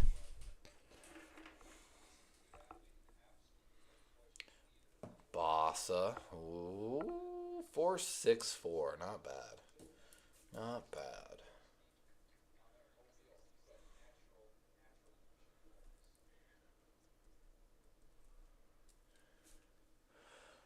Let's see. Bruner from Washington. 6'1", 227.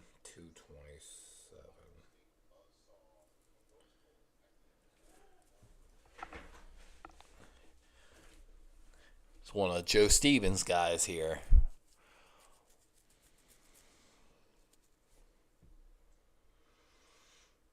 That seemed like a very weird start there. 4.59.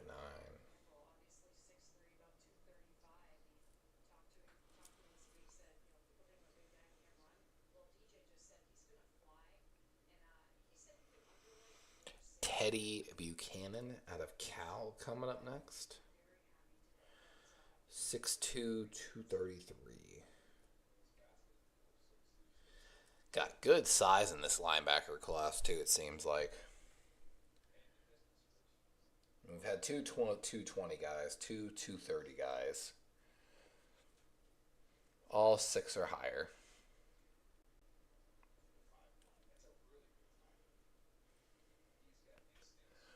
And he had one of the highest verts, they're saying, a 40-inch vert. So let's see if it translates to the 40.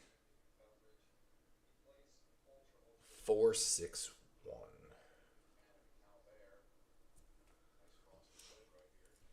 Like they're saying, basically for linebackers, what you're really looking for is 4.63 and lower. 4.7s are fine.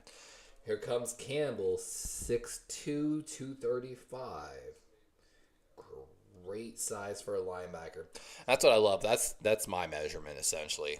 6'2", 7'8". So 235. Right now, me and Jihad Campbell right now are basically the same exact height and basically the same exact weight. Fun fact.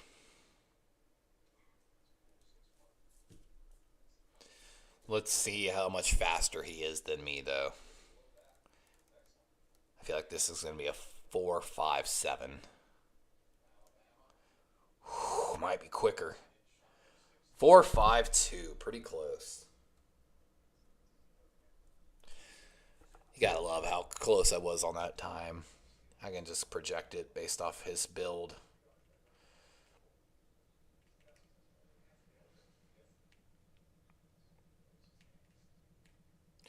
Power Eccles. So we're skipping a couple people. No Carter. No Johnson. So Eccles out of North Carolina. 237. 5'11". So a little shorter than the... And I think the heaviest linebacker so far from you.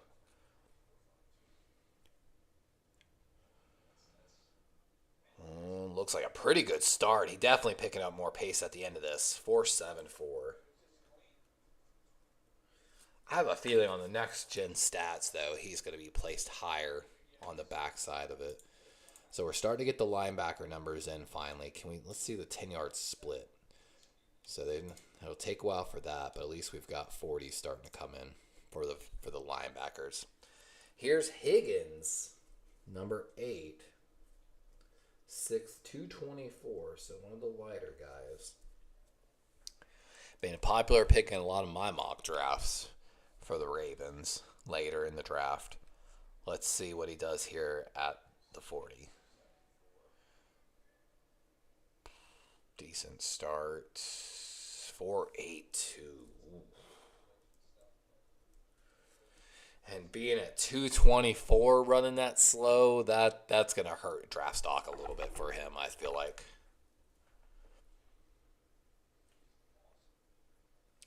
Shamar James coming up number 9, 6'1", 222.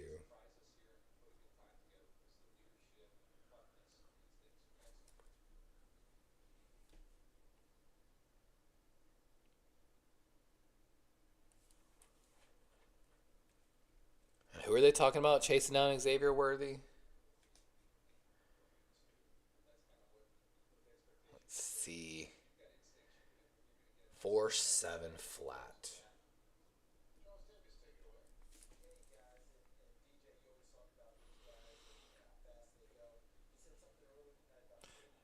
And I love you can see Harbaugh taking notes right now too on these guys. Here's Demetrius Knight, going to be wearing number 13. 6'1", 235.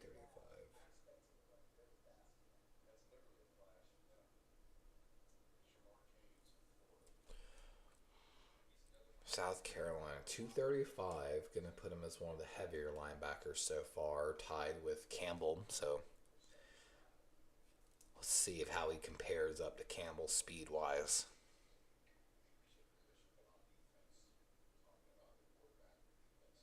I'm going to guess 4.63.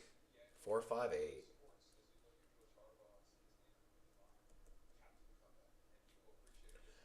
I mean, he's right on par. The Demetrius Knight might be a steal later in this draft, potentially. Got to definitely go watch the tape on him.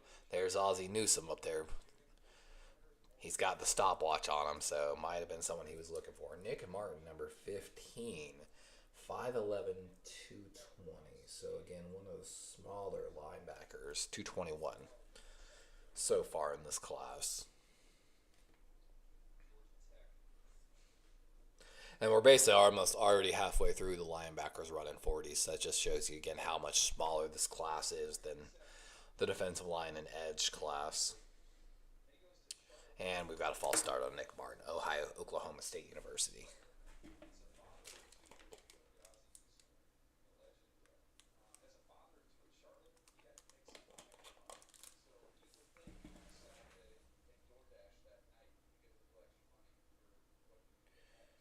Interesting. I was rewatching Ozzie watch, and I swear he was talking on the Demetrius Knight kid, and he's basically, I could hear, like I could read his lips saying, "Get up, go, get up." We're kind of rooting for him. So I got a feeling Demetrius Knight could be an early target for the Ravens. Here comes Nick Martin from Oklahoma State going again. And 4.53. Great run from Martin.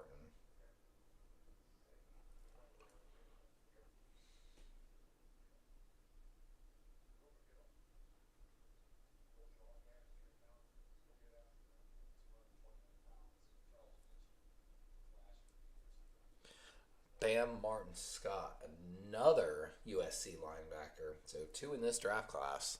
6'2", 231.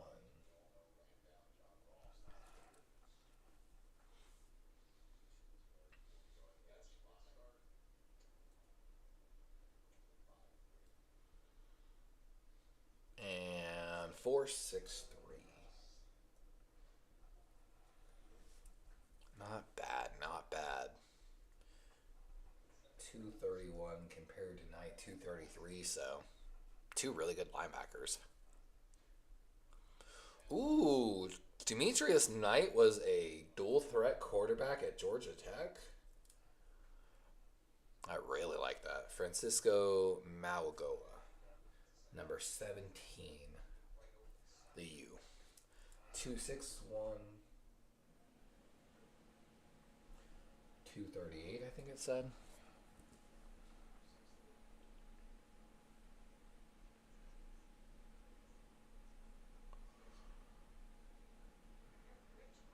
Mauigoa 461. I feel like this isn't like an overly great linebacker class potentially, but I feel like this might be a pretty solid linebacker class. Like,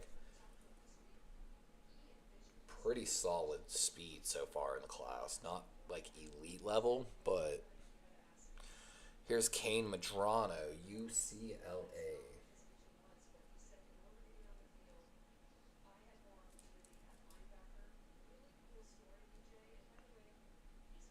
6'2", 222.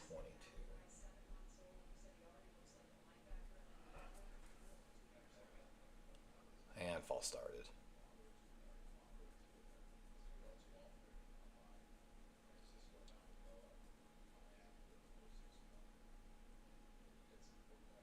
Like they're saying, they might find this UCLA kid, Kane Medrano, might find a role on special teams.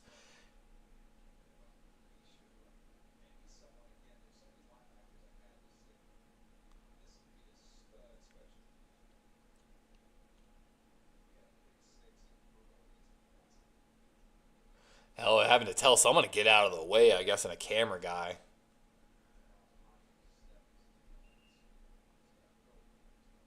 Looks like we've got 4 more guys up after Medrano, and then that's the end of the linebacker class. So almost there. Bear with us, guys. We're almost there.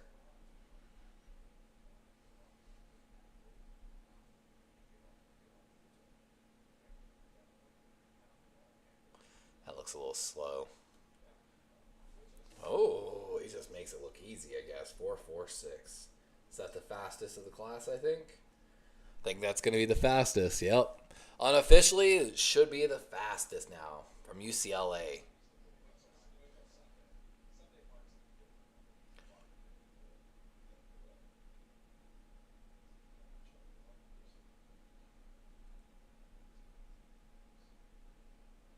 That is a long stride for Jihad Campbell.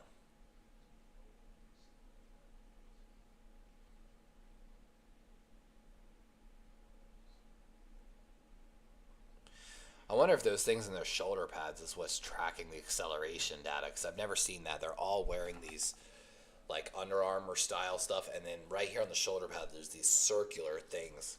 My guess is that Amazon is tracking a lot of the data via those, essentially like little chips in their shoulder pads, which probably track like things like their acceleration data.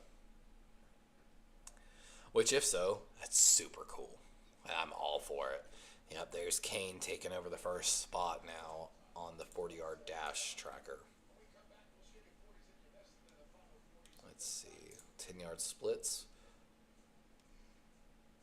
Hasn't uploaded his 10-yard split yet. Not bad though. Let's look at top performers though. Linebacker, 10-yard split. I think this is all time. Yeah. So 146 being some of the fastest ones. Patrick Queen, Roquan, Bobby Okereke.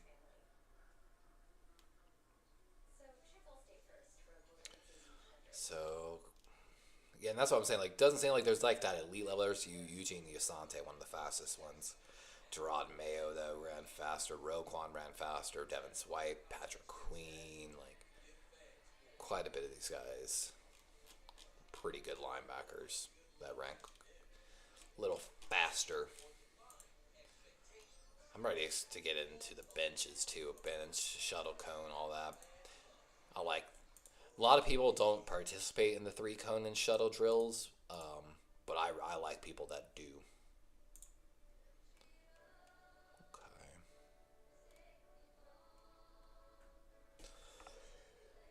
Okay. Excuse me. Couple linebackers to keep an eye on though. That's for sure. Are we getting any new risers in the top speed column with these linebackers? Hey, look at that. See, Demetrius Knight, despite not having the top 40 time, has apparently a higher top speed than Asante, despite the .1 difference in 40 time. If I know, like I said, Demetrius Knight on my board would be rising pretty quickly right now. Definitely got to go back and watch the tape, but if you're looking for measurables, it seems like he's got them.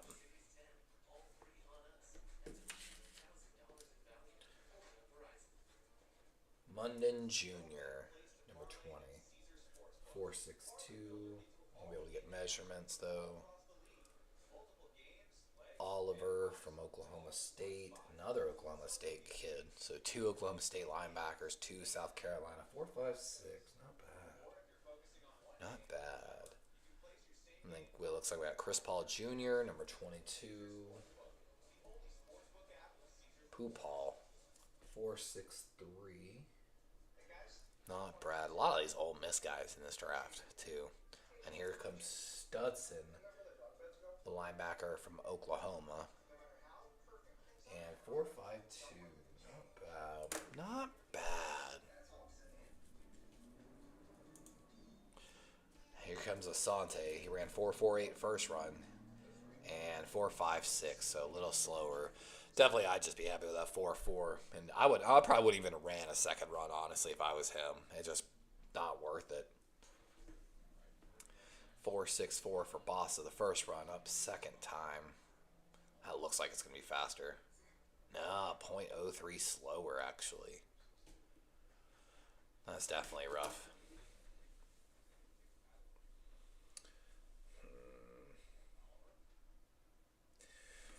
Debating if I want to keep doing the positional drills or not for the linebackers, or if I want to call it for the day.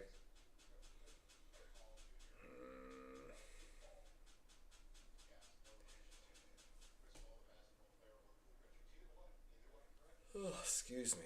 What time is it? 7:58.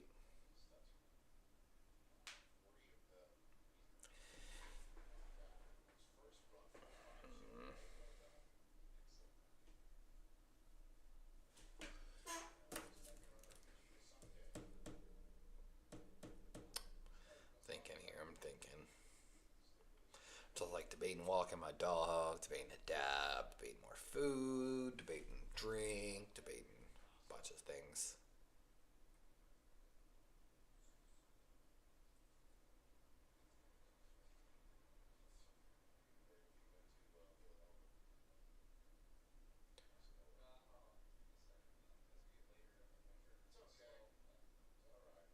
I'm not asked. That's funny.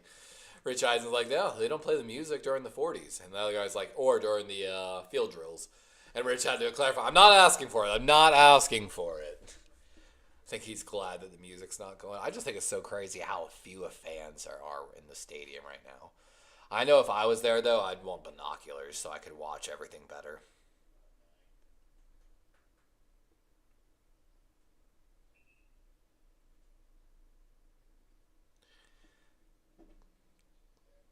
UC Davis. Interesting. God, the frosted hair is so wild. Can't get over Teddy Buchanan's hair.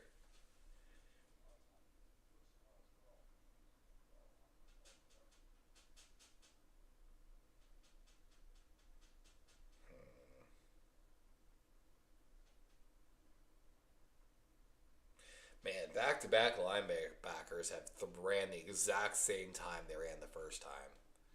4.61, both runs there. The other guy both ran 4.59s back-to-back. Here comes Jihad Campbell. That 4.52 the first time.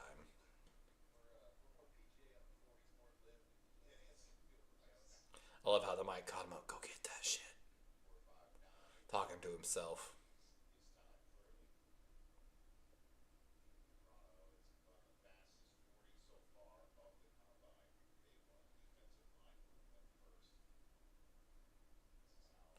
Four, 5.3, basically the same as he ran the first time.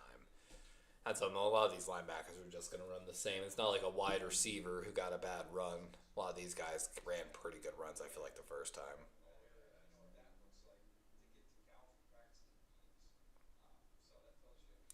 Like I said, they keep comparing him to Fred Warner, man, which is scary.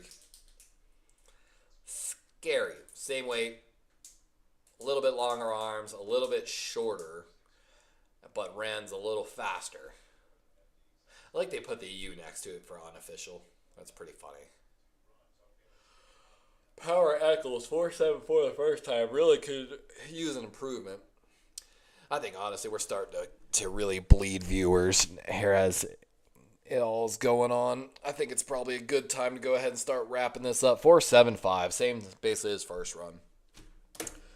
With that said, guys, I'm gonna go ahead and start wrapping up.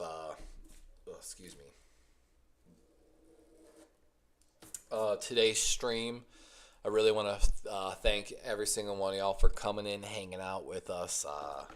We got a little bit of insight here into the defensive linemen and edge players, linebackers. I'm going to continue watching, but I'm just going to turn the stream off. Probably will be back tomorrow. What is it? Tight ends and defensive backs, I believe, which should be a good show to watch. Here's Jay Higgins. That looks even slower, man. 4.88. Yeah, they're all running a little slower, which they should. But yeah, if so, make sure you tune in tomorrow. I also got a workout, so it's going to be an interesting one with my workout and everything too. I'm not sure exactly what I'm going to do there. With that, I hope every single one of y'all has a wonderful rest of the evening. And we'll see y'all here shortly for more content. With that, it's been fun. I do truly love watching the Combine every year. And hopefully you'll tune in back for us tomorrow as well if we're live. With that, Darwin's out, guys.